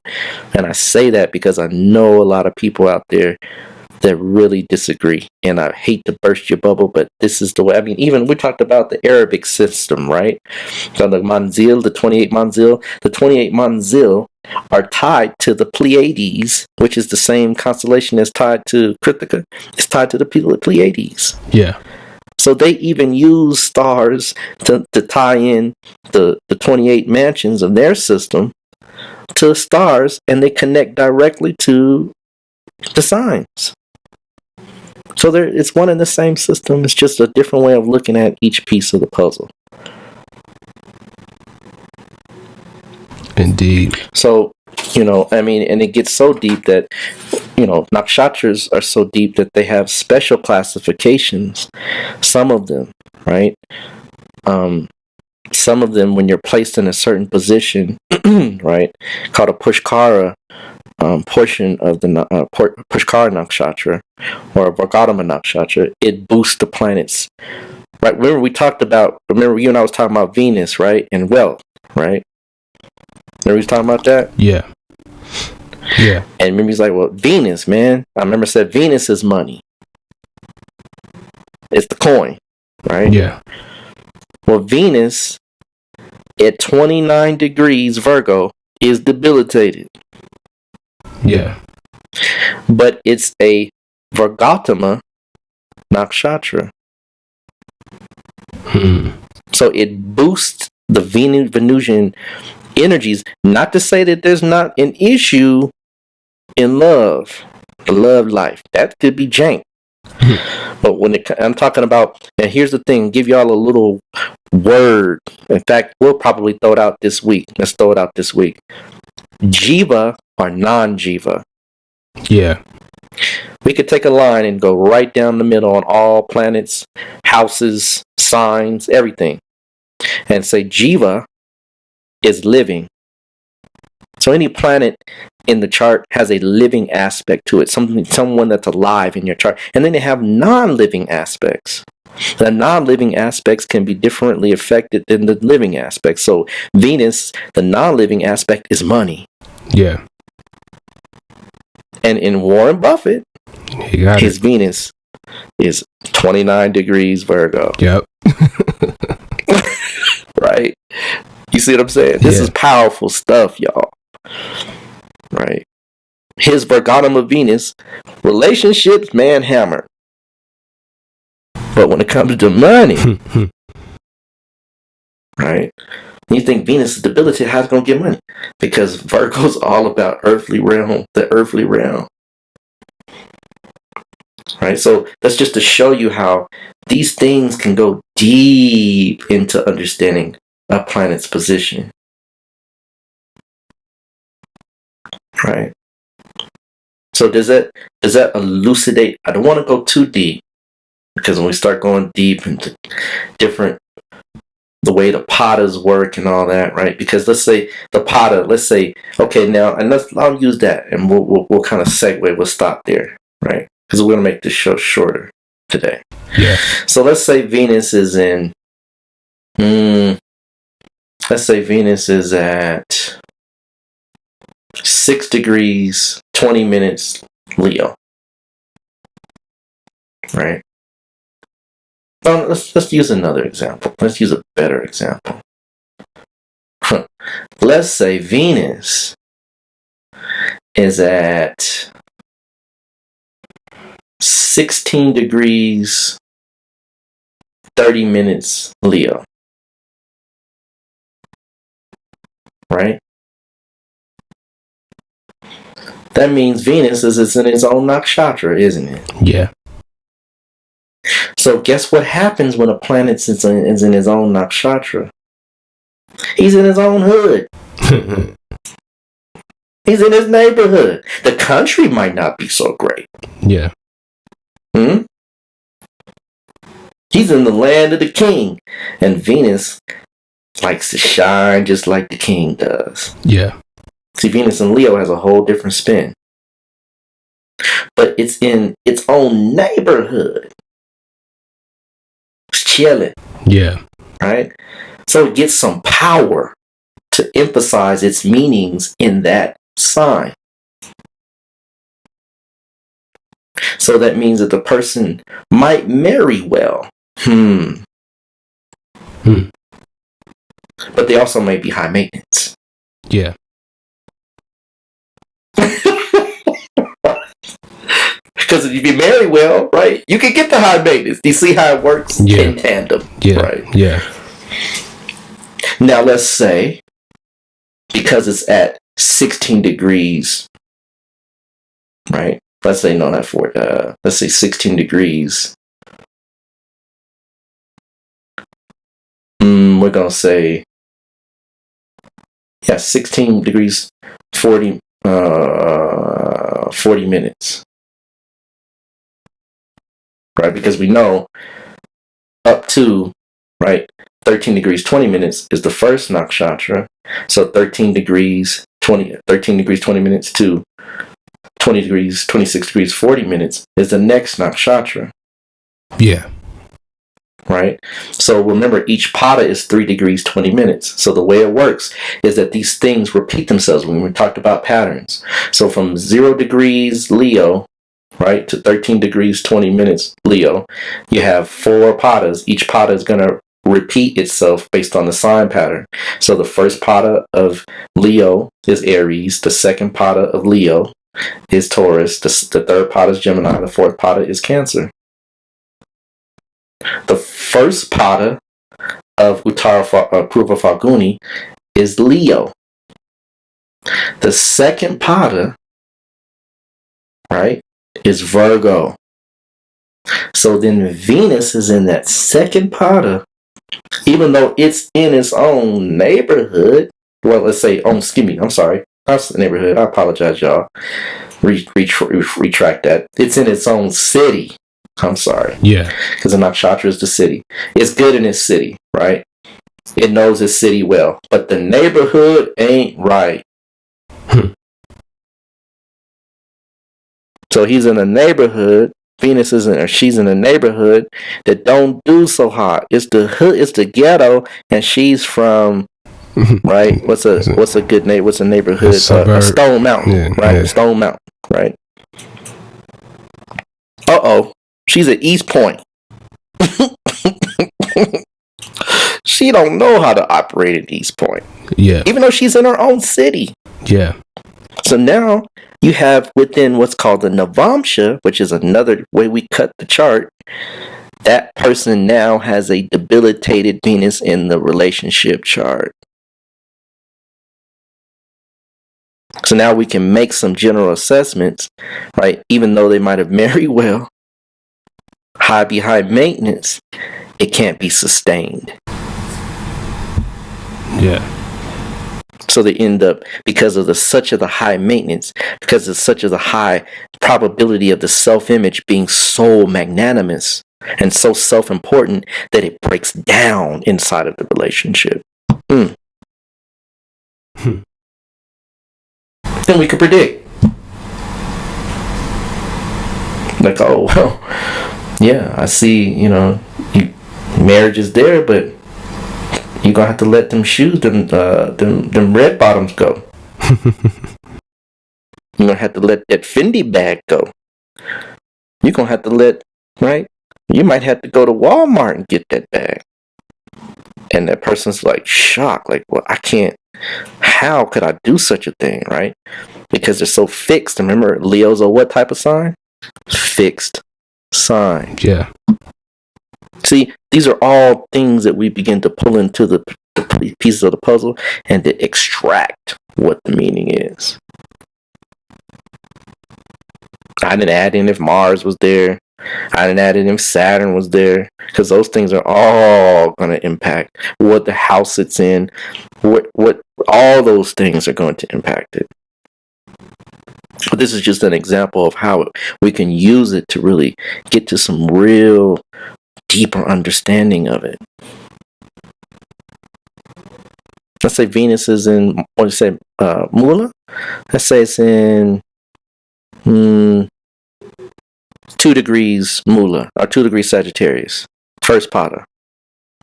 Now Venus is in Aries pada. So that person's going to be super adamant in love and in relationships. They're going to get to the root so fast, they'll get to you so quick, but then you're like, well, hold up. We didn't even get to the, or no, I'm getting to the, I want to get to the depth of you.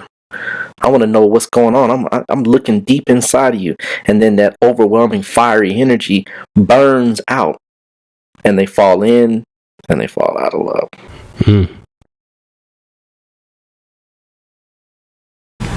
So, these things are this is how you begin to take a stab at using it, because there's so many different other nuances, right? Now, if it's 2 degrees, and I'll throw a monkey wrench in there, if it's 2 degrees, right, and it's a good likely chance that it's the planet that's the lowest degree of the chart, now we're looking at what's called the Dara Pada. I mean, the Dara Karaka. Yeah. The Dara Karaka is the indicator for wife. Yeah. That's a whole another way to use the nakshatra. Yeah. You see, right? So, these are all different ways that the nakshatra system is used to get the depth of what it is that we're looking at. Yeah. And I mean, it goes deep. It goes deep. So does that, I mean, I don't want to go too deep because, we get lost up in this, right? But does that give a fundamental, does it give like a fundamental idea of what it is that you're looking at? Yeah, I think, I think we gave a good, nice little foundation, for new people to understand nakshatras and stuff like that. I think, yeah. Because, I mean, we've made posts and different things like that, but I think, that this would be a show that people can go back to constantly just to kind of refresh and, listen to a couple of times to gain more insight, into it. Mm-hmm. Indeed. Absolutely. The fundamental thing is that you're going to have fun by playing with your chart with this stuff. Yeah. So, guess what? Just a sidebar to kind of just titillate the folks a little bit. When we talked about Kritika, right? Well, Kritika, right, is affiliated with a deity called Kartikeya. Kartikeya is like the planet Mars. Because it fits perfectly, right, with the class that it's in called a butcher. Right? So it's a butcher. Well, Kartikeya is a warrior. And then you got Mars in Kartikeya. You really need to take an assessment. And if it's at the end of Aries in Kartikeya, which then makes the planet what we consider old in Baladadiya Vashta, that's a whole nother system. But it also makes it the Atma Karaka, which is the soul significator. You see how this begins to get so unraveling with this knowledge. That is profound to my person. Can't say for everybody else, but when I begin to look at it, I'm like, whoa. Yeah. So the person has come to this life to learn to master their fiery, aggressive, forceful nature, that part of their spirit that literally has to be always guided by wise counsel and the need and necessity for rebalancing things that are out of balance. That's the purpose of having a Mars as a sole indicator. And then if it's in the sign of Aries, in Kritika, that person gonna have some problems, right? It's gonna try to solve everything through aggression, right? Through force, through adamancy. You start looking at it like, whoa, wait a minute. You mean, and then you start this is what's going on with you. And then don't let them be in the Dasha system or Dasha period of that planet. Whoa, boy. Then don't let that planet be aspected and transit by something. Oh, boy. Right? Then this is you see prediction coming alive, right? Yeah. Deep stuff, y'all. Deep stuff. But that's just to titillate the peoples. We will have further conversations, and then you'll have an understanding of what we mean when we say nakshatra, so then you can understand a little bit about what, right, some of those conversations that this brother and I will have when we do talk about, specifics around United States of America as a chart, or Bill Gates as a chart, or someone that might come on live where we talk about that person and give them a live reading, or delve into their horoscope right on a live podcast, and we talk about, your moon's in Shitra. Oh yeah, moon's in Shitra. And so your moon is in the Virgo side of Shitra.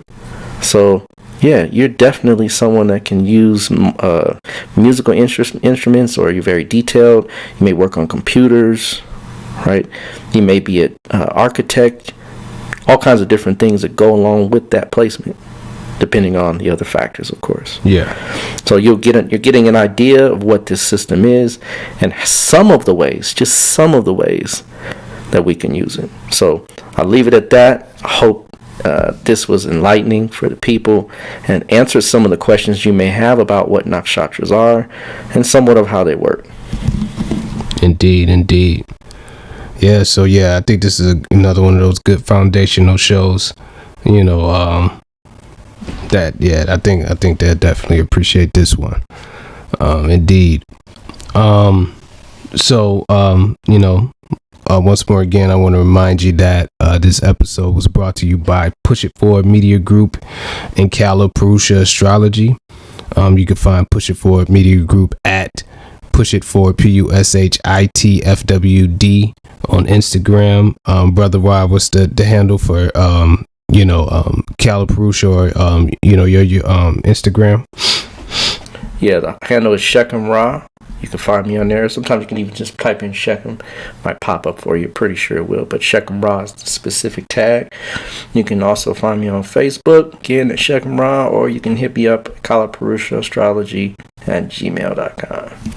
Indeed. So this wraps up this show. I want to thank everybody for tuning in, and make sure you hit us up, follow us, like us, help blow us up, so we could take it to the next level, and start really, getting this, this astrological conversation in the mainstream, start, really kind of, changing the way that people operate in life and understand life in general and whatnot. So, So, Brother Roddy, got any parting words, anything you want to drop on the people before we close this one out? Just tune in next week, same time, same station. Cool. All right. So, we'll be out next week, and make sure you share this with somebody, and hit up Brother Ra, for some consultations and things like that, and we'll see everybody. We'll be here next week. All right. Peace.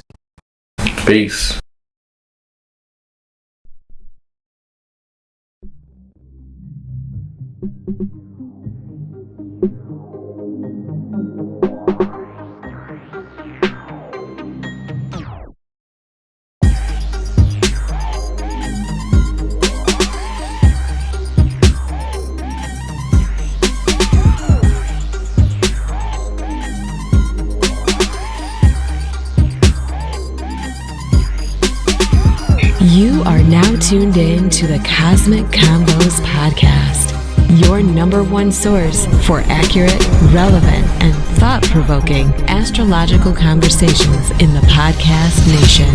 The place where stars and minds align.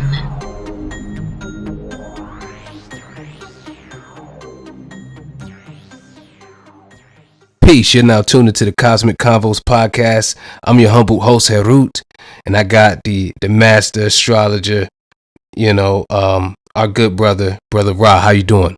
Oh, brother, living and learning, taking it a day at a time, but never better, brother. Never better. How about yourself, King?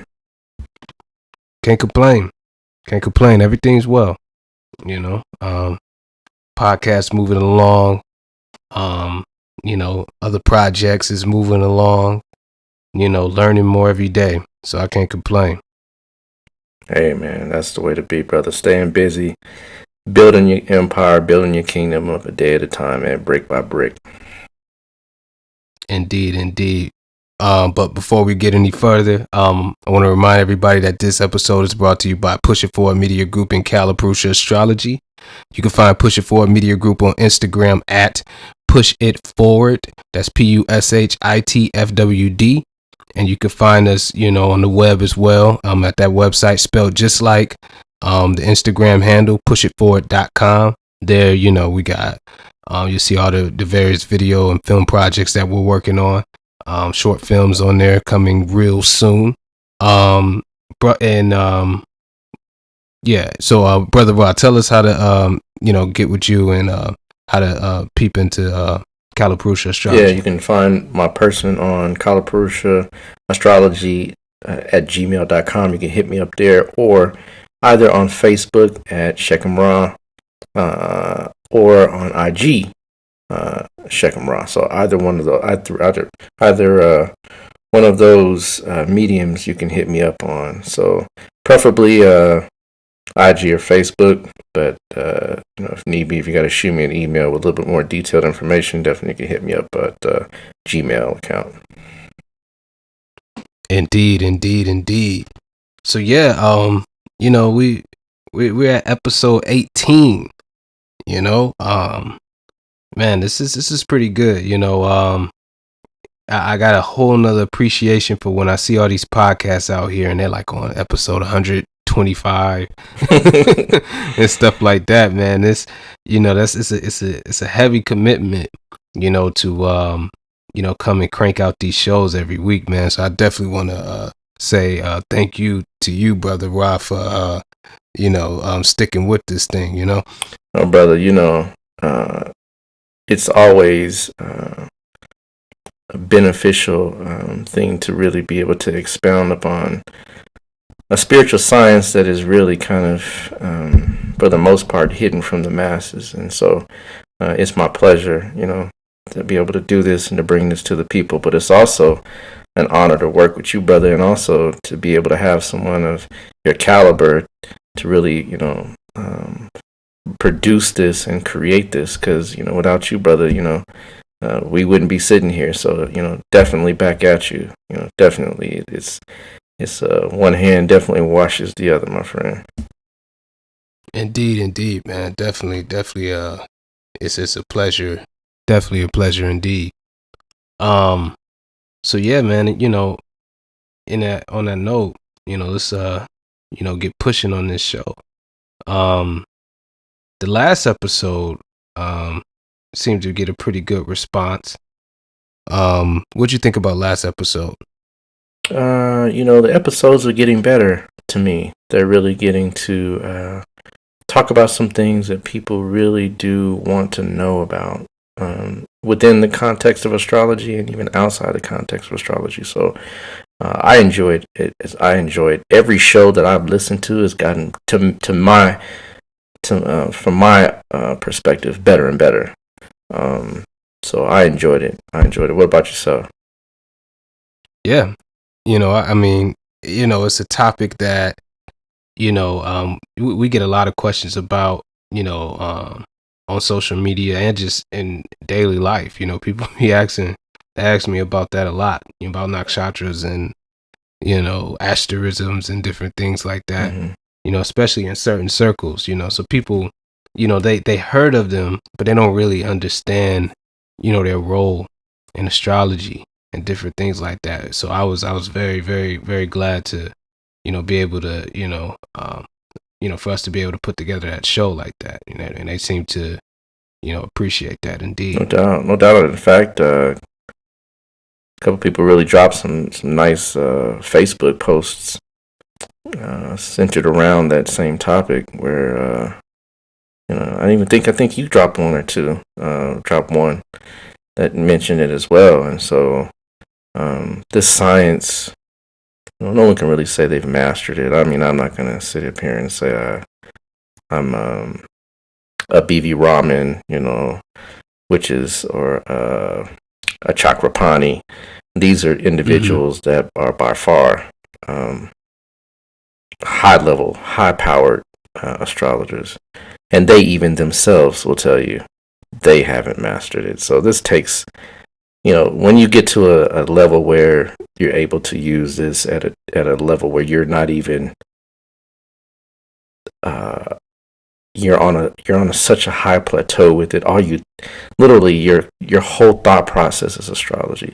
Mine is to some degree. I do study other sciences, so astrology is, of course, the premier most aspect of my studies. But I do study many other things. So my knowledge and focus is lent to other areas of expertise in life. But when you have astrology as your brain thinking process, like these other astrologers, these guys are masters of masters, and they will tell you they don't have all of it down. So, when you get to one level of astrology, you realize you haven't learned anything because there's another level. And there's another level, and there's another level, another level. So, it's just an ongoing process. I'll be doing this till I reincarnate, 3 or 4 more times. I did it in the last life, literally. I did it in the last life. There's certain principles, certain astrological placements where you can see, did you do this in the last life? And by far, my whole chart is set up this way. So, this is obviously just a continuation. I reincarnated to continue to do this. But, the science is so vast, we could take nakshatras and do probably 5 shows on it and then keep going. So, but I did enjoy it. I really think the people got a lot out of it, and they got a good understanding of really a lot of the differences in the powers that this form of astrology has in comparison to some of the others. So, and things like that, those type of not classes, but podcasts will be coming down even more so. Things like Varga charts, things like different types of ascendants, the dashas we haven't touched upon. I mean, there's just so much stuff, right, that we're going to expound upon during these podcasts. So y'all stay strapped in, stay listening, and keep your pad and your pen, handy. Indeed. All right, so so let's start, get into today's topic. And as usual, we try to walk the line of being kind of nerding out on astrology, right? Because we could definitely do that for sure. But we also use this as practical tools in our daily lives. I use astrology in my business. I use it, in my relationship, and just, different avenues of life. My chart is just in the back of my mind, all the time. So, in that vein, we kind of want to, jump on a topic that's, very, very, very relevant, in today's time. We're in the Me Too era, right? We're in the time period where, what they call it, cancel culture, right? Mm-hmm. We're in a time period where, you have the court of public opinion, and, it's a practice of, writing people off if they, go outside of the societal norms of the day, or the, the outward surface societal norms of the day, without any real attention, placed on, how do we help to, rehabilitate a certain person, or how do we, help develop a person, to, try to, get them to grow past whatever it is that they're engaged in that's, causing, disruption in society, and things like that, and, astrology has it's an excellent tool, for putting a true perspective, on these, on this particular issue, you know, um, we live in a punitive society. They want to see blood. The justice system's not about correction; it's about revenge. So, we were just talking and just, going, through a lot of the different, headlines that we've seen throughout the years and different things, and then you go and you look in the charts, and it's like, boom, there it is. All day. Would you agree with that?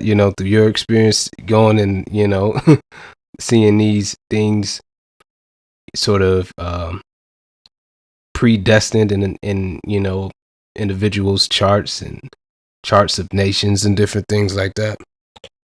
Yeah, the thing about it is, we all were pretty much raised Christian, for the most part, and yeah, I went through some transformative processes dealing with Christianity, working through the fear. What if I'm wrong? Yeah. What if I'm making a mistake? And that's a big grievance that anyone that is a knowledge seeker has, because, we've been ingrained from children. As a child, it becomes habit to think that there's a possible afterlife that could be eternal damnation. And so, yeah, when you begin to really delve into the realities behind those doctrines, you begin to see that there's a fundamental truth that is universal, and that the Supreme Being is in ultimate control.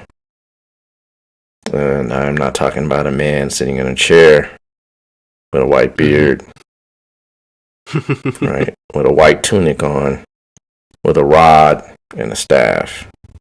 I'm talking about a being that is trying to experience life in all its vastness, in all its different colors and perspectives. And so when you realize that, the destiny of a man or a woman is just the opportunity for that being to witness something, to realize itself inside of the construct of what we call the human mind. It's literally something that is trying to look back upon itself. And the only way to do that is to create a being that has the ability to recognize there is something beyond yourself that is moving things.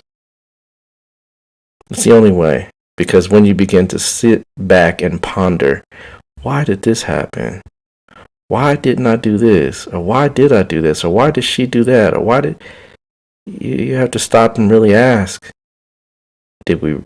we did a show on that. Kind of mentioned it a little bit. Did I really make the choice, or did the choice make me? Yeah. Right. It's a strange thing, because inherently in the design of everything is its own demise. But inherent in the design of everything is its own ability to produce the best of itself as well. And one of the things in astrology is that we learn is that when you go on through a rough period, right, you realize that it's a period. It's not forever. It doesn't last forever. It's not something that's designed to last forever. For example, a lot of people go through K2 periods. K2 periods are the roughest period of all dasha system, all dasha periods. They just are. And so it lasts for 7 years. Well, it's kind of a message inherent in that the Supreme Being says, you know what, the Saturn dasha period lasts for 19 years, right? Rahu period lasts for 18 years. Yeah. But the worst period is one of the shortest. After the K2 period, Venus, which is the longest period for 20 years, comes right after. So you see kind of like this inherent, like when Rahu hits, Jupiter comes right after. Yeah. So it's kind of like the Supreme Being has set things up to create the balance of the powers that be, what we call malefic and benefic planets. And what that means is you have planets that are taskmasters, and you have planets that are they open up the opportunity for growth and expansion, right? And so both of them play a very crucial role in man's life, in that they both are necessary for you to do what you need to do. If everything was all beneficial and hunky-dory and you had nothing but benefic energies all around you, you would never do anything. Yeah. Right. And then if you had nothing but drill sergeants, harsh energies, forceful things manifesting, you would be broken. So there's this kind of ebb and flow, this high and low, this like balancing act, right? That creates life, right? We have catabolic energies, you have anabolic energies. They're both very necessary for your metabolic energies to be balanced. So everything in life is this duality of things. But you find in astrology, the times that you're in those rough periods, that's the time when you're actually learning the most. And there's a compassion inside of that. And that even though it might be a dark hour, right? It might be all hope seems to be lost. When you contact the astrologer, he's going to tell you, or she's going to tell you, well, within the dark period, there's some periods that definitely will be uplifting as well. Right? During Saturn Dasha, let's keep it above. Saturn Dasha lasts for 19 years. All 19 years of it is not going to be bad. Yeah. Right? In fact, you might learn that some folks don't even know how to act when they come out of the period, because they're so used to being in a certain focus that energy carries over, and they actually are getting more things done than they ever have done before. In astrology, you have transits, and in transits, you have these squares and these oppositions. While I'm dealing with a Saturn opposition, I've never got more work done in my life. It's not, folks, I'm living on this planet just like anybody else. So astrologers are not exempt, right, from the realities in which we deal with as man and woman. But we understand them, we embrace them, right, and we maximize on them a lot differently than sitting back and being or feeling oppressed or restricted or denied. Because Saturn is the planet that builds slowly. But when the building is done, you have a castle, right? So I've never gotten more work done in my life. So it's the compassion that I get from understanding my own personal dilemmas and issues and challenges, because then it says, you know what? Everything is right on time. Right on time. And in astrology, the hidden beauty of it is that you literally can know, if you have a child, you will see the child unfold based on the chart. You will see it. I have children, right? And congratulations to you, brother, because you're going to be in the same bracket very soon, right?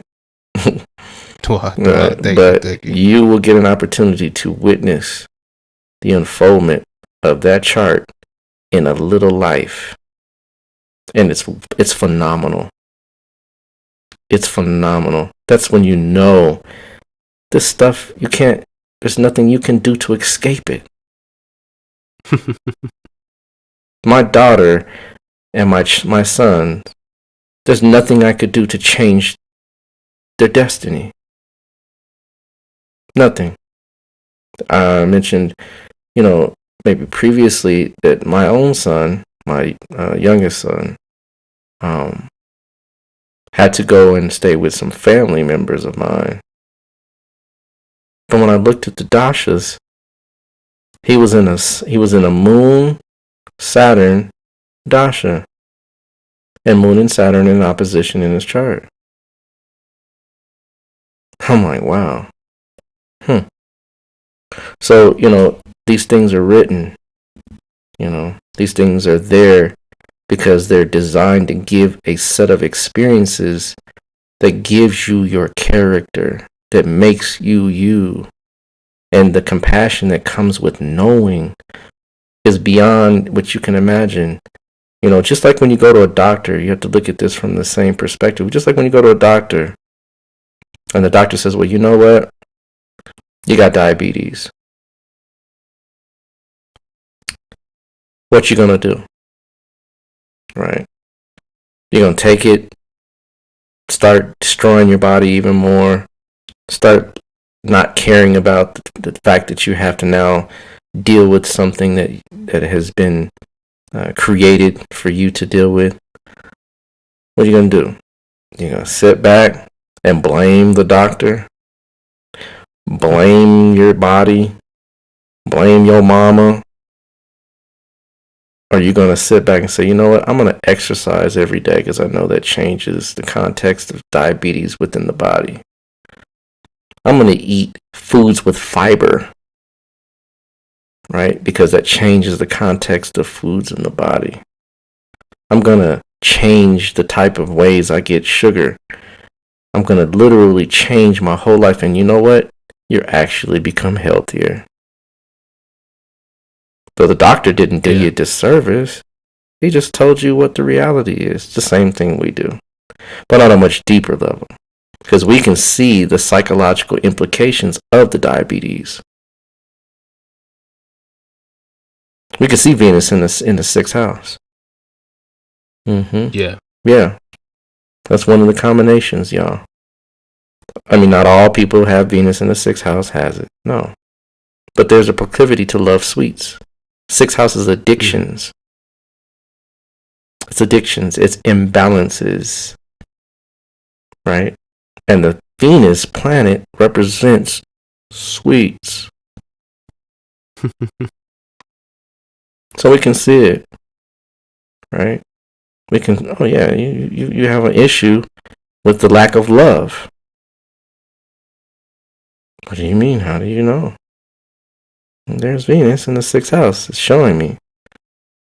The sixth house is the third house from the fourth. That means that the mother, right, at the time when you were born, was very much engaged in literally moving and shaking and changing her whole life around relationships. And those relationships were starved of some type of commitment or some broken promises or some type of affection, and you felt and imbibed those energies, and from then on you've been seeking to fill those voids with things that we call pleasure foods. I mean, it's all there, right? That's the deeper aspects of it. Yeah. I mean, it goes deep. But nonetheless, we can see it, right? We can see, for example, say you don't grow up with the most attractive face or smile. Let's just say smile.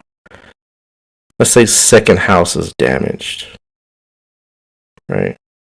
Second house is your value system. So you grow up with poor values.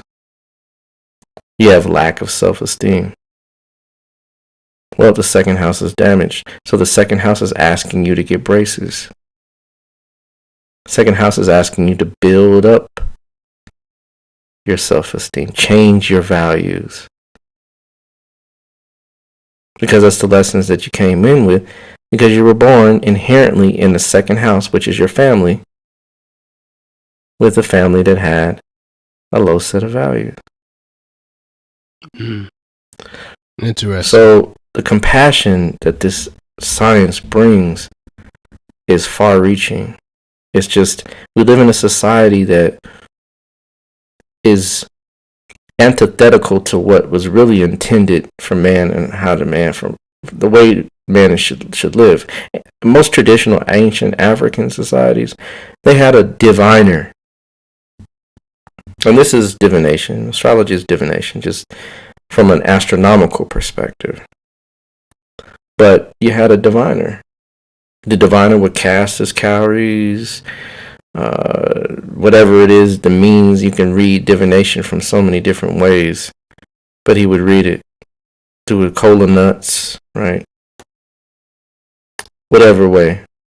And he would say, or she would say, usually he, your son's going to be born and he's going to have Eshu, Elegwa, as his main attribute to develop. And everybody in the community knows, oh, wow. So he going to be talking and get the gift of gab.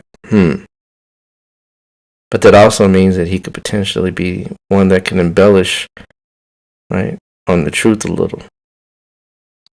He might twist his words to exact something that he wants to get out of the situation versus what is best for everybody. Yeah. So then you start to watch those. We would watch those characteristics, and the community would check him by letting him know, Eshu, he's on you, right? We would see it in him. And if, of course, you pop the chart, you see it all in the chart. It's the same thing, right? His name would check him. The name exactly would be designed to call attention to those things that he needs to be mindful of. So in traditional societies, and I'm not talking about African, you have Native Americans, you even have some Asian societies that would do this. And in India, the name itself is born from the nakshatra. Yeah. So you see what I mean? We've come up through a society, for all intents and purposes, that is low-natured. And so we use the astrology for these types of quick fixes, right?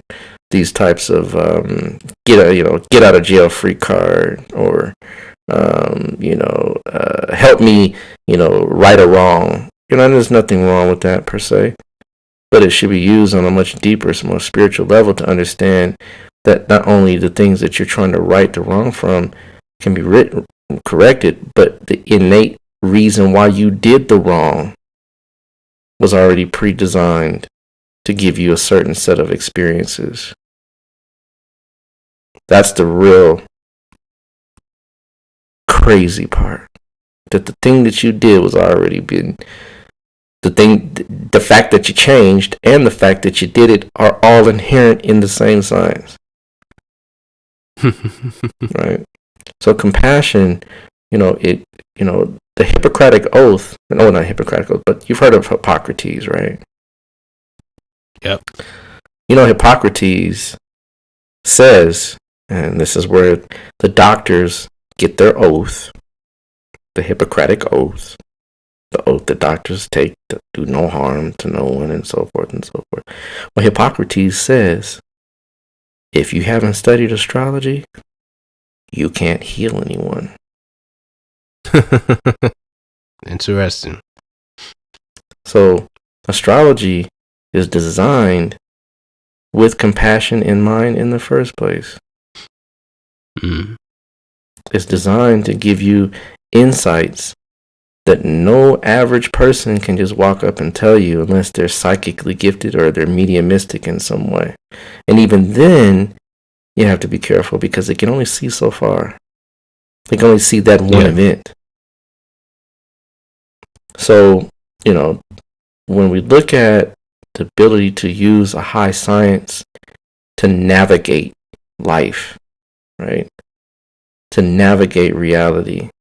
And people say, well, what about the bad people like Hitler? Okay.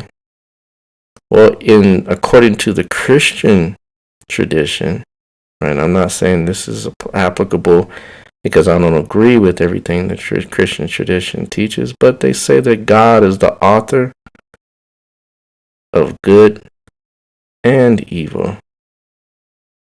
So you have to ask yourself, did Hitler's Libra ascendant with the ascendant Lord conjunct Mars, conjunct the Sun in the 7th house, engender this angry, frustrated, militaristic disposition? Absolutely.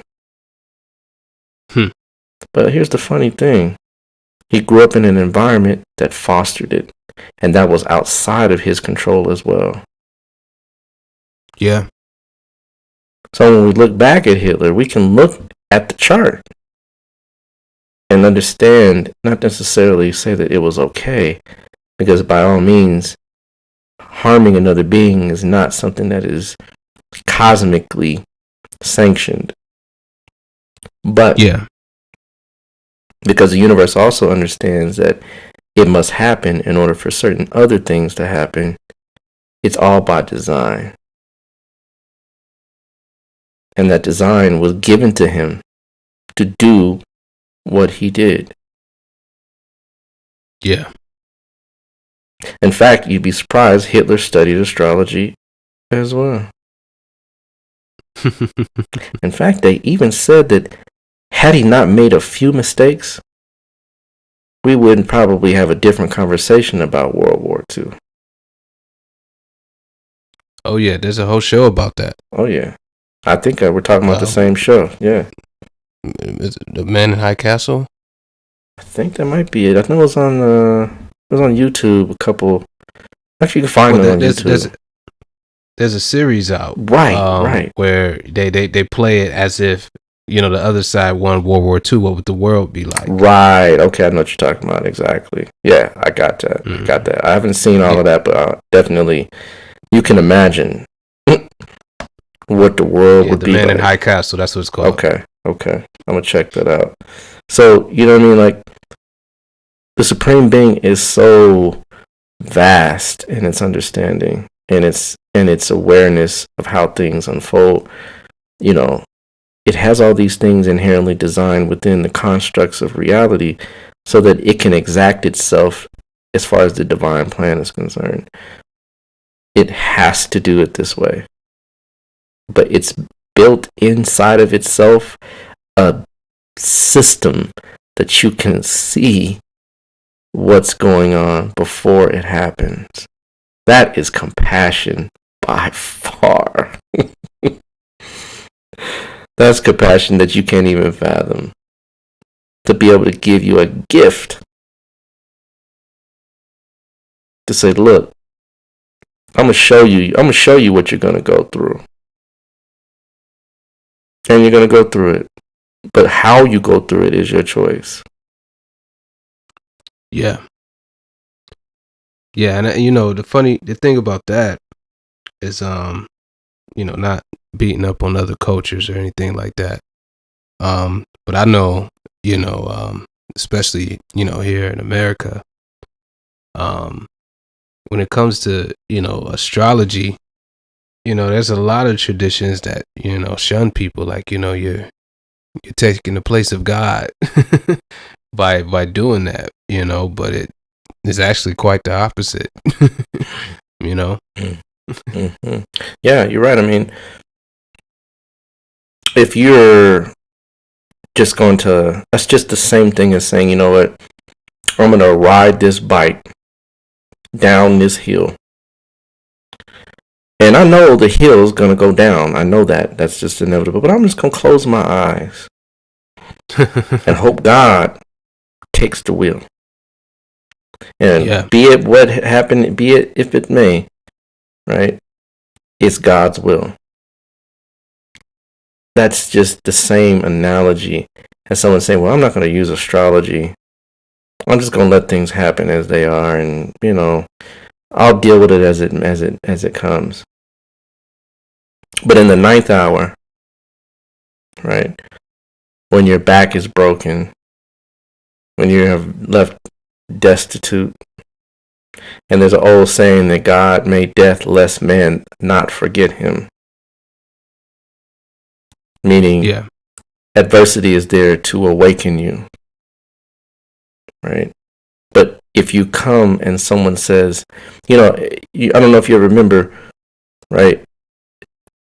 You know, when you know you're going to get the blow, it doesn't hurt as much.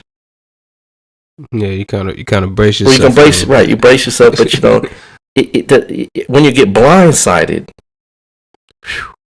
that's the worst. It is. I felt the blow. It brought back a memory. Right. That's right. I got blindsided. Right. That's like they say, you snuck me. Right. That's like disrespect. Right. It's the worst thing. Versus a head up. Right. I'm telling you, I'm gonna hit you, and I'm gonna hit you. Right. Yeah. I mean, I would rather deal with something that would come at me face forward, or I could at least know that it's coming, to be able to parry off whatever, right, oncoming hit is coming. I mean, that's how astrology is used. You can't stop the blow. You can't stop it. Yeah. But what you can do is learn to duck. Mm-hmm. You can learn to counter. You can learn to move with the punch, to use the leverage of the other individual, then use that against that person and then ride that out. Right. So if you're in a rough Rahu period, right, and Rahu drives most men insane, and we all go through it. That's the part of life that you looked a little crazy, right? You looked a little something, man. Unless Rahu's in a very prominent position where it's secured by some very powerful planetary placements, then Rahu might actually give you some things that you never dreamed of, right? That actually take and catapult you to a high level, but it also can bring you down to the depths just as fast. So you have to be very careful. Because let me tell you all this, right? God can become a drug too. Spirituality can become a drug too. And then a true initiate knows that's a very dangerous place to be. So, you know, when you're in these periods, when you say, like we talked about, as I mentioned, a Rahu period, right? You can literally use those periods to get a lot of work done. You can get things done you never even imagined. You'll travel and do things that you never even imagined. But you say, well, it's going to happen anyway. But you were riding the bike with your eyes open. It's a little different. Oh, yeah. Right. Then you know who you're meeting. Then the whole point of the whole exercise is when you are about to settle up, and they say, well, we sent you Brother Ra, and we told him to tell you your destiny. Did you listen? Did you adhere? Did you go see the brother? You were given a free gift. Well, no, I didn't. I wanted to do it my way. Well, here we are. Yeah. Now, let's settle up. And you'll remember, in that moment, that regret of not listening, that regret of not seeking, that regret of not opening your mind to the possibility that, yes, I can know certain things and will tell you certain things, whether it be good, bad, or indifferent. Because if I tell you that you got diabetes, you can cure it. If I say you got cancer, you can fight it. If I say Your grandma's about to leave this planet. You can say your goodbyes. That's compassion, by far. Oh, yeah. Right? People say it can be fatal and cold, fatalistic and cold. What's going to happen is going to happen. But why not be able to use it to your advantage? Why not be able to say, Grandma, I love you? Knowing in the back of your mind, and you're not instructed to tell Grandma you're about to check out, Granny. But Grandma is about to leave. It's just time. Well, do you know when she's going to leave? Between this time and this time. So take this time now. Call her today and tell her you love her. Tell her you appreciate the lessons that you gave her. Tell her that you're going to remember all the things that you told me, and that God is blessing you, and give her upliftment, because that's what souls need when they're about to enter into the inner planes. You can give her the gift of entering to the inner planes on a high note. That's compassion. Indeed. So, many things in life are like this. I've seen many charts. I've done charts for women that were barren. And I saw in the destiny, it was a very narrow window for them to be able to give birth to another baby, to a baby. It is what it is. But I told them and I warned them, and I actually gave them some opportunities to change it, and they did the best that they could. Now, destiny has it that if it's not meant for you to bequeath a being on this planet, you will not do it.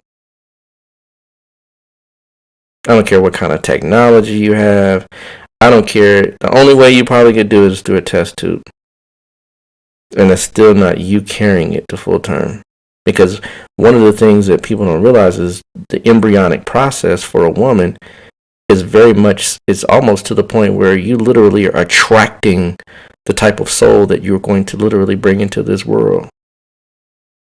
You're literally, by the time you've made love and time that or whatever you do, right, had sex, right, that baby has chosen you.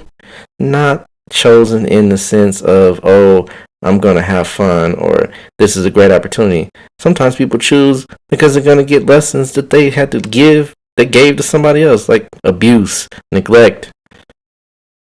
They need those lessons so they can change. And they never do it again a lot of times. I would never do that. Sometimes they become the victimizers by being the victims, and sometimes they stop and break the cycle. And when that happens, you are gifted things. You are bequeathed certain things in this life and in the next. So, life is a very assortment of things, but guarantee this: if you know, you can do. If you don't know, you can't do. Yeah. So a lot of times it might seem fatalistic, might seem a little harsh, but it's really not. It's just telling you, number one, what you kind of already know, but two, what you don't want to see. The person with diabetes doesn't want to hear that. Who wants to say, I want to go here, I got diabetes. Woohoo! No one wants to hear that. But do you need to hear it? Is it necessary for your health and well-being to hear something of that caliber? And not all of it's doom and gloom. Sometimes we get opportunities to tell great things. I remember I was in college, and I was learning the science from a guy out of India, and he taught me this little technique called Narayana Dasha. And it's a Jaimini principle, it's a Jaimini technique. Jaimini is another school of thought in astrology. There's different schools of thoughts, right? You have Parashar, you have Jaimini, you have Brigu, you have systems approach, you have different schools of thought.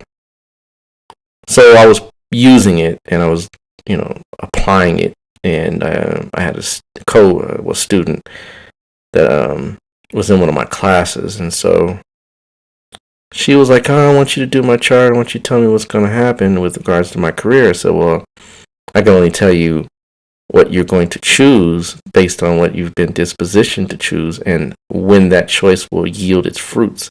But I can't tell you what's going to happen. It's a little different. It's similar, but different." So she's okay, well, tell me, da da da da da. So we sat down and we did it. The next time I'm in class, she busts through the door. "Oh my God." She got on her knees. I'm like, "Oh, please, lady, don't."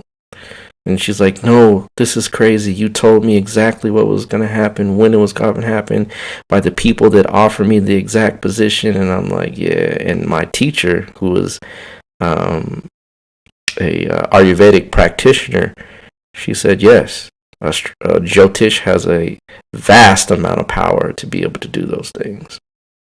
So it's not always, I don't want to make the picture seem like it's negative. It is very much so positive many times.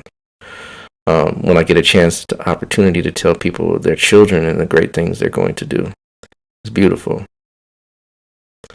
So it goes, you take the bitter with the sweet. But yeah, for the most part, right, people are going to get doses of things that they necessarily just wouldn't buy at the normal Walmart, right? They wouldn't pick that up and say, "I want to put this on and take it on." But what you'll find is that you're so much more powerful for it. That's right. You're so much more powerful for it. You're so much more advanced. And you look at the next man and you wonder, how do you navigate? How do you mitigate? How do you function on autopilot? How do you function with no control over not so necessarily what's going to happen, but how you're going to handle what's going to happen? And we live in a society that's so decadent, that's has so much debauchery in it, that literally, this knowledge is shunned because it then begins to ask certain questions. It begins to ask certain serious things that are much deeper than what YouTube and IG and all these little platforms can answer or even try to address in any type of video. It really asks you, why are you doing the things you're doing? Why are you even watching, entertaining, doing the things? You have to start to look at yourself in a very realistic way, right? And most astrologers are trained not to tell you the bad stuff. Not I. I'm not going to tell you all the stuff that, like we have a technique we can use to tell the time of death. I would never tell anyone that. Never. It's not your business. Believe it or not. Yeah. I can see it. But it's not your business. People ask me all the time, "Well, do you know when you're going to go?" Of course. It's my right to look because I have the tools and abilities and I have the knowledge to handle that insight. It doesn't bother me. I'm not living every day in a certain way. You know what I mean? To avoid some inevitability. I'm living it as I should have lived it regardless. But I take every day in a different perspective to understand that today is another day that I get to build higher and higher, deeper and deeper into my spiritual reality so that when I do leave, I can be accounted for. That's a little different. Yeah. I want to stand in front of the judgment and say, yes, I did what I was asked to do. And be able to graduate, right? And go to the next level. So, we have that ability. It's that advanced. Yeah. I don't know any Western astrologer that can do that. Not to my knowledge. They'll probably get close. But I've seen it to where I've looked at dates of death and it almost, and we're both all black, y'all. I got pretty pale. Like, good God. Like, it's just that accurate. Yeah. Just to test the theory. I didn't share anything with anybody. But it works that way. Mm-hmm. So, this is how it works. Astrology is so potent and so powerful. The science, the real astrology, the real science of it, so potent, so powerful that you literally can see how life is going to happen from birth till death. I had a little girl that passed. Did I see it in her chart? She didn't have a chart long enough to see it. But when I did look into what she had, absolutely. But guess who else's chart I saw it into? My own. So it wasn't necessarily it didn't snatch things from underneath my feet. I was able to still walk, talk, function, think of things that were beneficial, positive, and I knew it was a very special ancestor that came through to teach me something very special about my own self. So, and of course the mother of the child as well, it's in her destiny as well. Straight up. Yeah.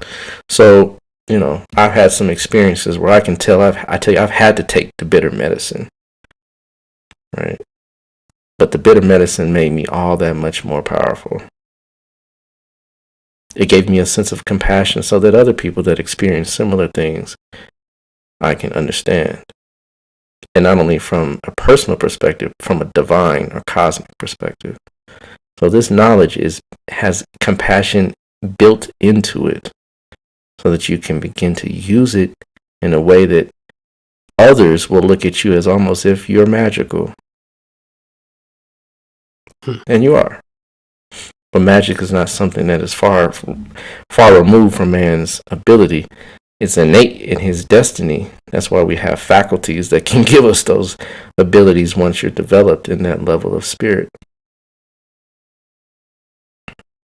No doubt. Indeed. Yeah, so, I think this was probably the most important topic, to cover in regards to astrology, because it's a it's a way to handle this, and just how to approach the world. I think it has a huge place in that, and just improving the world, if used properly, Absolutely. Yeah, because everybody goes through particular things. None of us are outside of flaws, at least at certain points in our developments and different things like that, when we're growing and learning. So the science really put some something objective on that, so I hope with this show, and not just with this particular show, but just as a podcast in general, we can impart that on the people and kind of make a contribution towards having people to have a level of compassion, when you see somebody who falls or making mistakes or is going through something, to know that it's not without its purpose, and that particular person may or may not have had the tools to to develop themselves, or to go against that, or they just had to go through that particular experience. And it's not like giving it saying that those actions, those things are okay, but to just have a respect for the process. Absolutely. People ask the question, one of the great questions that religious mindsets want to ask is, do you believe in God? And I simply say no. and they all of a sudden have the same rigorous thought process. Oh, you don't believe in God? No. And the conversation from that point usually goes one of two directions. They usually ask why, or they walk away. Yeah. Why is my favorite. That's why I said, if I told you, then number one, the word you use, God, is a mistake. But two, I don't have to believe anything. I know. Yeah. When you begin to study this deeply, you see, it almost gives you goosebumps, if you will, because you really do see there is something that is in control, whether you realize it or not. There's something that is in control, whether or not you want to call it whatever you want to call it. I don't care what label, because any label can never fit it anyway. You can't. Yeah. That's why in our culture we call it netir and jora, neter, right? But that just means it can be any and all things. So we kind of like take the label away in order to give it the proper label. Yeah. But you can call it whatever you want to call it. Allah, Buddha, Jehovah, Yahweh, Jesus, Nkulu, whatever. It is. Hey, it's there and it's in control. At all times. At all times. Even in the midst of darkness. It's especially there because it's trying to call attention for you to see something that you didn't see before. So that is true compassion, if you will. No doubt. But we're going to tie it up here because I think this has been a heavy enough show. I'm pretty sure most folks will agree to that. It's been a pretty heavy show that, you really go back and start pondering and looking over your destiny, looking over your chart, looking over the times and things that you have dealt with, looking over your proclivities, right? Looking over your propensities, your ideas, your thoughts, all those things, and then looking at it and saying, you know what? This was already created and had me in mind when it was created. In fact, even before I got here, it was here. So, take the time out, folks, to look at your destiny. Take the time out to see, especially when it gets now to right around when it becomes winter solstice. This is the best time to do those spiritual deep exercises when you begin to really look internally and see, what have I done with my destiny, and what has my destiny done with me, and how do I co-opt and work hand in hand with it. This is the best time of year when things are slowing down, when the energies are becoming internalized, when you're not out partying and hanging out with friends and going to different concerts and doing all the things that we do in the warmer months, right? Use this cooler time to self-reflect, to get inside of who it is and what you are, and to really understand how to use the time that you have to the best of your ability. And that's where the winter solstice comes in, when you come out on the other side and you're like, whoa, this next year is going to be one that I'm going to make this dasha, transit, whatever, work to my advantage. Yeah. Indeed. So we're going to go ahead and table it right there. I just want to remind you that this episode was brought to you by Push It Forward Media Group and Calabrucia Astrology. Make sure you go follow us at Cosmic Convo on Instagram. We're on Facebook as well using the same handle. And I want to thank Brother Rob for sharing what he shared in regards to his own chart. I think that's definitely important. For especially in astrology. I think people appreciate that. when an astrologer kind of shares their experiences and different things like that. You know, brings a lot of integrity to the practice. So definitely want to appreciate that. Any other parting words you want to do before we close up this episode?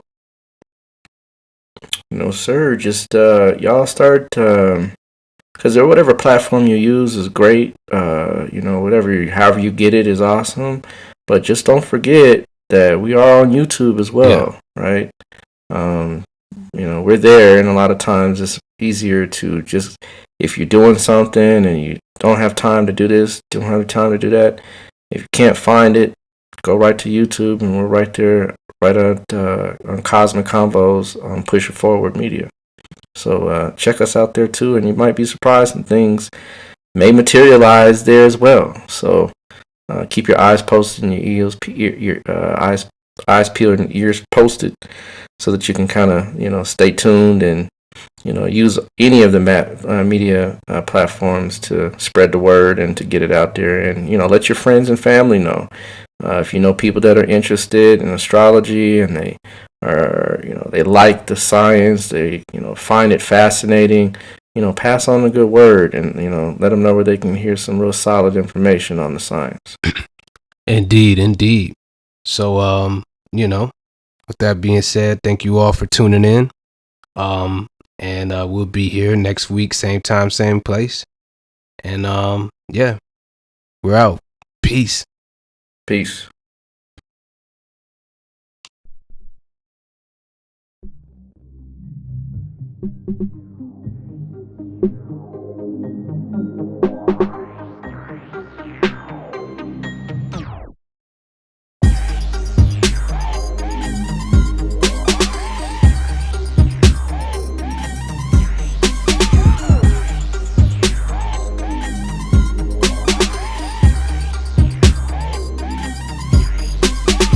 You are now tuned in to the Cosmic Convos Podcast, your number one source for accurate, relevant, and thought-provoking astrological conversations in the podcast nation. The place where stars and minds align.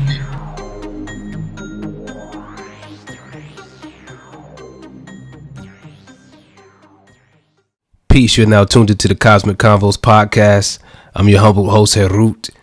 And I got the veteran astrologer here, Brother Ra. How you doing?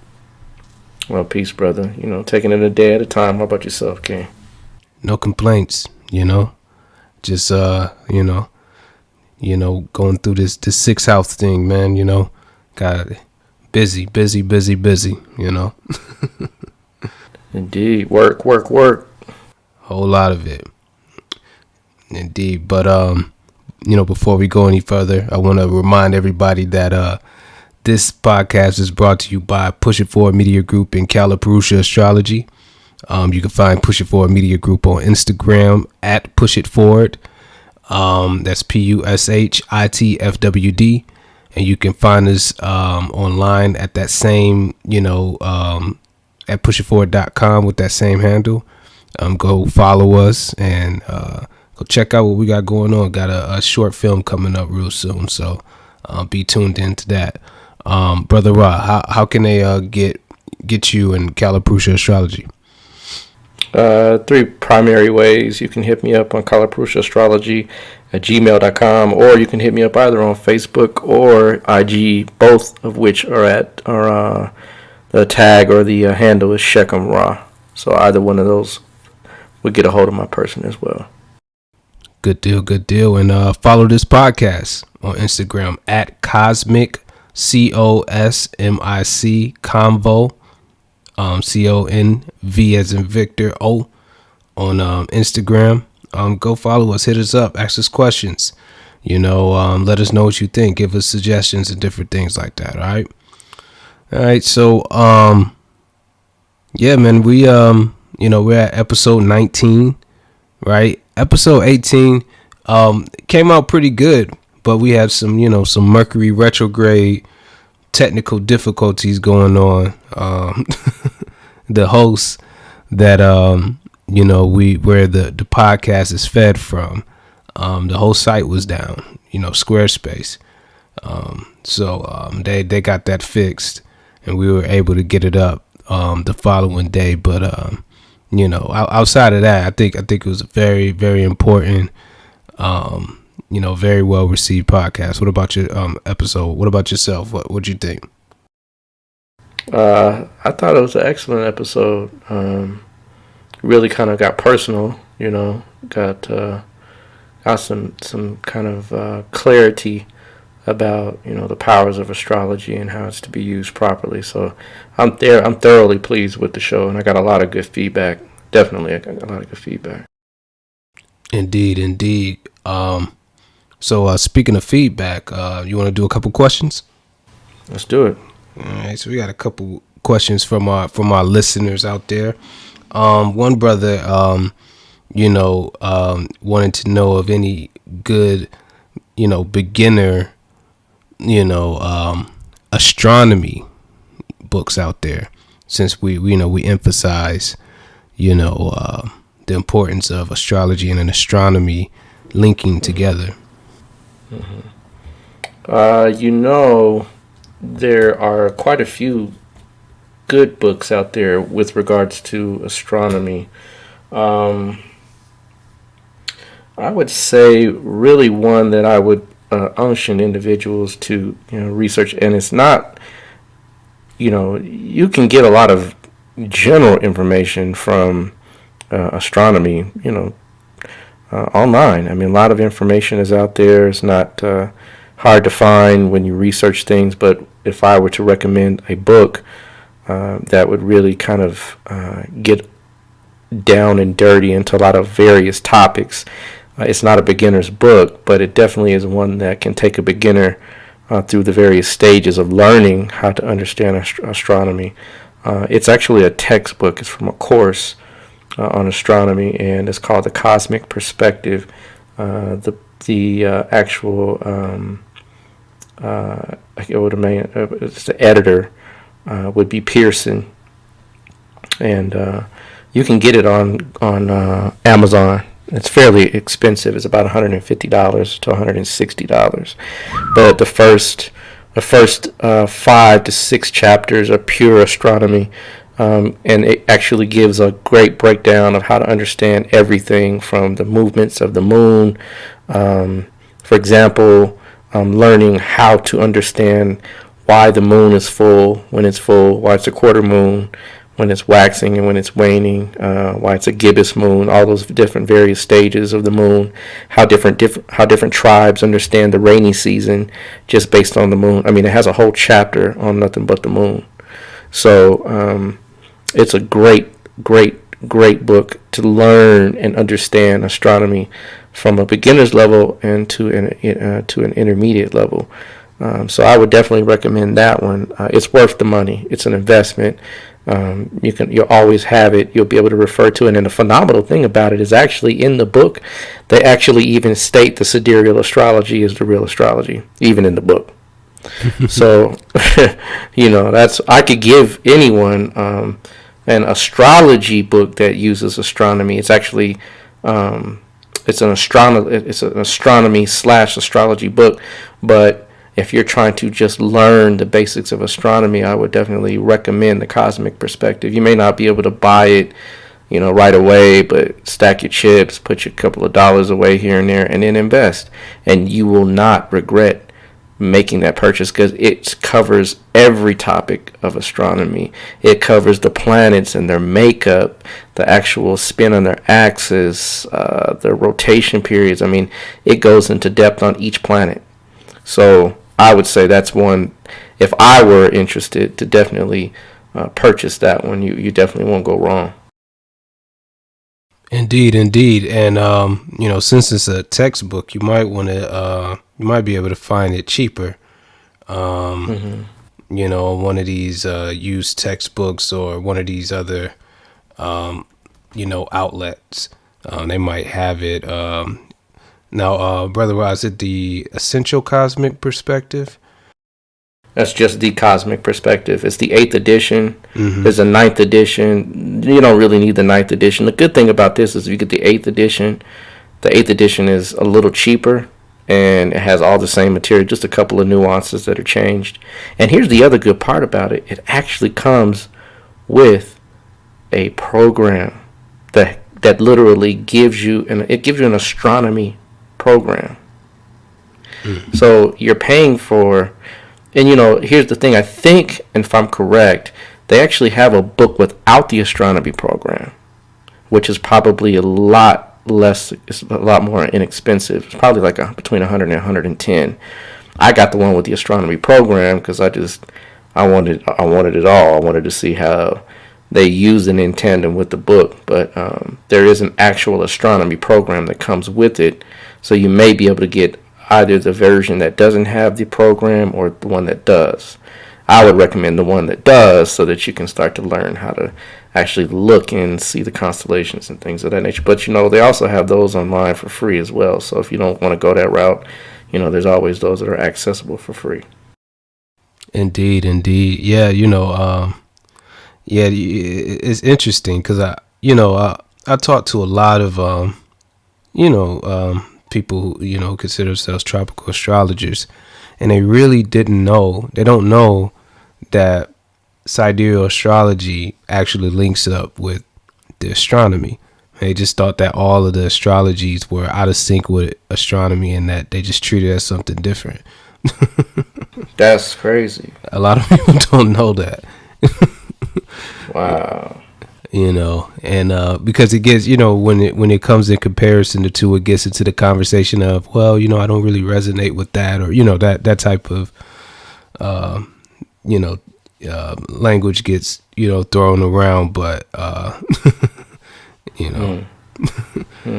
That's interesting, because you wonder what they've been doing.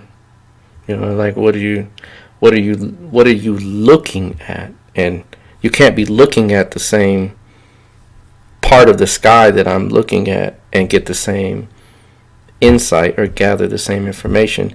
I got a few people, I'm not going to throw no names out there, one of the brothers that he and I have been going back and forth for years. He's phenomenal with what he does. I'm not to knock anything anybody does and is successful. He does dabble in, of course, this side of it. And, even he said himself, I'm just a diehard, man. I'm a creature of habit. So it's hard for me to change on something I've been doing, since the 80s. And so it just kind of confirmed that it's not about necessarily if it's the correct system for many of the Western astrologers. It just means that they've been doing it for so long, and they've been able to adjunct and add in and subtract and manipulate it for so long that they're just accustomed to doing it that way, and it's kind of hard to change.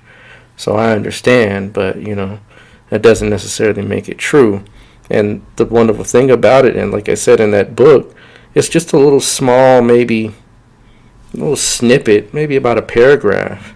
But in the paragraph, they specifically state that the signs that you look at where the planets are placed now is something that was there, over 2,000 years ago. So, I mean, this is an astronomy book.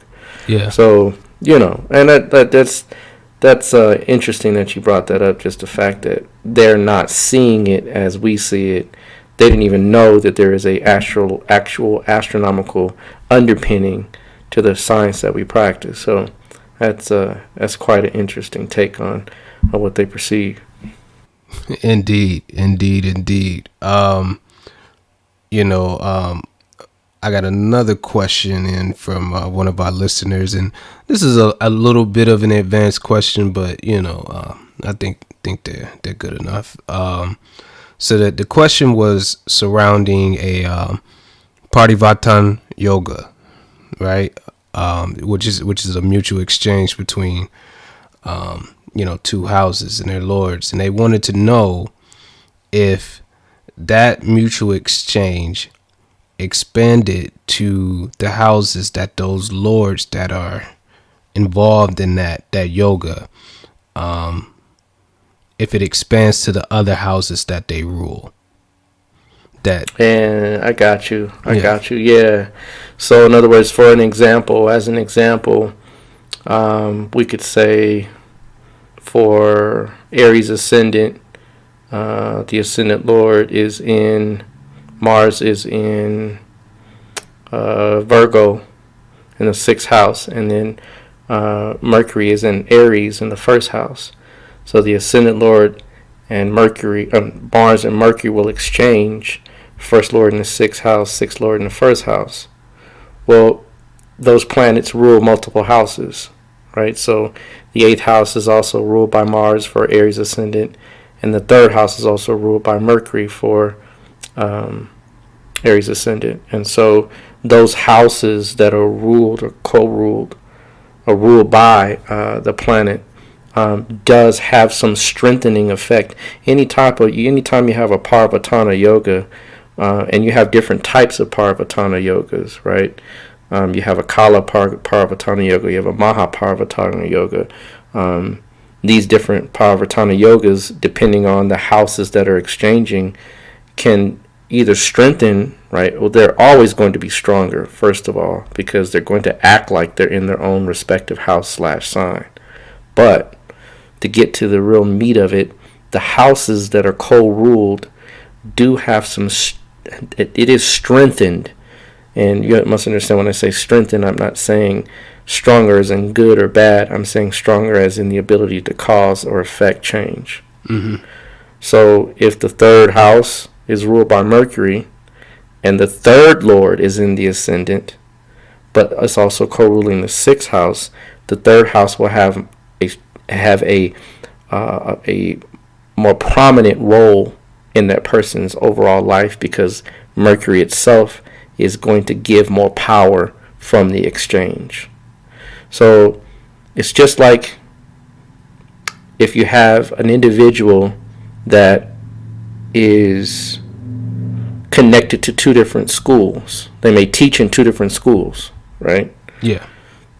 But they're still residing in another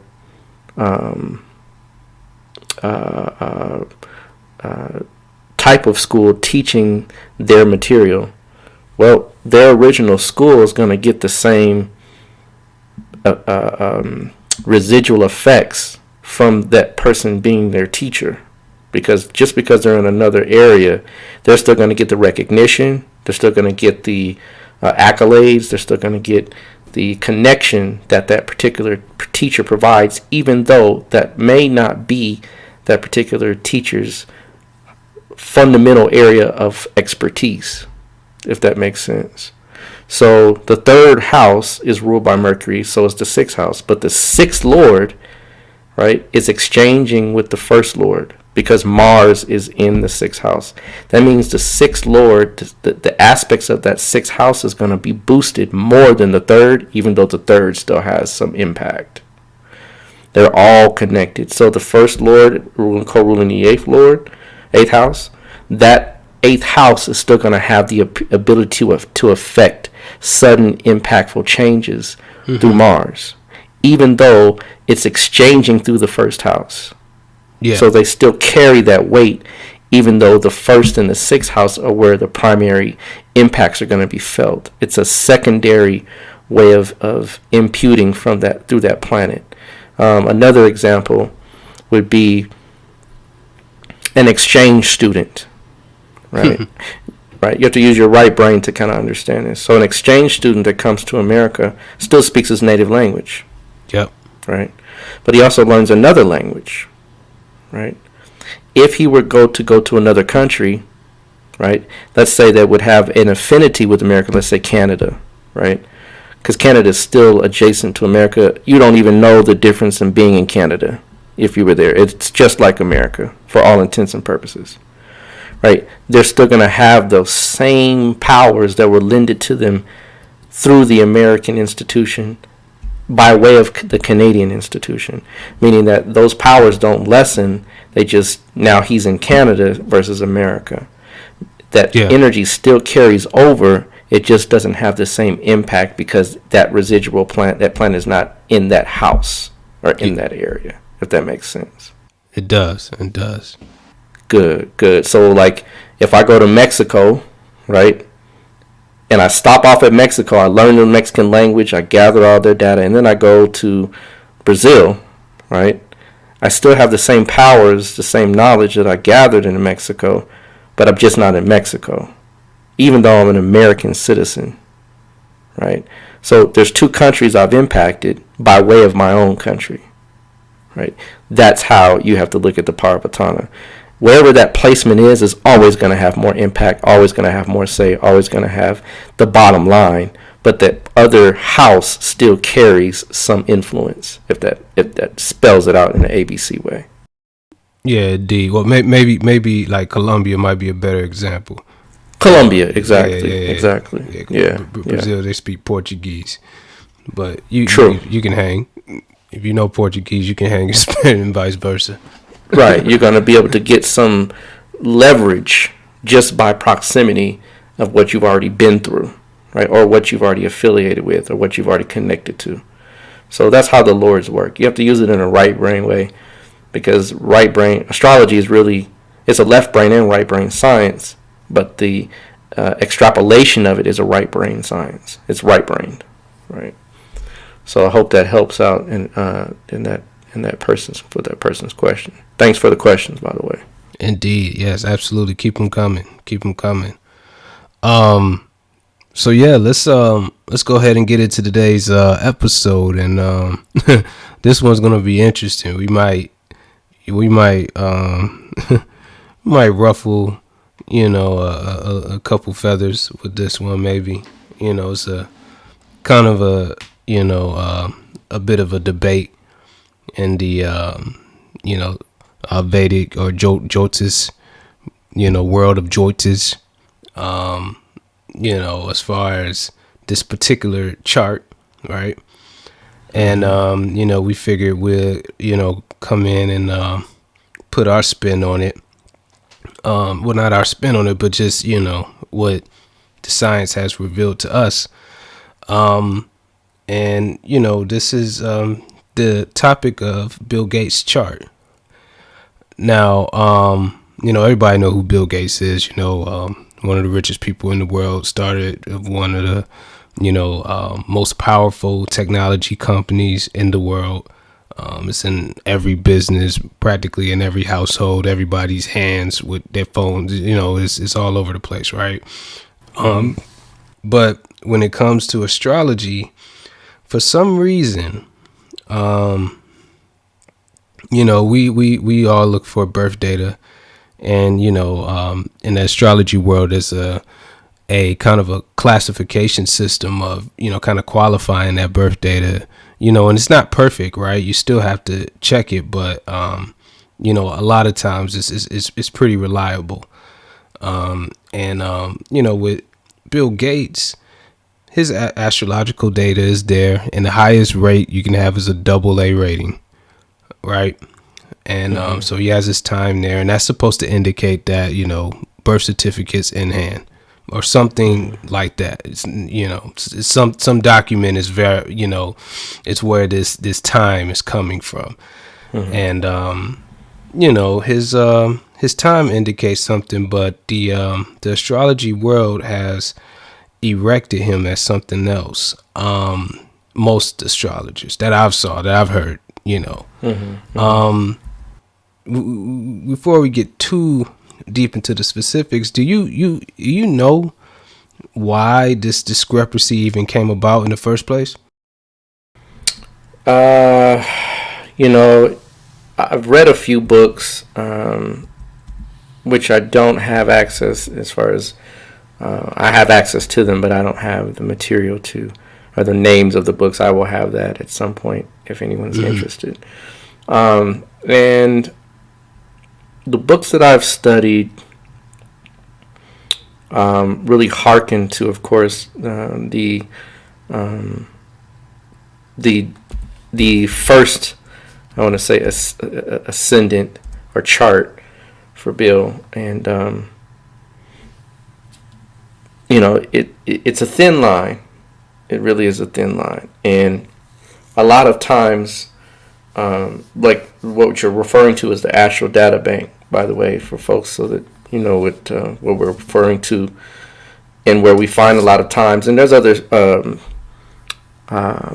databases as well You have a few out there, but the one that I think is kind of the go-to for many Western astrologers and a lot of people that practice Jyotish is Astro Data Bank. And Astro Data Bank generally has these ratings where AA is really a solid birth certificate, documentation, something of that nature. A would be, the person's mother or a solid source giving that. And then, of course, from there, it's called the Rodden rating. And so, there's a birth record with the AA. The A is more of like a close family friend, your mom, even somebody that knows. I remember it was like 11, 17, because I looked up and your dad was, lighting a cigar, something like that. Yeah. And those a lot of times can be rounded off. They're usually rounded. They don't usually have like the specific time. Then like you have a B, a C, all the way D, double D, and then there's X and XX, right? So these are the different rating systems. But from what I've noticed, a lot of people will transfix his time to about 9:15ish.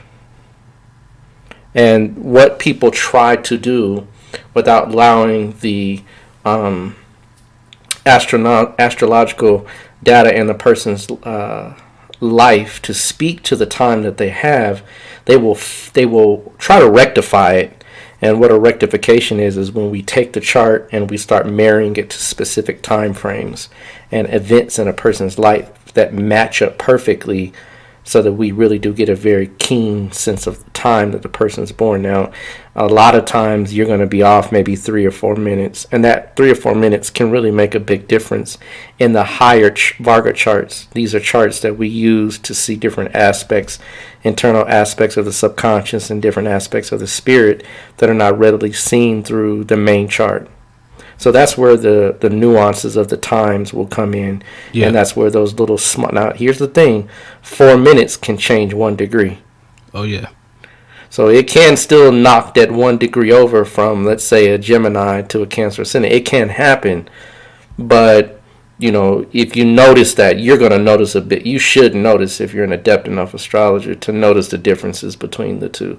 You'll know, right? And we'll talk about some of those things, what we look for today. But the conjecture is really it stems from not having a solid time. That's where the argument comes in. And a lot of people will put, it's really two charts that we are really kind of debating with and playing with. And so what I've come up with, and I've looked at it pretty thoroughly enough to solidify the time frame that Bill was born under. And we're going to get into the explanation of that here shortly. But you'll find that a lot of people use yogas, right? Yeah. To lock in certain things. And yogas work. They work. They do. They help, right? They give you a point of reference to kind of pull from. But yogas are not the primary real way that you want to utilize rectification. And rectification is a science unto itself with astrology. It takes a lot of times, if you don't know what you're doing, it could take months to rectify someone's chart if you don't know what to look for and certain physiological traits, just certain traits to know, okay, yeah, this is what I'm looking at, or this is not what I'm looking at. So let's get into it. Let's start. Let's dive on in so we can talk about Mr. Bill. Indeed. So I guess I'll go ahead and just go with the birth data that we have on him, right? So I got Bill Gates, October 28th, 1955, 10 p.m. Seattle, Washington. Is that what you got? I did some rectification with his chart, and his time of birth is it's gonna be between 9:47 to 9:51. I put it at 9:50. 9:50. All right. At 9:50, and it's a solid time, and you'll see why here in just a second. But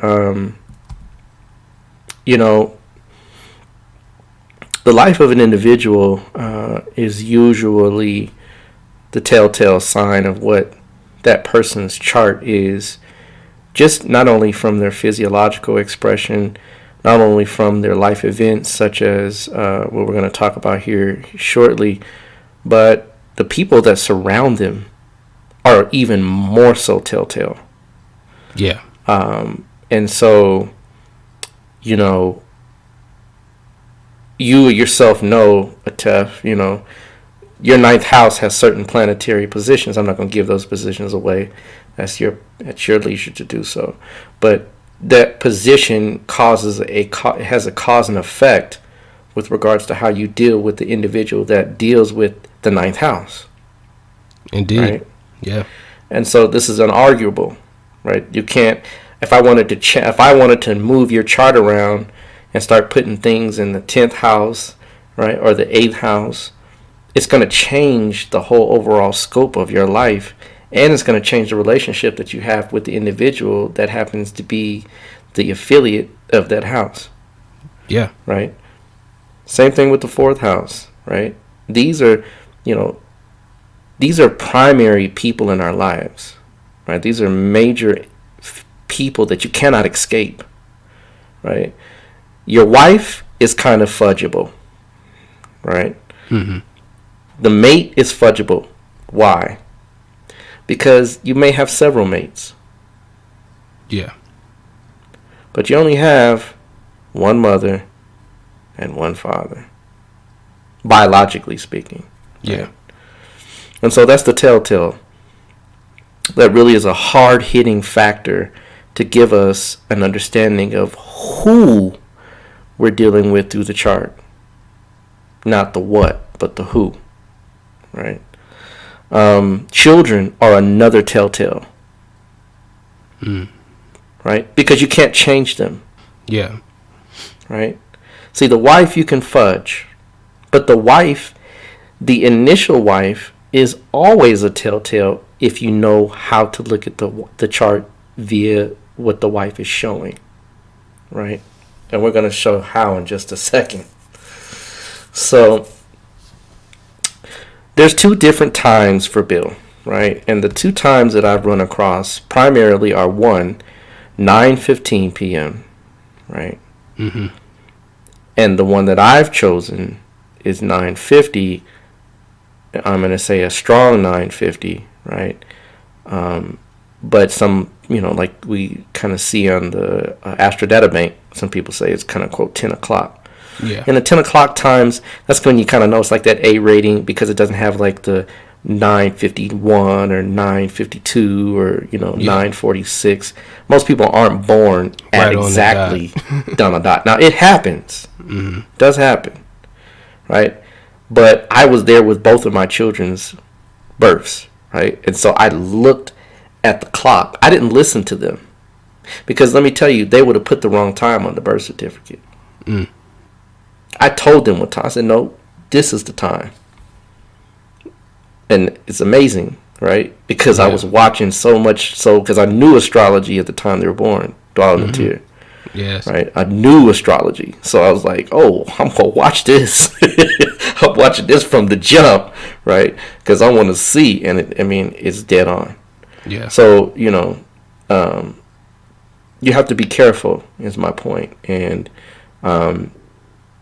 we're going to play around with the 9:15 first, right? So 9:15 puts Bill Gates at a Gemini ascendant, right? And it does look good. It looks good, right? It looks good. It looks like a very strong chart. The ascendant Lord's in the 4th house, right? Mm-hmm. The ascendant Lord being in the 4th house shows an individual that is by far, right, very intelligent. Gemini ascendant alone shows an individual with the gift of gab, the ability to really converse well, very kind of nerdish, if you will. Excuse the classification of Western sense of things, but not all Geminis are nerdish either. Trust me, right? Many Geminis I know have nothing to do with nerdy anything, right? Yeah. But for all intents and purposes, very intellectually adept, right? and the ascendant Lord in the fourth house in Virgo, in its own sign Virgo, will have someone. It's a yoga that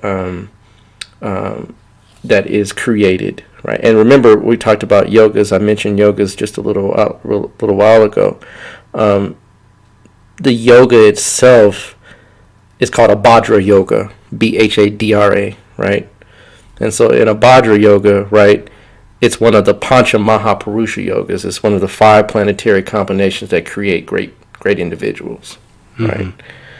Now, yes, of course, looking at it from that perspective, Bill Gates is a very phenomenal individual. It's all through mercurial type stuff, right? So you would see, oh, this is this guy's chart. I mean, it's it, right? He's got the Bhadra Yoga, 4th Lord in the 4th house, right? Ascendant Lord is part of this yoga, blah, blah, blah, blah, blah. It looks great. Also, he has what is called a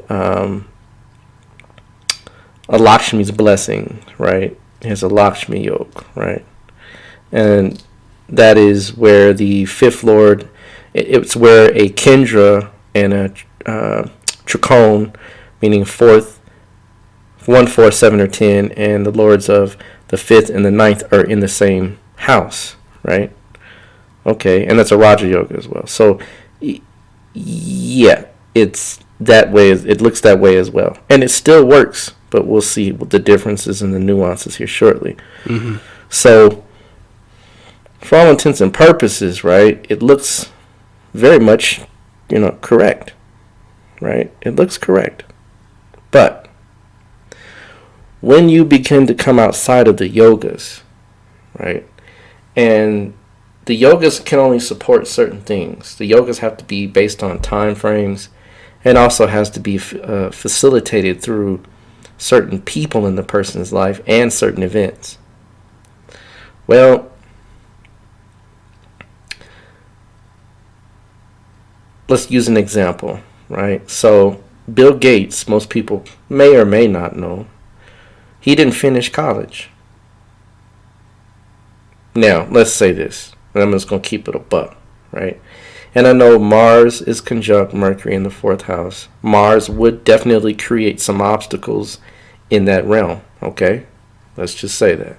Yeah. But the 4th Lord in the 4th house is going to have someone finish their education. Straight up and down. Yeah. It just is, right?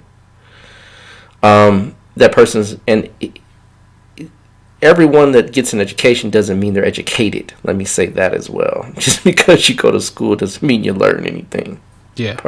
Right? A lot of smart dummies, right, in the world. They went through and they got through and they got their degree and don't remember a thing that they've learned in college, right? Yeah. But with the Bhadra yoga, this yoga is a potent yoga that shows so many different layers in a person's chart, not just the educational factor.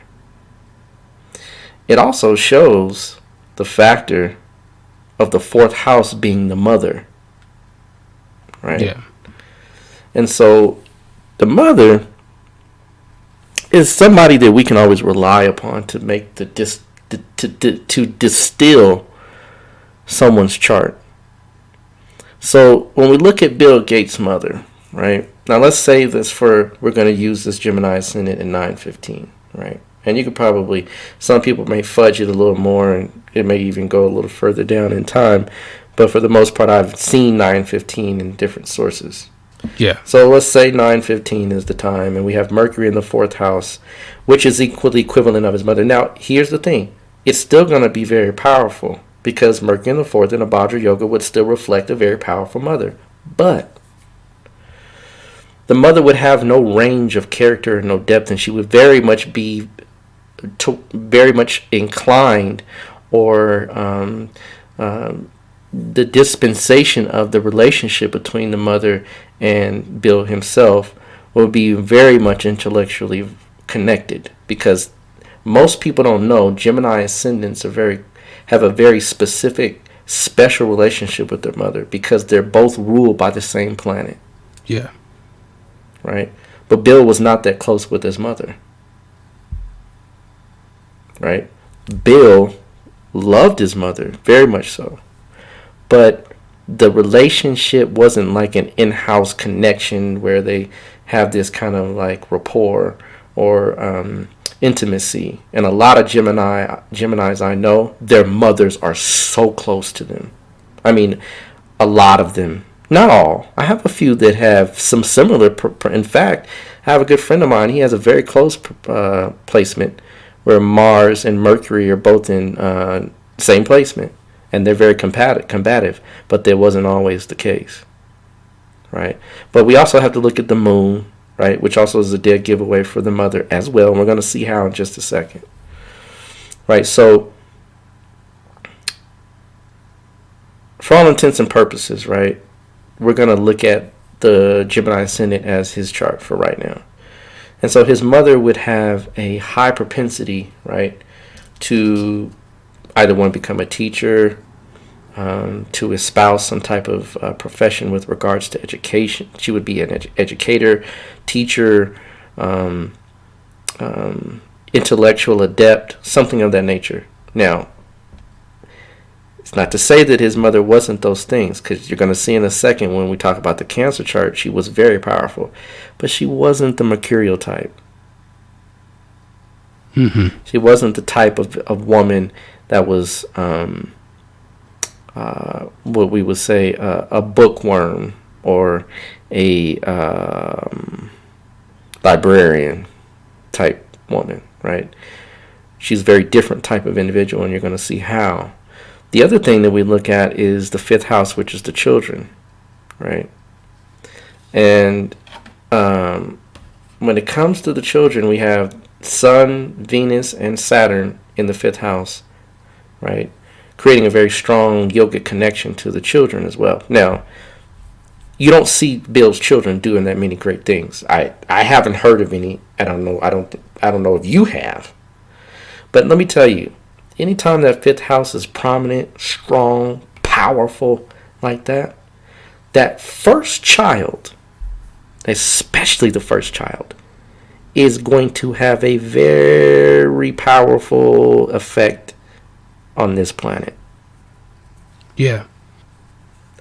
His children are very much in the background. Not to say they don't have potential. I'm not saying this party ain't over yet, right? But I'm saying that for all intents and purposes, his children, right, aren't ones that you would look to carry on the tradition of Bill Gates, is what I'm trying to say, or to even have one of his children have their own level of effect in this world. It's just not there. And I've researched Bill's children, right? They're not prominent. Yeah. But when you look at the Cancer ascendant, it makes perfect sense. Because they're very much in the background. He keeps them tucked away, right? They're very much, and he has, right, it has a specific yoga. And again, yogas, you can see, right, certain things when it comes to the people in a person's life, but by far, right, you can see it through the people that exhibit those yogas. Yeah. Right. And so, in the Gemini chart, he has a very healthy 5th house. Very strong, right? But it's not really, it doesn't show through the manifestation of the physical vehicle through which those people come through. Just doesn't show it. Yeah. The other thing is that, let's talk about the father, right? Now, Bill Gates' father was a lawyer, right? Yeah. And in Gemini, the 9th house is ruled by Saturn. Saturn's lord is in the 5th house, right? We just mentioned earlier that 5th house is a very powerful house. So the 9th lord in the 5th house is a very, very, very, very, very powerful spiritual yoga. Very powerful spiritual yoga. And in fact, it affects not only Bill, but Bill's father. Yeah. Well, it doesn't fit the bill for lawyer. Mm-hmm. Right? And people will play with it. This stuff, people will play with it. They will. But we're going to see what lawyer looks like here in just a second, right? So, again, really honing in on the different people that are in Bill's life. They even, in fact, say Bill's father was more of he's a very quiet man, unseen, unheard. Yeah. Right. That doesn't fit the bill for the ninth lord in the fifth house. Just doesn't fit the bill. They're very much outspoken, very much going to say what's on their mind, say how they feel, say what they're going to. The fifth house. The fifth house is the ninth from the ninth. Right? So that means that person's going to literally also have the ability to use those talents that would be either teaching, spirituality, higher knowledge, higher education, those type things. Bill's father doesn't espouse those things. He's a lawyer. Yeah. Okay. So I'm just showing it through the actual people, and I'm showing it through the placements in the chart, and I'm going to show it through the wife as well. Right? The seventh house is the wife. The seventh lord represents the wife in the chart. One of the things we look for in a chart to represent wife. There's other things. The seventh lord goes to the third house. You could squeeze it in, right? Because his wife does have some of those similar traits, but she's a powerhouse unto herself as well. So in the seventh lord in the third house, there's no real prominent placement there. I mean, it's in Leo, right? It's in Magha, right? Which we talked about nakshatras previously. So it's in the nakshatra of leadership, right? Of being a ruler of some kind. Okay, but when we look at the Cancer ascendant, you're going to see many other things that the Gemini ascendant just can't contain or hold or even reveal with regards to the real life aspect of how Bill's life is shaped. It's very much matter of fact when you look at the other chart. So let's look at the other chart. And in fact, we're going to go into some time periods to kind of highlight that other chart as well. So starting off, right? Bill dropped out of college. Right? Now, he went to college he started college in his Mercury Dasha period in 1973. Right? Mm-hmm. He was in a Mercury Saturn Dasha period. Right? Now, remember, if we used the Gemini ascendant, he should have gone all the way through, at least to the point of bachelor's degree, just because of the prominent strength of that Mercury in the fourth house. It would have been enough to he didn't change his period until 1975, right? But in 1974, he drops out. He drops out of Harvard. So what would be a planet to cause that dropout? Why? Well, in the Cancer ascendant, we're going to switch over now. Going to put the Gemini to the side. Now Gemini, a Cancer ascendant, has Mercury in the third house. Yeah. Right? And so we lose the Vajra Yoga, right? But we gain, right, other things that would really call forth to what happened in Bill's life. So when you look at the fourth house, right, the fourth house is the house of education. Well, the third house is the house that causes loss. The third house is the 12th house to the fourth. Any house behind another house, the third to the fourth, second to the third, first to the second, 12th to the first, and so forth. Whatever house is behind that house is the 12th house to it, meaning it causes loss of that thing. Mm-hmm. Or it causes you to self-undo or to let go, to release, right? So in his Mercury Dasha all the way up until, right, 1974, right before he hits a certain period, right, he literally has to karmically let go of school. Well, when we look at the fourth house in his Cancer ascendant, it's now Libra. And Libra contains an exalted Saturn. It contains a Venus, right? And it contains a Sun that's debilitated, which that debilitation is canceled because of the other two prominent placements in his chart in that same fourth house. So now, right, we see that the education has shifted, right, with its purview. Now, going back to we talked about, and we'll come back to the time period here in just a second to see how it all ties in. So we talked about the mother. Well, now the mother makes a lot more sense. Yeah. Yeah. The mother is a very powerful woman, y'all. She she had a lot of things going on. Not educationally, but financially. Yeah. Well, Venus is the planet of money. It's in the fourth house in its own sign. Right? Saturn is there with Venus in exaltation, and the Sun, which is debilitation, is canceled and actually becomes a benefit, a Nietzsche Bang Raja Yog. Now, this person's mother is a powerhouse. She's to be a force to be reckoned with. She dealt in banking majorly. Yeah. In fact, she was on the board of regents, right? As a alma mater, if I'm correct.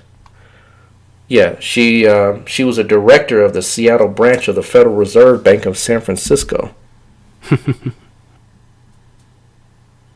That's about as big money as you can get. Yeah. Right?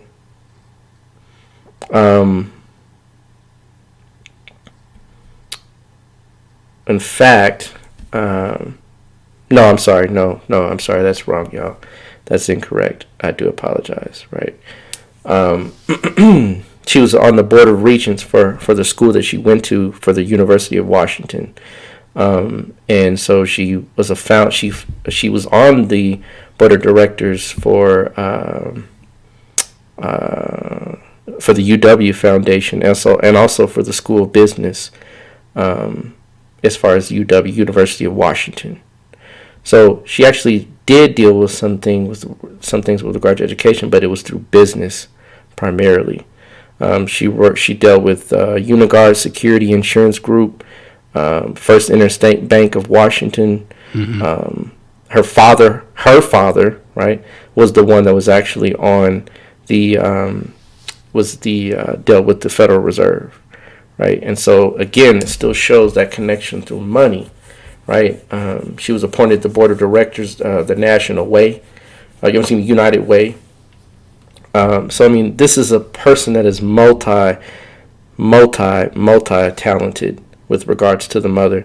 You're not going to get that with the Bhadra Yoga. The Bhadra Yoga is a streamlined yoga, and it still can give a lot of powers, but this woman has 3 planets over her chart with regards to Bill's chart, meaning that there's 3 planets in the house of the mother.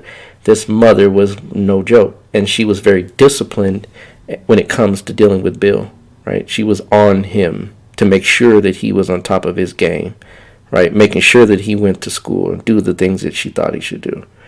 Right, so this is to show that Saturnian energy, which is now, of course, people say Mars is there in the 4th house in the original chart, in the Gemini chart, but Mars is not going to have the same disposition. It's not going to even, in fact, Mars and Mercury are enemies, right? So they're not going to have the same impact that an exalted Saturn with Venus in its own sign and a debilitation that's canceled. That is someone that is you're looking at Bill Gates' mother through this particular combination, very much so.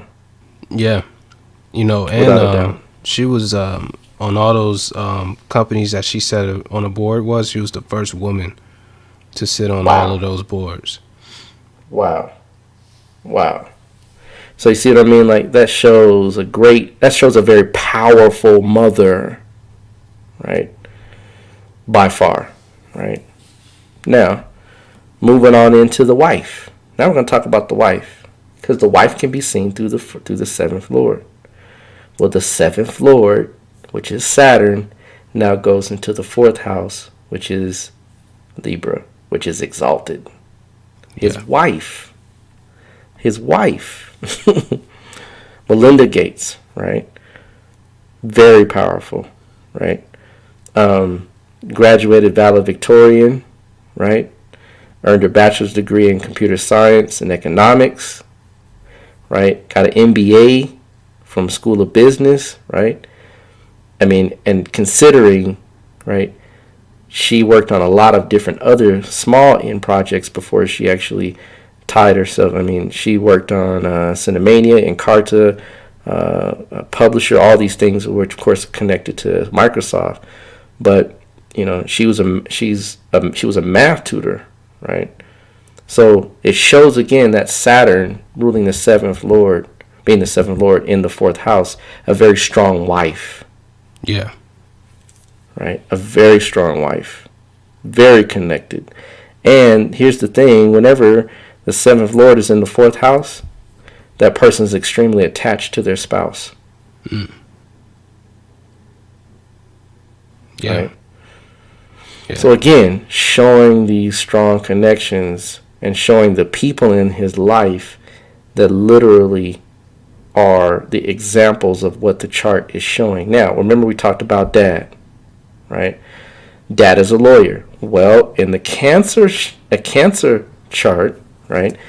When you look at dad, which is the ninth house, and it's Pisces, the ninth lord goes to the second house. Well, if you count from the ninth to the second, that's 6 houses. The sixth house is the house of litigation. Yeah. The sixth house is the house of argumentation, of criminal behavior, of dealing with imbalances, of being a lawyer. Right? So again, showing the people in his life, and it showed that his father was very much mild-mannered, very, I don't want to say passive, but not aggressive in the background. Well, the moon is in the ninth house. Yeah. Right? So, and again, yes, and Bill's ascendant lord is in the ninth house as well, too. But that also shows that Bill himself had a very high-powered mind. Yeah. Anytime the ascendant lord is connected to the fifth or ninth house, that mind is high-powered. That person is high-powered when it comes to thinking, education, the ability to literally take things on a higher level. That's Bill. Now, back to the periods we were talking about. So in 1975, he begins a K2 period. Right? Yeah. And that's when he begins his tenure at Microsoft. Well, K2, if we understand how to count, we just count it, right? So if you count from the House of Education, remember, he didn't even finish his initial degree. Mm-hmm. Well, K2 is in the 11th in the Cancer chart. So count from the 4th to the 11th. That's 8 houses. Yeah. The 8th house is a break or shift or alteration or sudden change to the 4th house, which is education. So you can clearly see that these time periods show break in education, shifting what the 4th house would have naturally done to a whole nother apparatus. And Mercury is in the 12th from the 4th. So that means that at that point, that's when he left school. So between the Mercury Dasha and the K2 Dasha, that's when the break in school happens. Perfectly timed. And this is between he's 18 and 19 years old. Now, here's the thing. People say, well, what about the computer thing with Bill? Well, what do we use to deal with computers? What part of our body do we use? Hands. And do you remember, Tef, which part of the chart rules hands? It's third house. Well, Mercury's in the third house. Yeah. In its own sign. Boom. So that's where this computer skills come from, right? And it's conjunct Mars.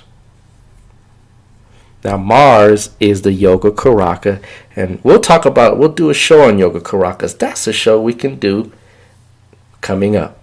Yeah. Yoga Karaka is the most powerful planet for a given ascendant. Mars is the Yoga Karaka for Cancer ascendants, and it's conjunct Mercury in the third house. So now this person has a drive to get Mercury things done through the hands. Yeah. Par excellence, this is his chart. Remember we talked about the children, right? Yeah. Well, Rahu's in the fifth. Now Rahu's in the fifth, right? That creates a whole nother apparatus when it comes to the children, right? And what we're looking at is when we're looking at the children, now we're going to say, okay, well, what do we expect, right? Do we expect fifth house matters with an exalted with all these exalted planets? Or do we have a fifth house matter that doesn't have, there's no planets except Rahu in the fifth house, right? Yeah. This is very different. And so it does give what's called a Bahuputra yoga, right? And what that does is basically, right, it gives him the ability to have a lot of children, right? A lot of children, right? Lots. But have you ever noticed he keeps his children real quiet and tucked away? Yeah. There's a reason why. Well, in one of the articles I was reading, his mother, they were trying to kidnap his mama. Well, guess what? Children wouldn't have been far behind, right? Yeah. And one of the yogas that have Rahu in the fifth house in Scorpio also would indicate some dangers to the children. So the children are very much so in the background for a very specific reason, again showing the Rahu in the fifth house. Yeah. So just showing these things. Now he does have a Malvaya yoga in the fourth house, right? And a Malvaya yoga definitely gives this person lots of money. Lots of money. See, the Bhadra yoga doesn't give the money. Yeah. Okay, the fourth house is also the house of immovable property. Do you know he has a whole city pretty much named after him? I mean, the whole where he lives is it's called something 2.0. That's fourth house stuff, y'all. Yeah. That's Malvaya yoga stuff. That's heavy duty, powerful stuff. And the Malvaya yoga has an opportunity to manifest in his lifetime. See, the Bhadra yoga had an opportunity to manifest up until the age of 18. Yeah. But remember, the Bhadra yoga would have permitted him to get a high level of education. He did technically have one, but he didn't have one on paper. The fourth house would have made it happen on paper. Yeah. So now the Malvaya yoga gives him a very strong propensity to gain wealth, right? Very strong. The Saturn exalted there boosts the Malvaya yoga. So now this person is rich beyond what you probably can understand based on that placement.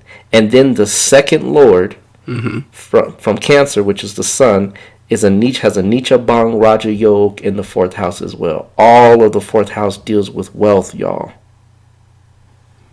There's certain houses that deal with wealth. Right? That's the second and 11th Lord conjunct. Right. There you go. You got it, man. You can't get in a Kendra house. In a major house, 1, 4, 7, or 10.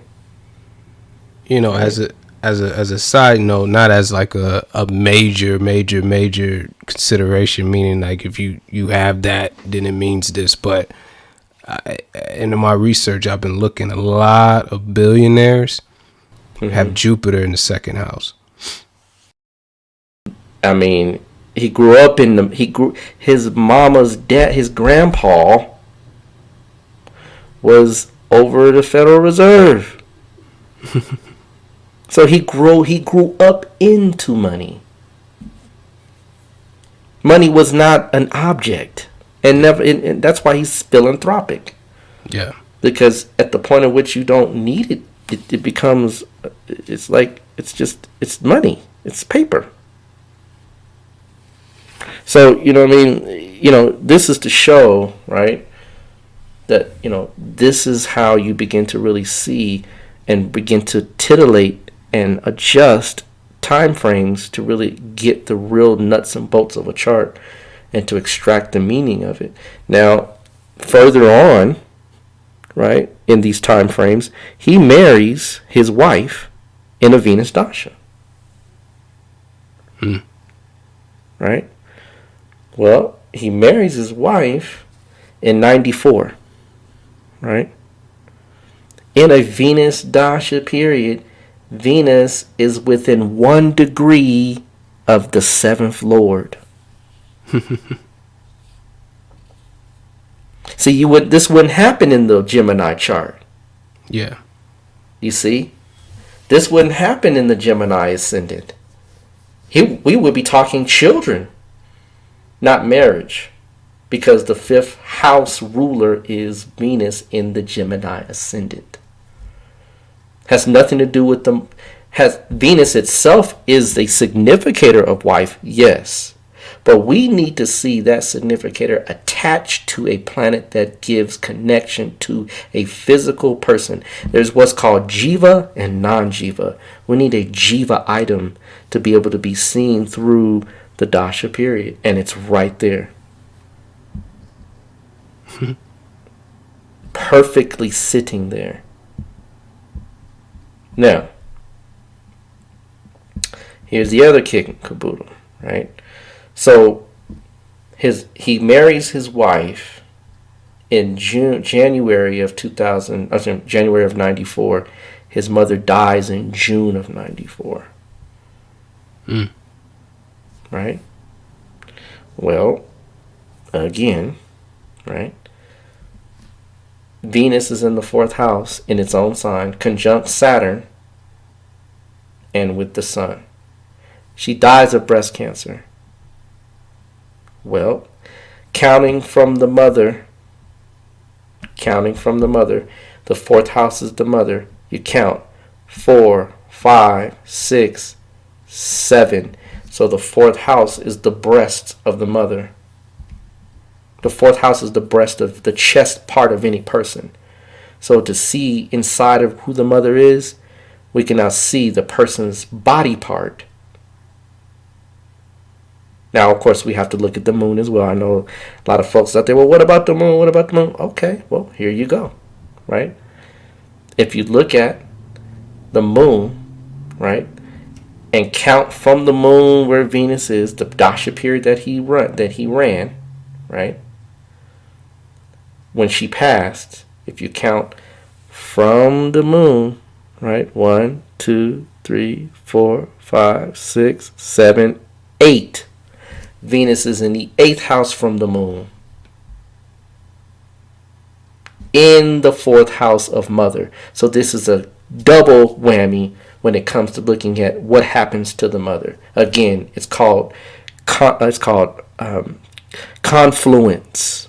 We look for 2 and 3 and 4 and 5 different things to add up to make sure this streamline event happens.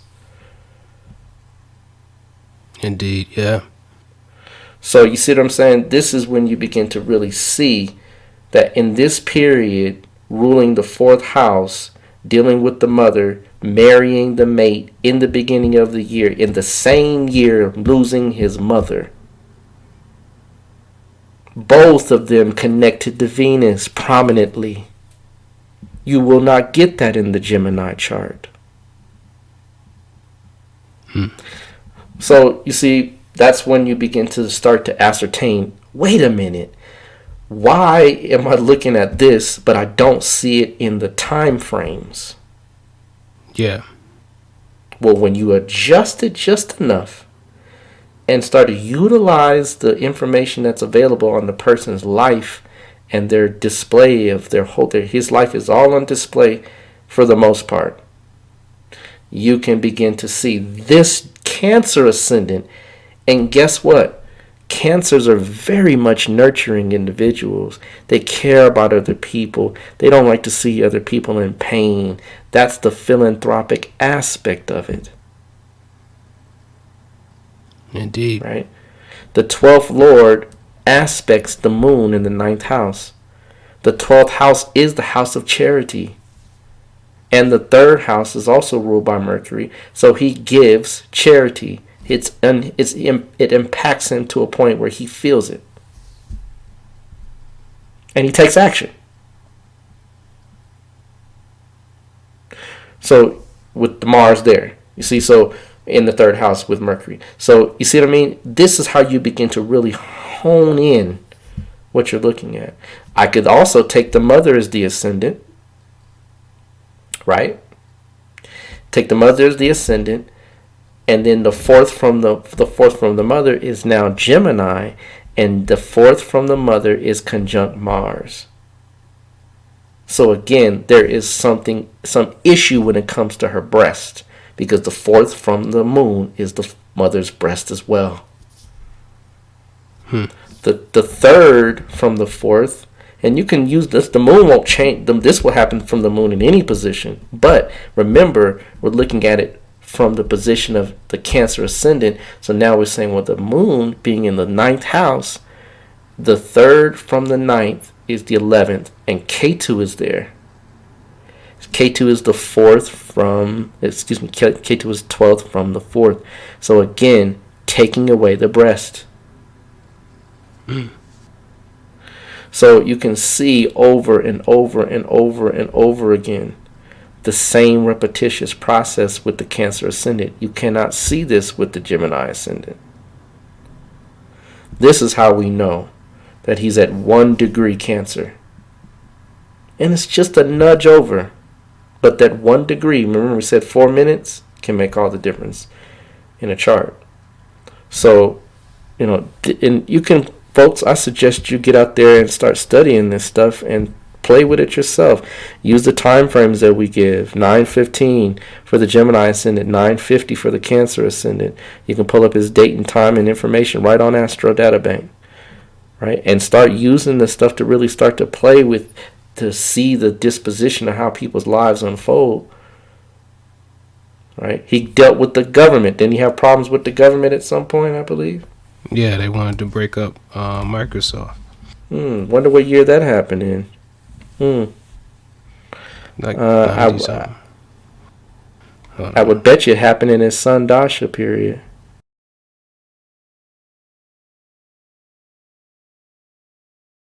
Right? Because the Sun deals with government. Right? So again, showing, right, this particular way that we can start to see, right, how the chart unfolds, right, and begin to see, okay, these dasha periods are going to be able to unravel, right, these particular types of, placements. Without a doubt. So, this is the true chart of Bill Gates, right? And you should do this with every chart, right? You should do this with every chart.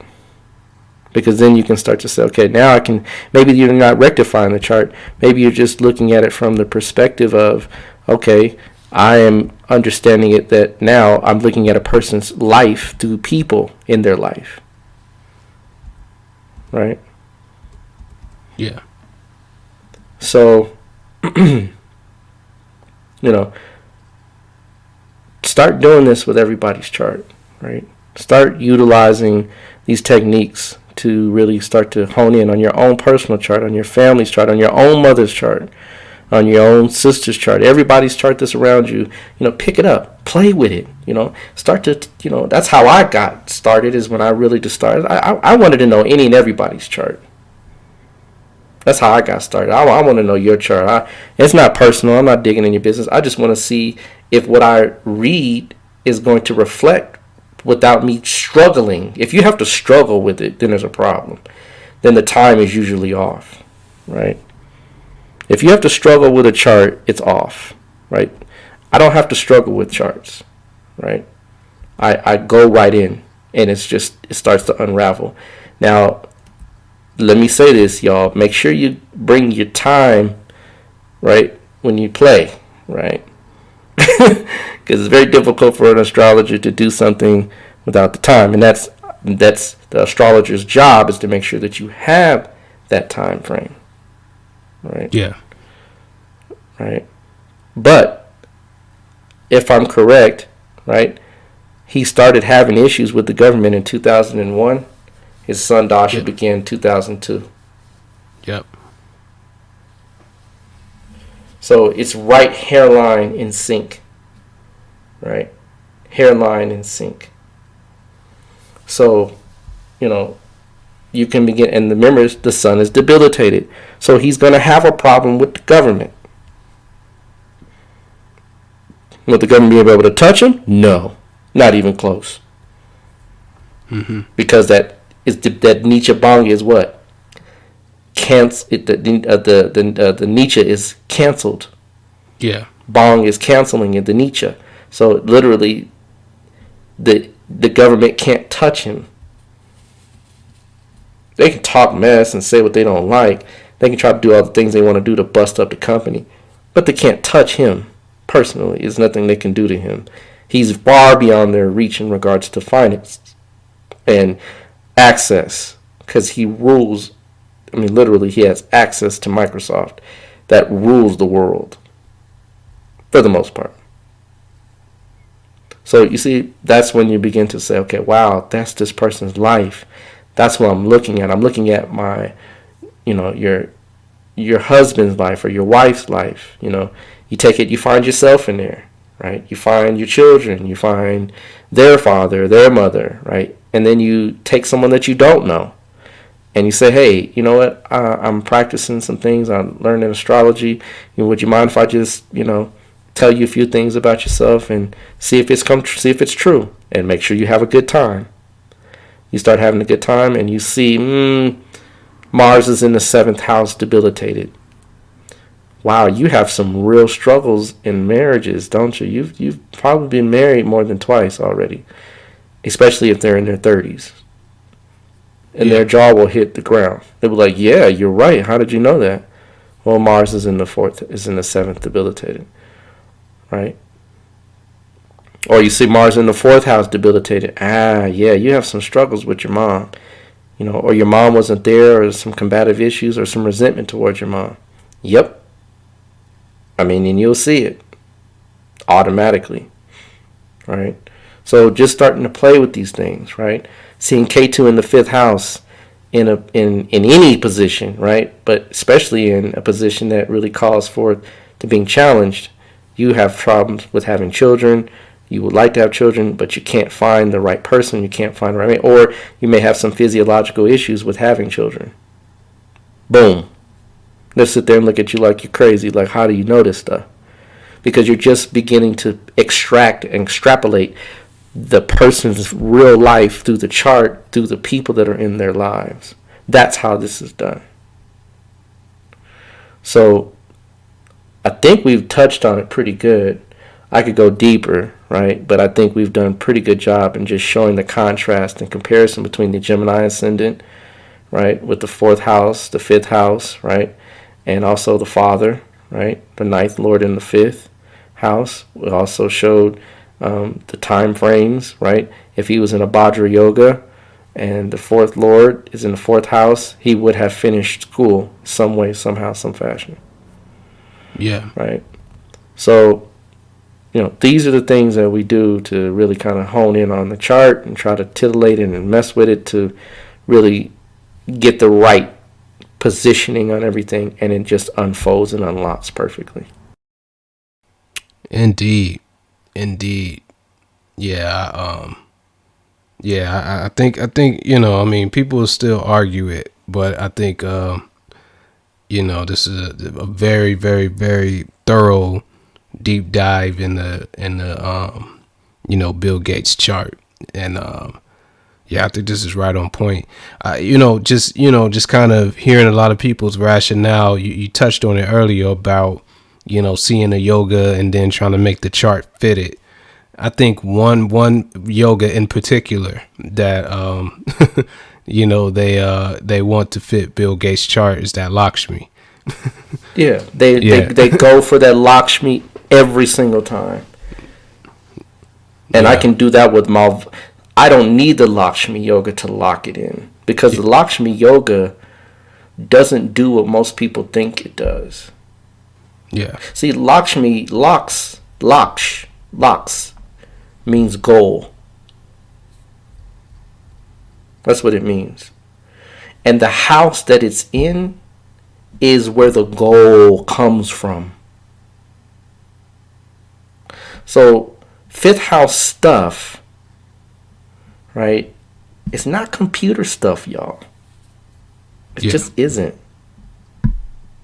I mean, they'll play with it and say creativity and all that. Yeah, not really. It's the third from the third, so it deals with, the expression of the hands and all that. I get it. But to boil it down to the barest constituents of what you're looking at, no. I'm just going to straight out say it, no. Because the fifth house is the house of you bringing something. It is birthing something. He did birth something, but it isn't something to deal with computers necessarily. Now, when I look at the third house and see specifically that the third lord passed on, the third lord's dasha passed on, it left in the 70s. So the computer stuff was already gone. It was already indelibly ingrained in his spirit and psyche to express himself through his hands, but something thwarted the education and now propelled him into an activity that literally took 20 years to it lasted 20 years. He was with Microsoft for that long. Plus, I mean, he still deals. But I'm saying that shows that the K2 period is the period, and K2's ruler is Venus in the fourth house. So literally, that yoga, the Malvaya yoga that we talked about, is when the wealth began to build in the K2 period. So I know this is probably for some beginners, it's a little far, but if you go back and listen to a lot of the podcasts that we do and come forward, you'll be able to do a lot of this stuff that we're talking about just by proximity of placing certain planets in certain positions. You'll understand exactly what it is, because you'll know that Venus in the fourth house gives a very strong mother, wealthy mother, right?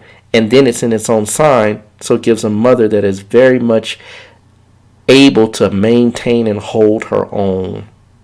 And Saturn being there, she's serious and businesslike. Go research his mother and see for yourself. See his wife and see what she is. Because you won't see it in the Gemini chart. You will not see it. That the seventh lord is in the third house in Leo. Now people might say, well, she's a Leo. She's actually, technically, she's on the cusp, right? And the real cusp. But she's actually right before Leo. Sun is probably 29 degrees. Cancer. Yeah. Right? So showing that, you can go back and see, well, wait a minute. No, that seventh lord exalted in the fourth house, oh, that's his wife. He didn't marry just an average person. He married someone that was already at the level in which that could compete with him, and he loves her. That 7th Lord in the 4th house means that person loves and is attached to his wife. He ain't been with anybody else since her in the 80s. So you see what I mean? Yeah. That's to show the connection between people in the chart. Yeah. Indeed, man. Indeed. You can't do that with the Gemini ascendant. You just can't do it. It just doesn't work. Yep.